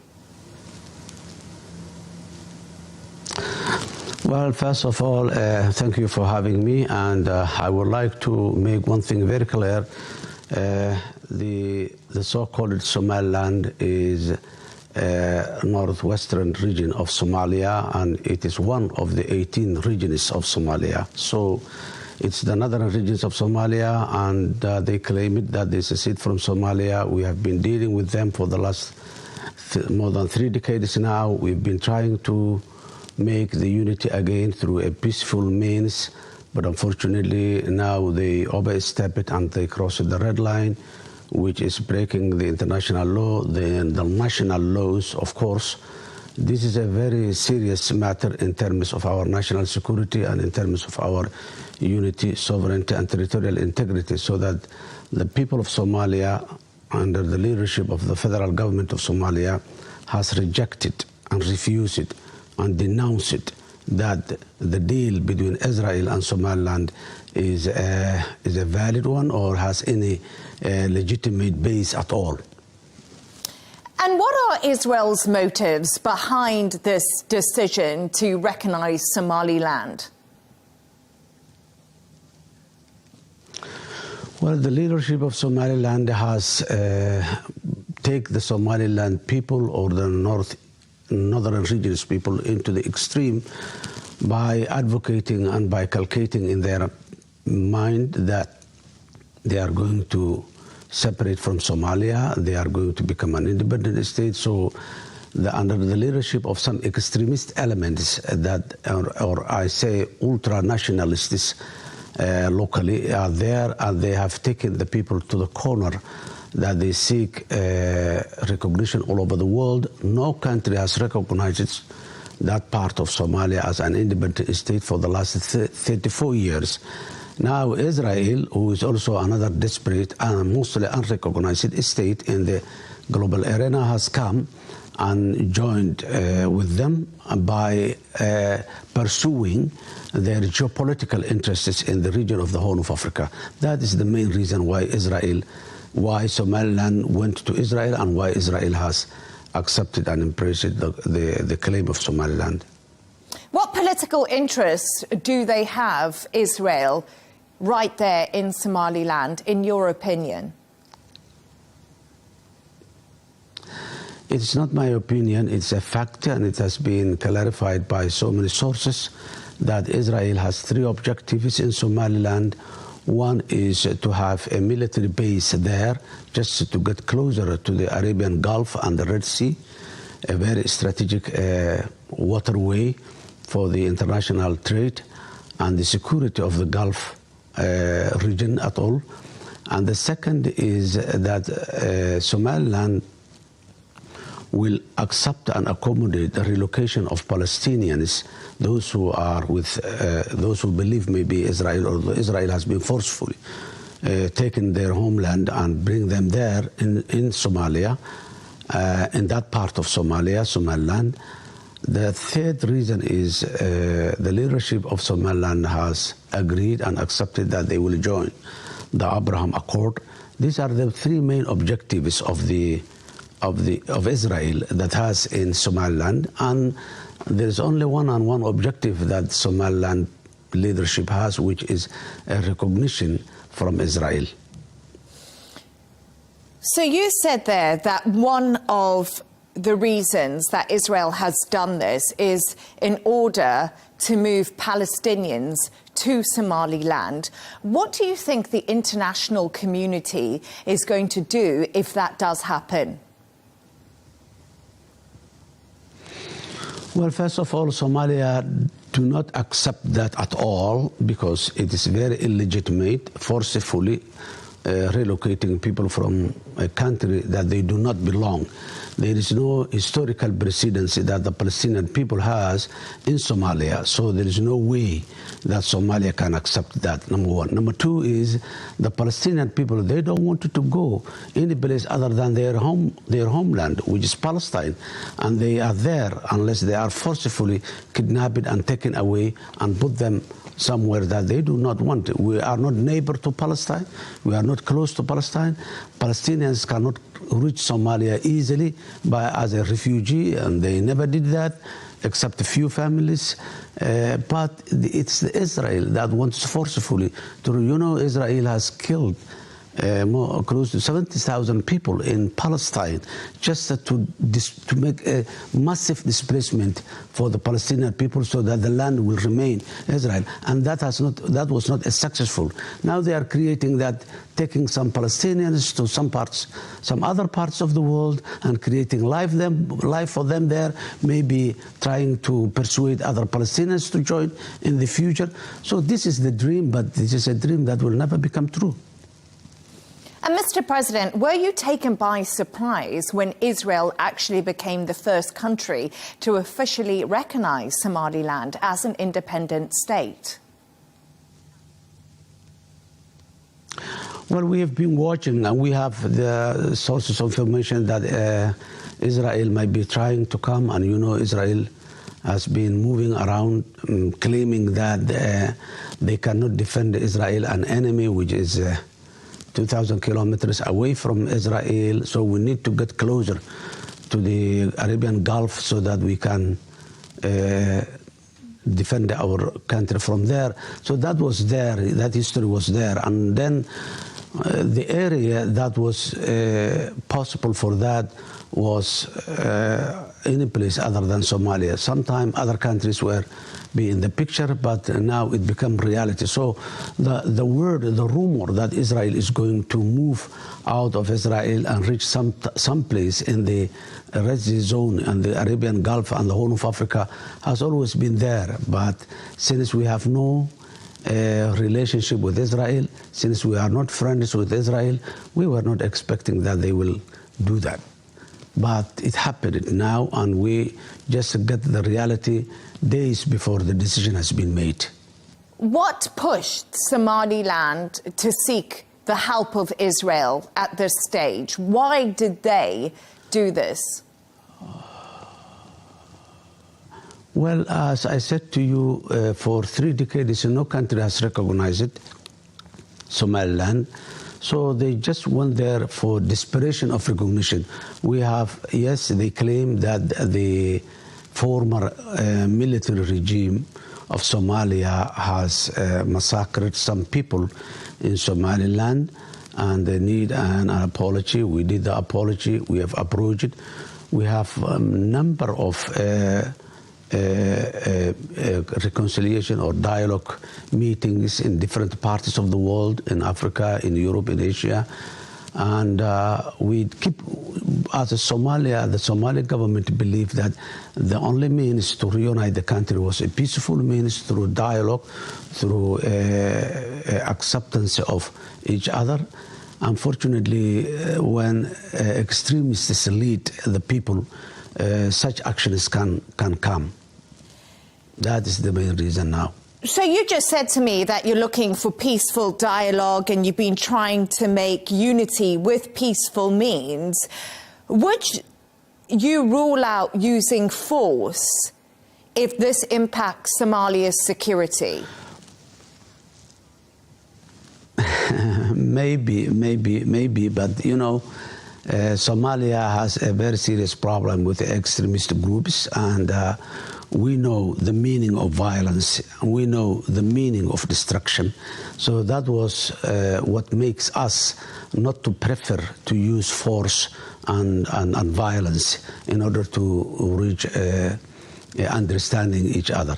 So our preference was to have that dialogue, and we had a number of dialogue sessions in the past, particularly 10 years in different parts of the world. So we believed that that will be coming. But unfortunately, another desperation that the Somaliland leadership has compelled to take such extreme pressure was Somaliland was becoming now, after 30 years, was not becoming a viable project. So the people of Somaliland has been rejecting the secessionism and the separatism. Already some regions have already left Somaliland and they accepted the unity. Others are now claiming that they will accept the unity. So this minority extreme group leadership, not the people, the leadership, it was so desperate that they're seeing that things are falling apart, and now they go into that very, very dangerous trajectory. But the Somaliland people have also rejected this step, and the majority of the Somaliland people are seeking the unity. Northeastern region is left Somaliland. Now others are also claiming that they are going to leave. So Somaliland has proven to be a non-viable project. That is what makes them desperate and take extreme steps towards the wrong direction. It's really interesting because after Israel did recognize Somaliland, there were celebrations on the streets in Somaliland when that happened. And do you think that is just a small minority of people who were celebrating that? Or do you think that there is wider support than you might expect?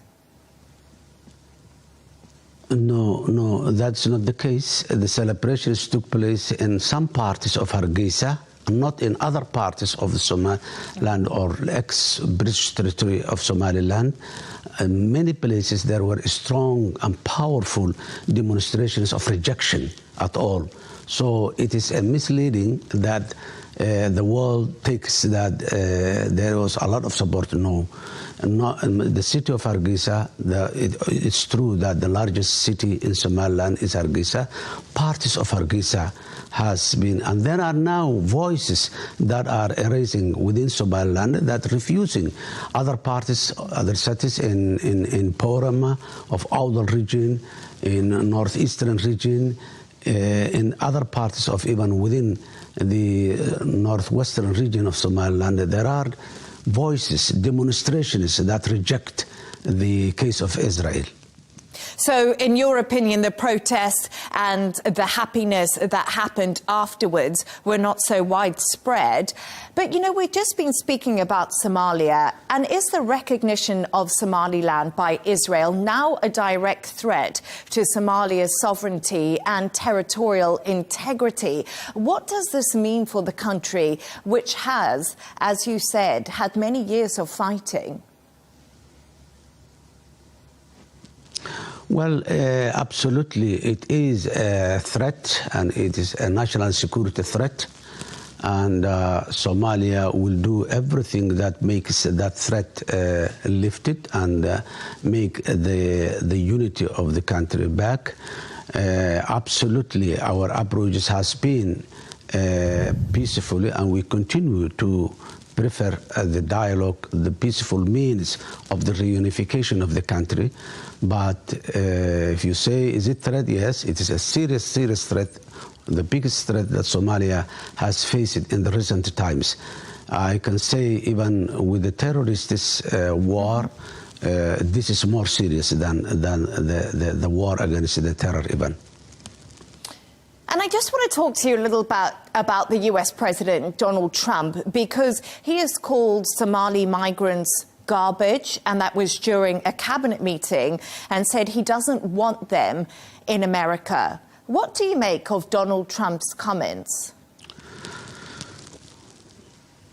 Well, America is another country, and America is also a country that received a lot of different people all over the world. Somalis were among those who seek there. I believe that those Somalis who are there legitimately will remain there legitimately, but those who have lost or didn't succeed to get a legitimate resettlement or there in the United States, that is, the decision belongs to the legal aspect of the United States. But we hope that those people will have fair justice for the system within the United States government. But what do you make of him calling your people garbage? Surely that must be something that you don't agree with. I do not agree, and that's not acceptable at all. But you know, President Trump has called Africa a shithole sometime. But completely I disagree, and that is not acceptable to our norms and our culture and our behavior. No one is garbage. It is a human and I believe Somalis are very smart, intelligent people who are hardworking, very honest and decent people are the Somalis. So they cannot be described as a garbage. I think maybe that's a misplaced word or comment. And let's just move on a little bit to talk about domestic politics. You've lost territory to al-Shabaab in recent months, and critics say your government doesn't have a clear strategy to defeat them. What are you doing to keep the people of Somalia safe right now? Well, that is not the case. In reality, you know, we have liberated a lot of territory from al-Shabaab. My government came into the office in 2022 when no place was safe in Somalia and no territory was liberated except a few areas in some parts of the central Somalia. Now, in 2023, you know, this country is a country that has so many challenges. In 2023, we liberated a lot of territory in the central and in two states of the three states that al-Shabaab was occupying. And yes, in a war, sometimes you lost some battlefields and you gain or win some battlefields. Yes, that's true. We lost some battlefields, we lost some territories, but in 2025 we regained those, but that we lost those territories in 2024, and in 2025 we regained most of those territories, and then we keep continuing. As I'm speaking to you now, war is going on in more than 3-4 fronts in Somalia against the terrorist groups. And the Somali National Army is expanding every day the territory that the government controls. So losing the war is not the right expression. We are winning. We are winning the war in general. And we are not fighting the terrorists means of military only. There are multiple fronts we are fighting with them. And will Israel's presence in Somaliland provide an opportunity for al-Shabaab, which is trying to recruit more fighters? It's absolutely true. This is now the claim, the main claim that al-Shabaab was claiming was that they are defending foreigners that attacked Somalia. All the international community or the international relations that Somalia has outside, they assume and they claim that this is a foreign attack. So now Israel added into the equation that will give them a breeding ground for recruitment, for getting more financial support, and for getting more and more even political support within the Somali community, particularly those communities who are living in the rural area. So it is an opportunity for al-Shabaab, the recognition of Israel to part of Somalia. President Hassan Sheikh Mahmoud, thank you so much for your time and for joining Al Arabiya English today.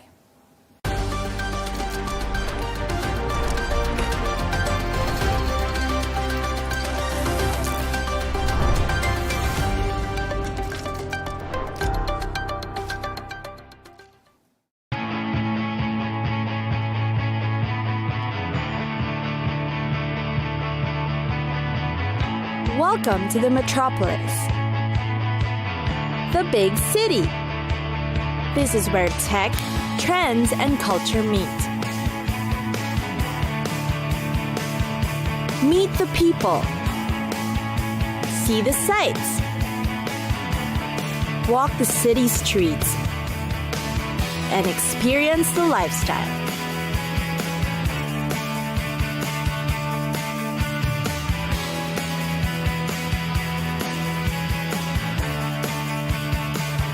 This is your first-class ticket to the cities of the world.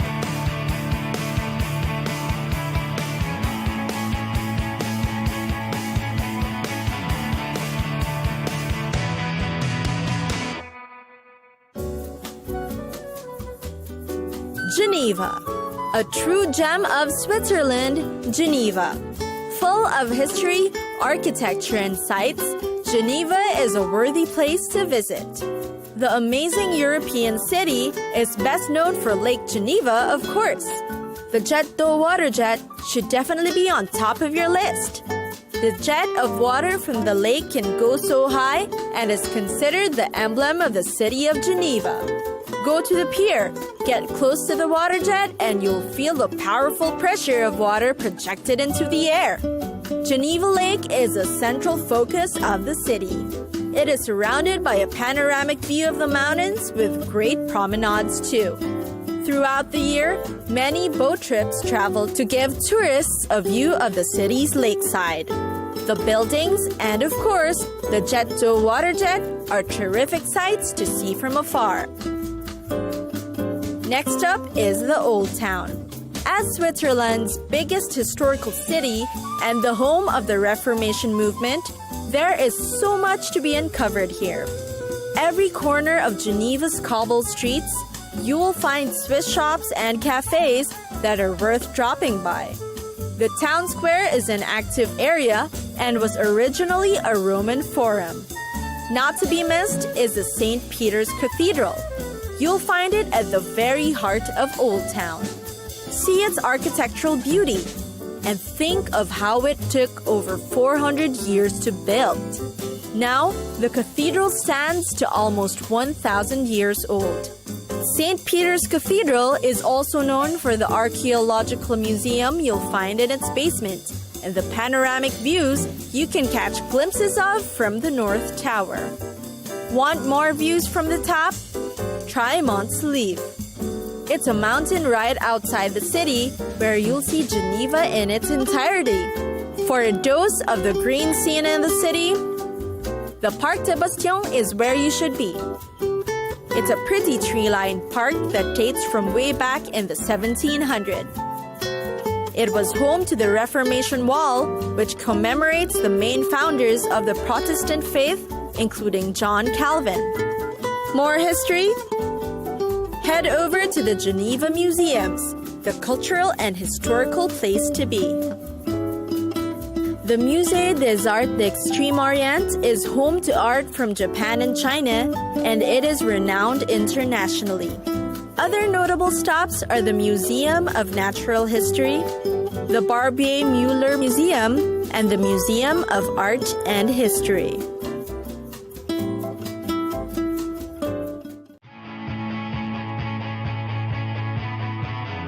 It's time for us to go. Pack your bags and get your tickets ready. And we'll see you on the next destination. Catch us again next time on Cities of the World.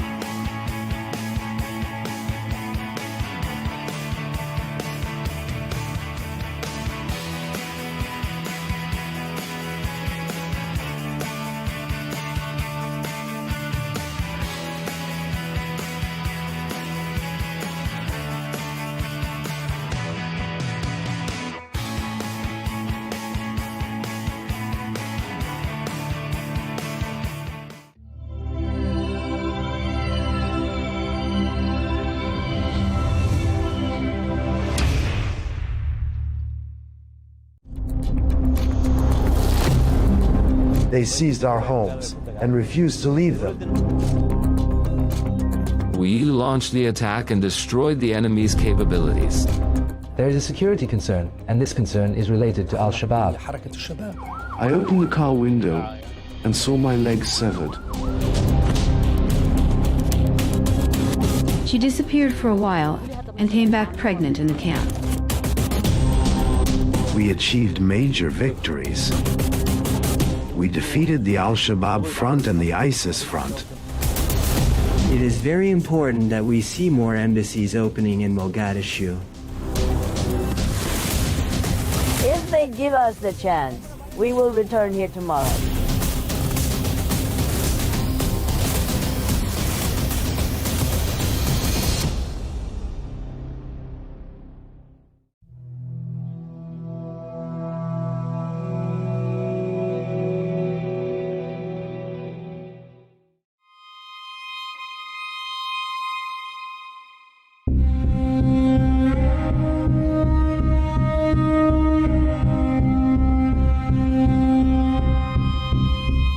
Somalia faces major challenges, with more than 60% of its population affected by nearly 2 decades of ongoing clashes with Al-Shabaab.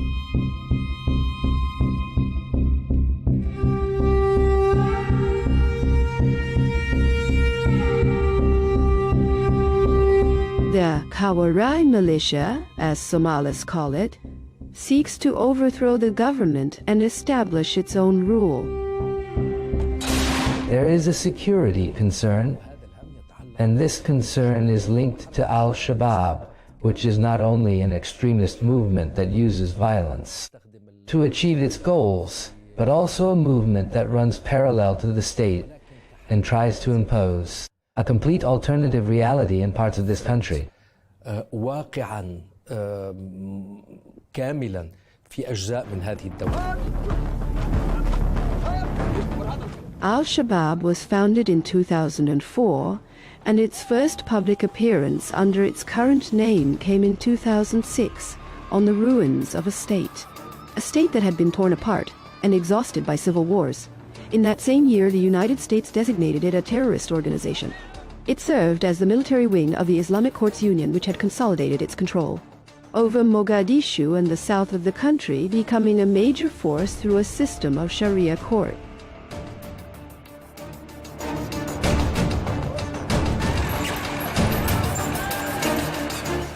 In 2007, the movement split from the Union, which had refused to remain silent in the face of Ethiopian intervention, having become a magnet for many extremist currents with backing from Eritrea.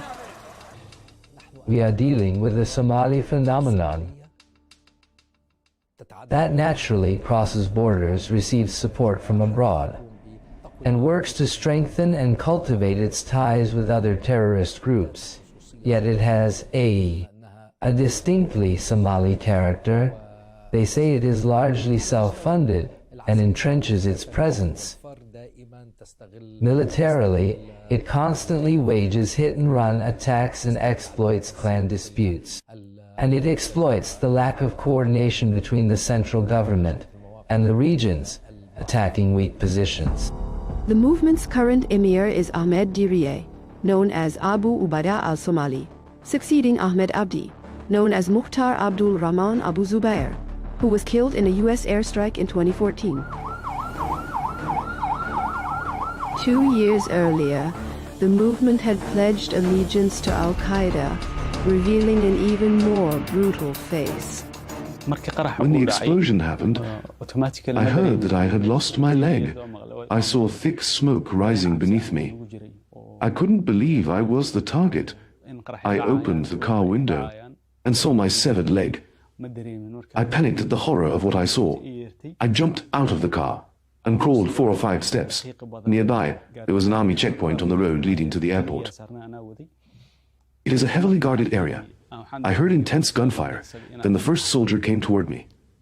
I identified myself as a journalist because they thought I was the suicide bomber. After that, the soldiers took me to the hospital. The damage done to me is visible, but I did not bow to their intimidation and threats. I did not stop my work or my education, and I believe I defeated them. I did not give in to what they were demanding of me.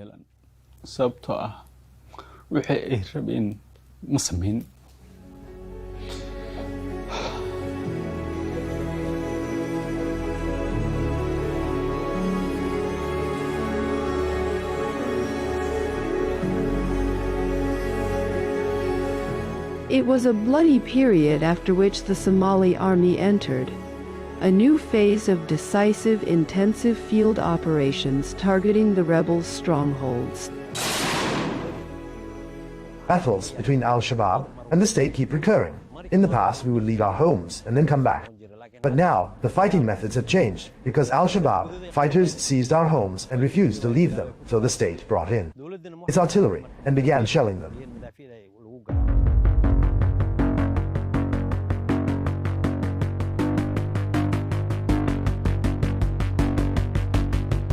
This approach began under former President Sharif. Sheikh Ahmed continued under President Hassan Sheikh Mohamud during his first term, and then under his successor, Mohamed Abdullahi Mohamed, known as Farmayo. The year 2022 marked a decisive turning point in the fight against terrorism, when the government, with the support of the COA, African Union mission, dealt heavy blows to the extremists.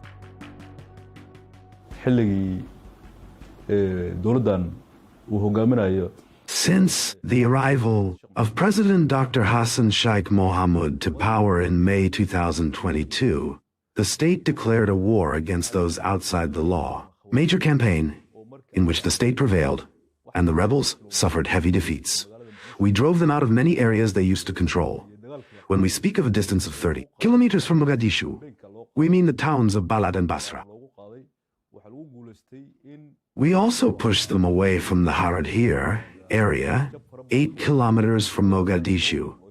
We can say that the Somali state now controls around 90 to 95% of the territory.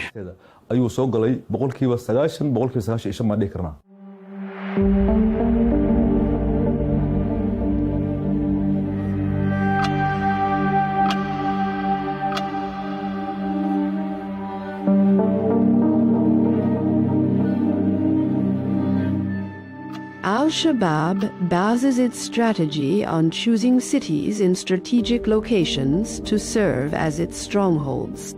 The latest area to be liberated from its grip was the town of Baria. About 60 kilometers from Mogadishu, the town served as a forward base for the group's fighters, from which they planned and managed operations against the capital and its surroundings. Baria is an important area. First, it is agricultural land. Second, it is close to the towns of Maro and Afgoy all the way to Marca, which makes it strategically important for the enemy. The terrorists try to move closer to the area, disrupt people's lives, and control the road leading to Mogadishu. Securing Baria is part of the operation. The military operation we called Silent Storm. The town has a strategic location, allowing us to monitor movements in the surrounding areas, on both sides.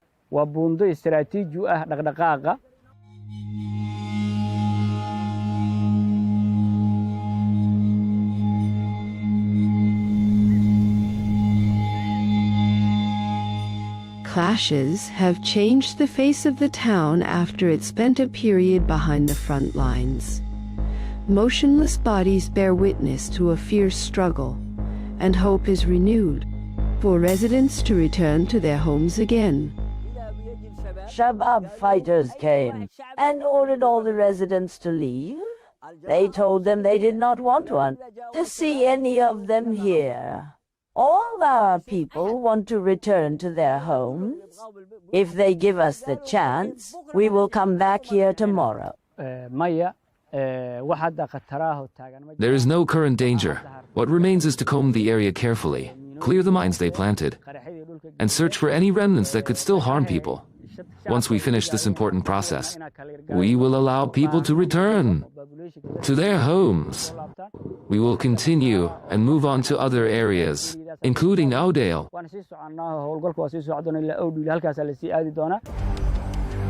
Somali clans have also stepped in after growing fed up with the extortion payments imposed on them by force. A tribal uprising was a decisive factor in tipping the balance of the confrontation, drawing on its intimate knowledge of the terrain and the fighters' movements.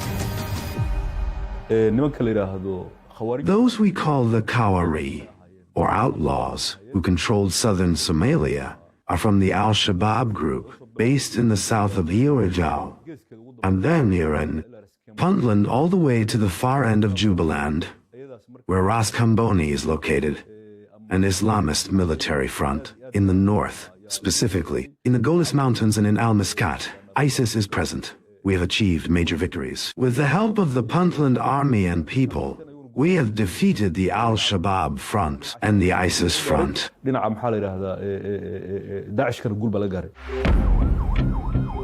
escalation peaked in March 2025 when there was an attempt to target President Hassan Sheikh Mohamud's convoy with a roadside landmine near the presidential palace. This bloody approach is not limited to striking state institutions and symbols. It targets anyone who opposes the movement's extremist ideology.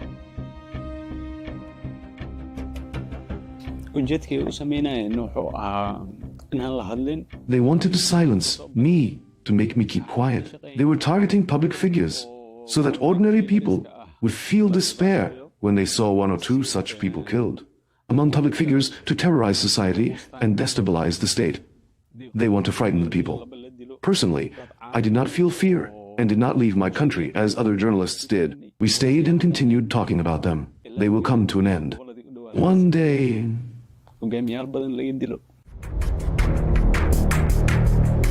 Illegal, taxes, smuggling, kidnapping and extortion, money laundering and external support. This is how the movement funds its terrorist activities, providing it with around $100 million a year, according to the U.S. Treasury Department.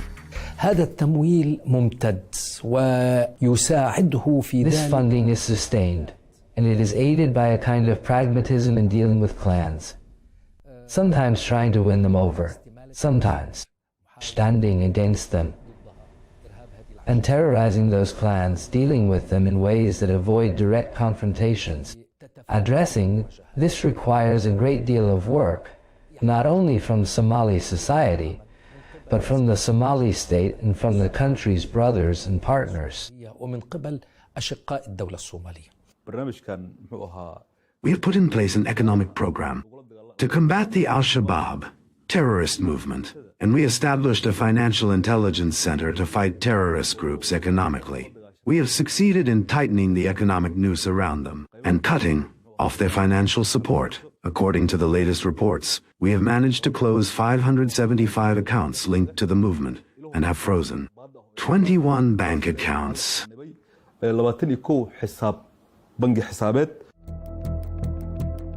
International and regional alliances have stepped in and tightened the noose around these groups through ongoing operations to drive them out of their positions, mainly in the south and center of the country.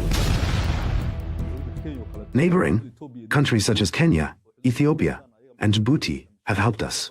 They have been part of the African Union peacekeeping mission since 26, as well as Uganda, one of the African countries supporting us. These states have joined us at every stage of the fight against terrorism. Their soldiers are part of the PIA, African Union forces. Without their efforts on Somalia's security, terrorism would also have reached neighboring countries such as Kenya, Ethiopia, and Djibouti. Somalia itself is deeply interconnected with its neighboring states. The movement has lost much of its influence after the renewed pressure on it, combined with intensive U.S. airstrikes, and a series of defections has also thrown it into disarray and undermined its organizational structure. I broke away from Al-Shabaab after a long ordeal. Their only goal is destruction and sabotage. They show no mercy to the weak, and life among them was harsh and difficult. I surrendered to the government.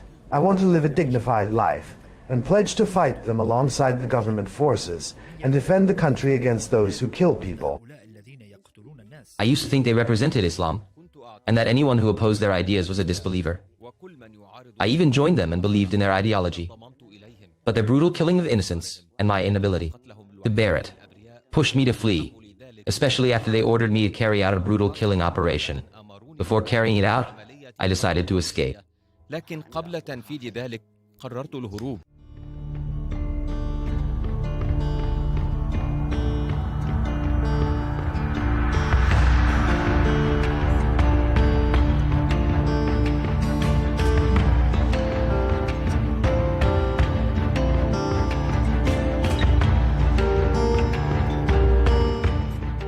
Mogadishu, which used to fall asleep to the sound of explosions and wake up to security fears and bullet marks on the walls, has now begun to regain its long-forgotten features. A cautious calm prevails under constant vigilance. Security checkpoints are everywhere, with heavy concrete barriers at the city's intersections. Military patrols monitor all entry points closely. A daily inspection routine is still present on every corner.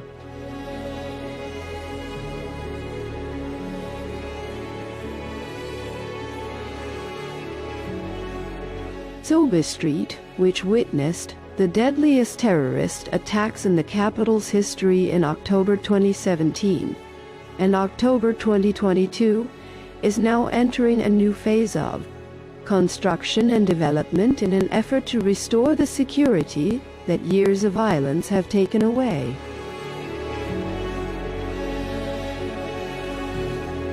Bakara Market, one of the largest markets in the Horn of Africa and the center of economic life in Somalia.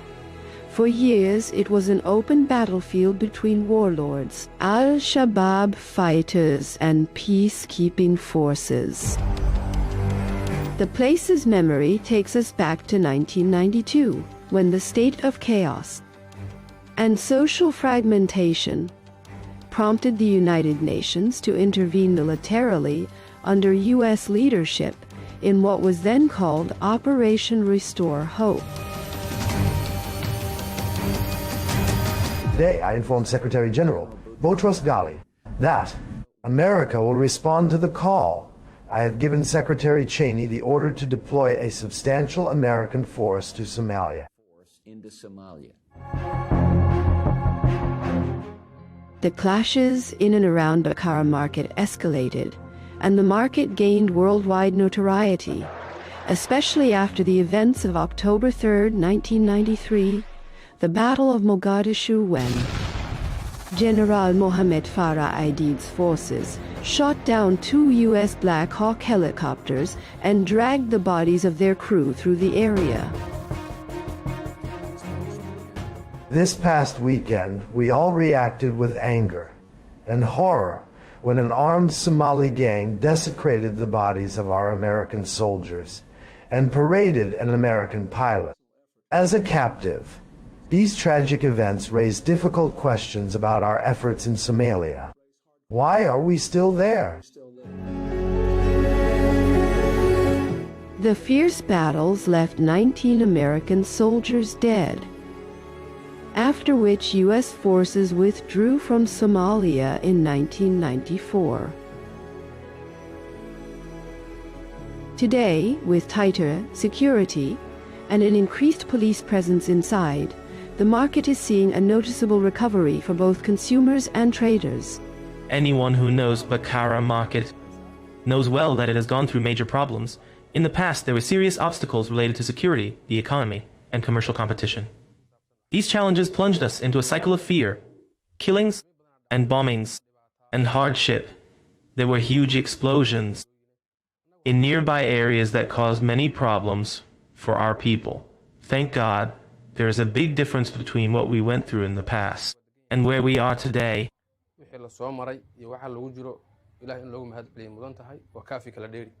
The relative stabilization of conditions has boosted commercial activity and extended to livestock markets, the backbone of Somalia's economy for centuries, the main source of livelihood for most of its people. This market was established in 2005. Large numbers of goats and sheep are brought here. Trade is going well. Prices rise at times and fall at others. A sheep costs between $250 and $300, and a goat between $120 and $160. The market receives around 6,000 head of sheep each month, and during the Eid periods the number rises to about 60 or 70,000 head.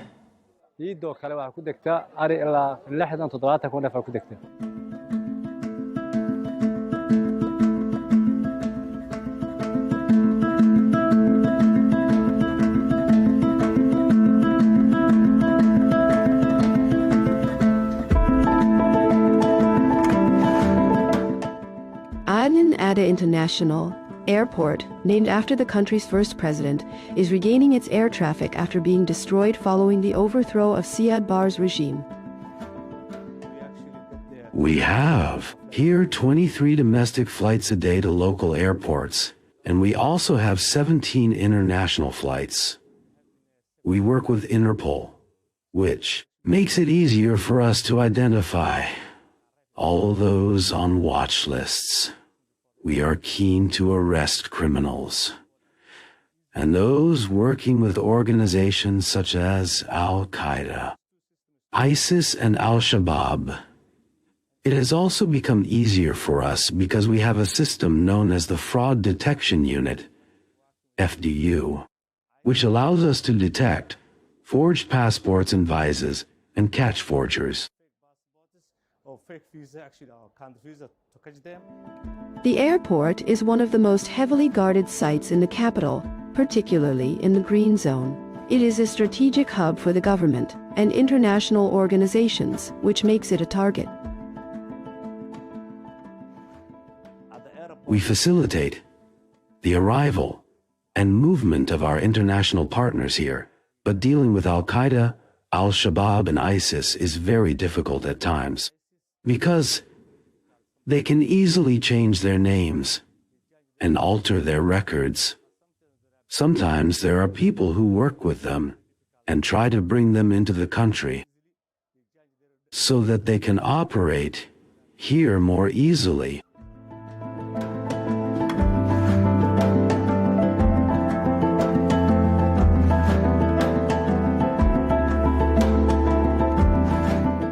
Mogadishu Port, the maritime heart of the capital, and the country's economic gateway to the Indian Ocean, is regaining its competitive position among Africa's major ports despite past setbacks.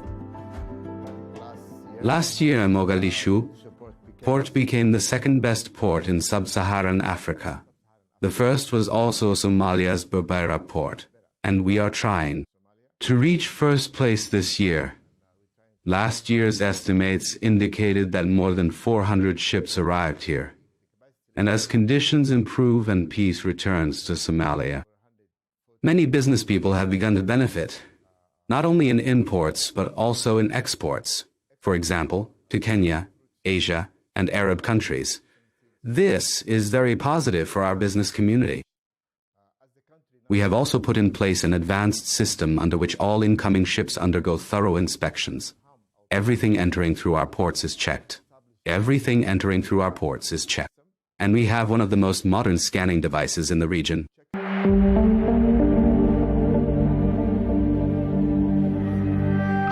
Directing domestic and foreign investment into infrastructure is an important step to boost an economy that faces major challenges such as poverty and youth unemployment exceeding 70%.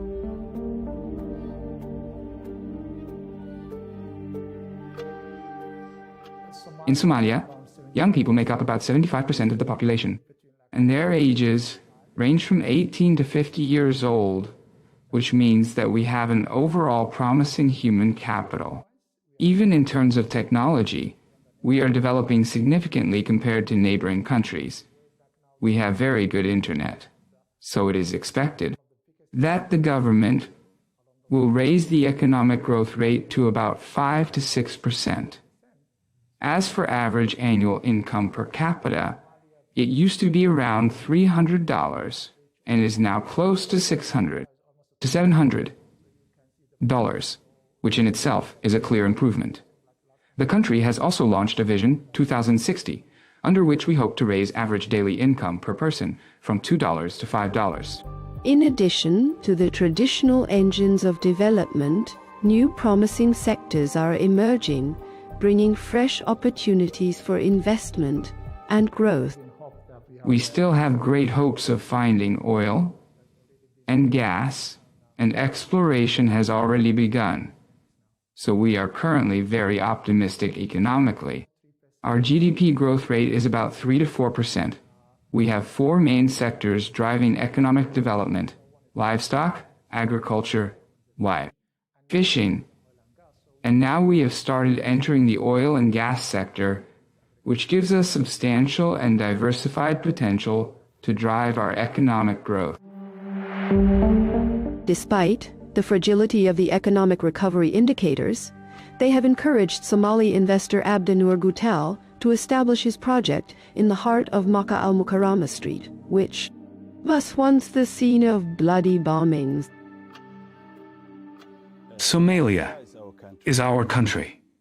We were working here before this project was set up. We see it as a social duty. If we don't do it, no one else will. That's why we wanted to invest in Somalia. To create jobs for Somali youth who used to risk their lives at sea to migrate to Europe and other countries. We have hired many of them, and people from the wider community. And we have also created a platform where all Somali companies can showcase their products and services for the Somali people. Economic momentum has been strengthened by Somalia's accession to the Common Market for Eastern and Southern Africa and the East African Community. This step falls within a broader trend of economic diplomacy, which requires diplomatic openness that brings the country back onto the international stage. It is very important for us to see more embassies opening in Mogadishu. We are working on this every day with our international partners, and going forward, we look forward to opening more embassies and missions. Diplomatic missions in Mogadishu. We work closely in line with our strategic vision at the Ministry of Foreign Affairs to open more diplomatic missions around the world, especially in countries with which we have good and strong ties. A political approach that runs up against various obstacles. In an unusual scene, on the side of the road, the pavements turn into spaces to display and sell the shilling, Somalia's local currency, bundles of banknotes that reflect high levels of inflation, which forced the government to adopt the dollar as an alternative currency alongside the emergence of electronic payment systems.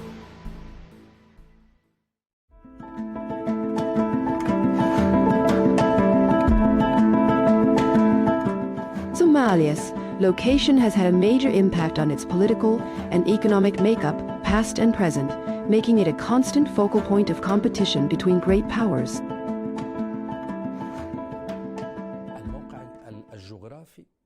Its geographic position is clear: the Gulf of Aden, Bab al-Mandeb, and a coastline of 3,330 kilometers, the second longest coast in Africa. In sea lands of great importance, you are talking about a country emerging from conflict that has entered a zone of intense international competition, with multiple regional states competing over control of the maritime gateways in Africa and beyond. Naturally, this location puts it in the eye of these storms. The second, and very important, point for Somalia is that it forms the first line of contact in this part of the Horn of Africa and the Arab world in the fight against terrorism.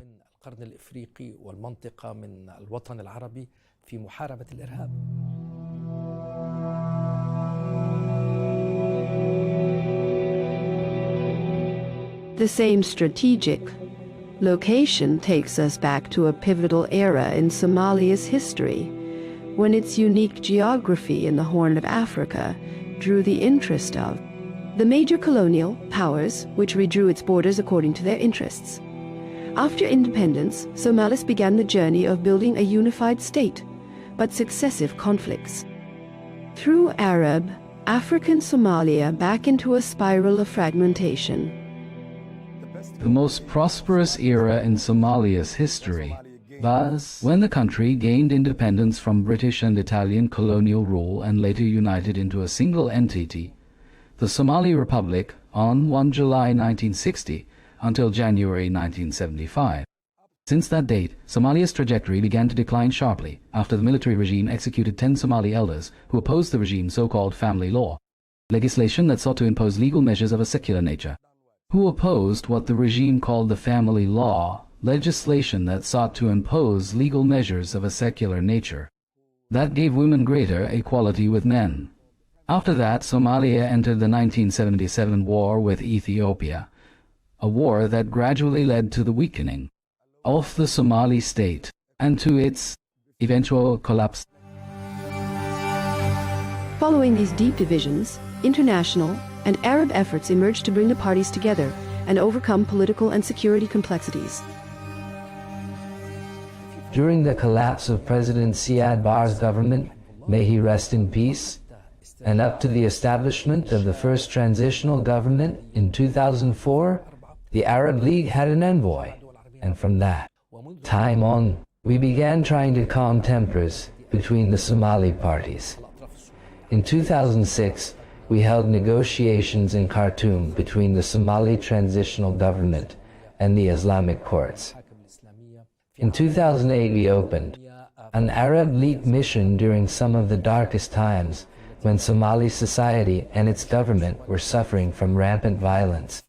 As internal fighting worsened, federalism emerged as a political option for bringing people together, granting the region's broad self-rule within a unified state, producing 6 states, the most recent of which is the northeastern state, a direction rejected by Somaliland in the north of the country, which unilaterally declared secession in 1991.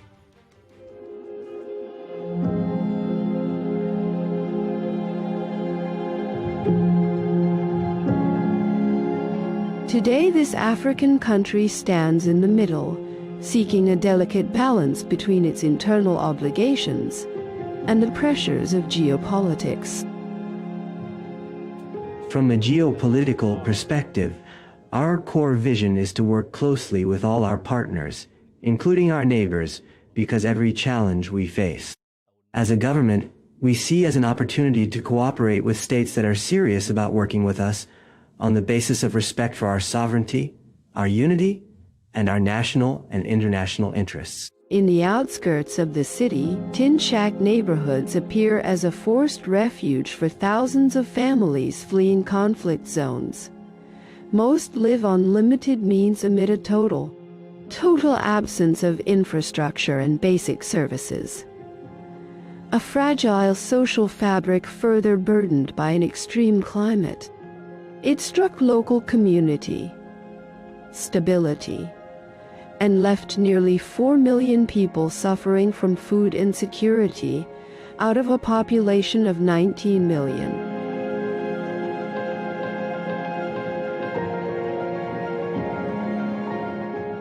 In another part of Somalia's map, among these tents, are stories that led thousands of families to join the Mamis displacement camp in the Danail area. Hassan Ibrahim was one of those who left Baidoa in south-central Somalia during a mass displacement of more than 700,000 people.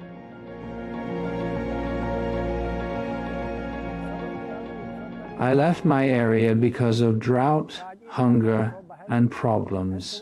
We've been here for 4 years.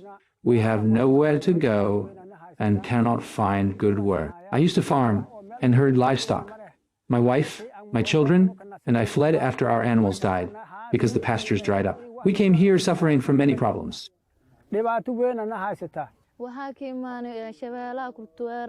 We've been here for 2 years. We came from Lower Shabelle. My younger sister, Lula, lost her eyesight. We took her to the hospital. But the treatment was very expensive. They asked for a large amount, around $700 or $800, which we cannot possibly afford. Our father went to the countryside looking for work, and our mother works as a porter in Bakara market. Sometimes she earns money, and sometimes she doesn't. We can only have dinner when she gets paid. This is our situation.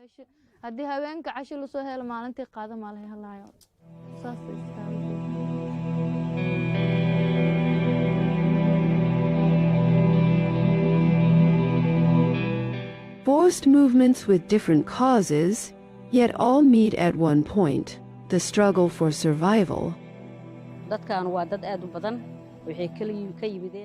number of people here is large.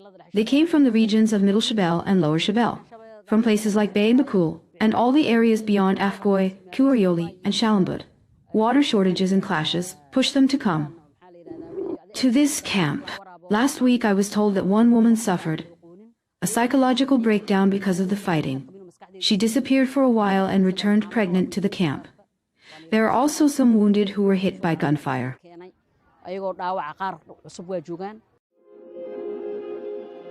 Here there is both one thing and its opposite.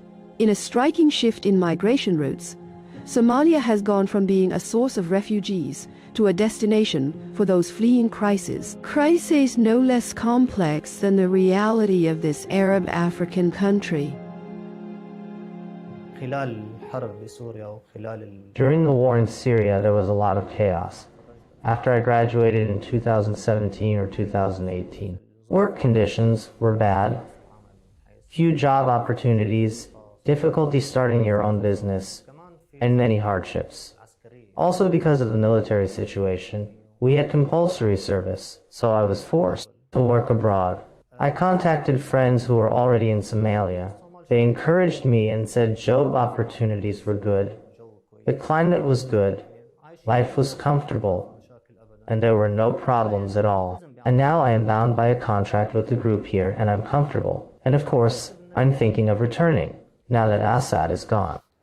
أنا يمنية أعيش في الصومال وصار لي من 2021. I am Yemeni. I've been living in Somalia since 2021. I was in Turkey with my father when I met my husband there, and it happened that I returned to Somalia because of my husband's job. He's an engineer here. I came in 2021 and started a project. The project was a simple idea with a big dream. I love that Somalia is truly a country worth investing in, and I advise anyone to invest here. So I wanted to start a home-based project with simple handmade touches. هنا أفتح مشروع من البيت بلمسات يد بسيطة.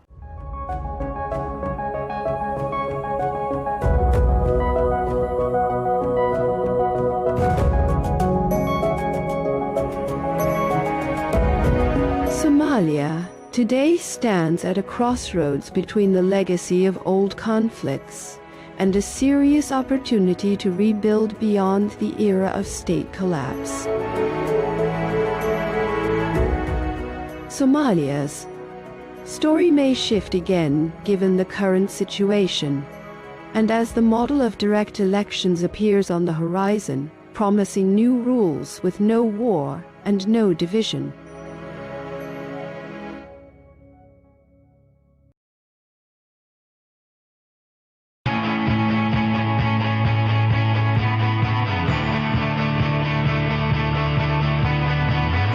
Welcome to the metropolis, the big city. This is where tech, trends, and culture meet. Meet the people. See the sights. Walk the city streets. And experience the lifestyle.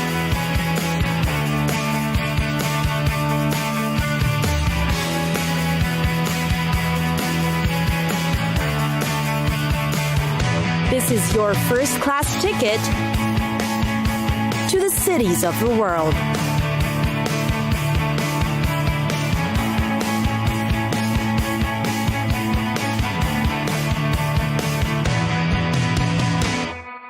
Toronto, home to about 2.7 million people, Toronto is Canada's largest city, and the sprawling city filled with distinct neighborhoods offers a diverse mix of attractions to see, places to visit, and destinations to check out.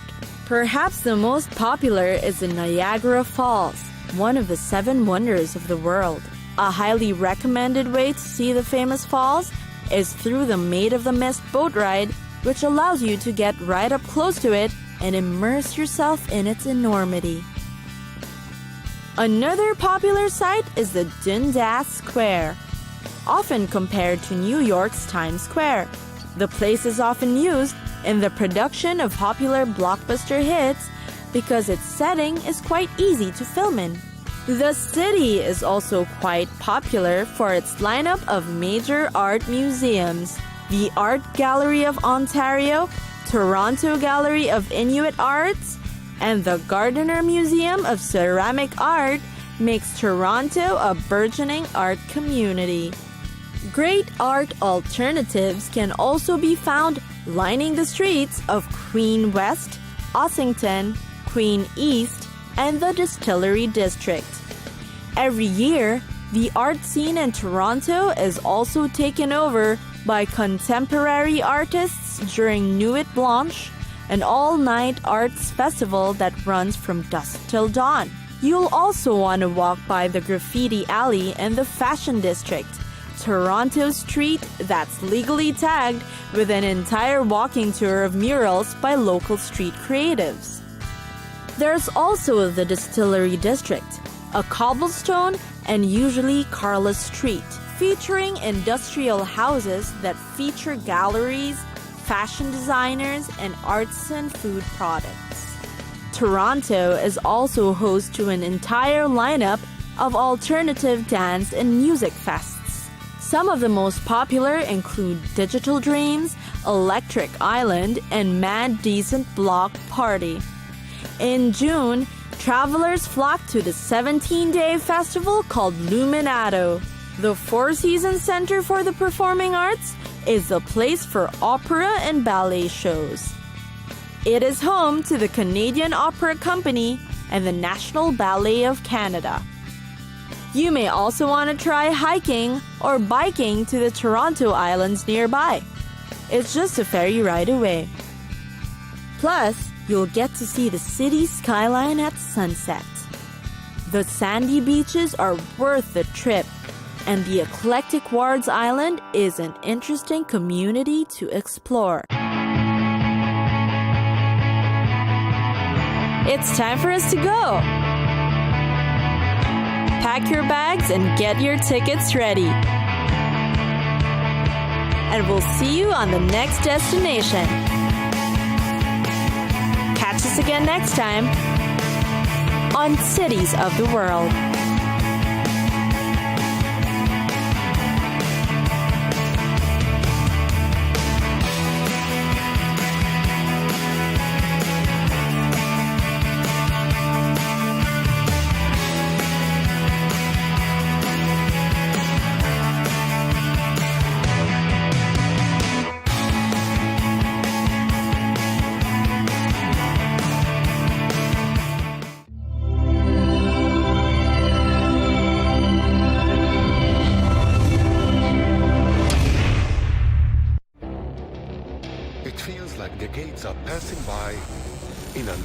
Of weeks. Seismic shifts in the world order. Never, ever will be part of America. With so much happening and so much noise. Whether it's political upheaval, Canada has been ripping us off for years. Economic shifts or social movements. And no one wins from tariffs. I think America can be more friendly to the rest of the world. The in-depth analysis and all the latest developments across the globe. To have an inclusive policy together. The meetings with Hamas gave me some hope. We're in another nuclear arms race. The most important development straight to your screen. Welcome to the dressing room. I'm on my own. I need backup. And an insightful look at the issues shaping our world today. It was not going to happen, that war, and it happened. Join us on Arabiya News, where the world talks.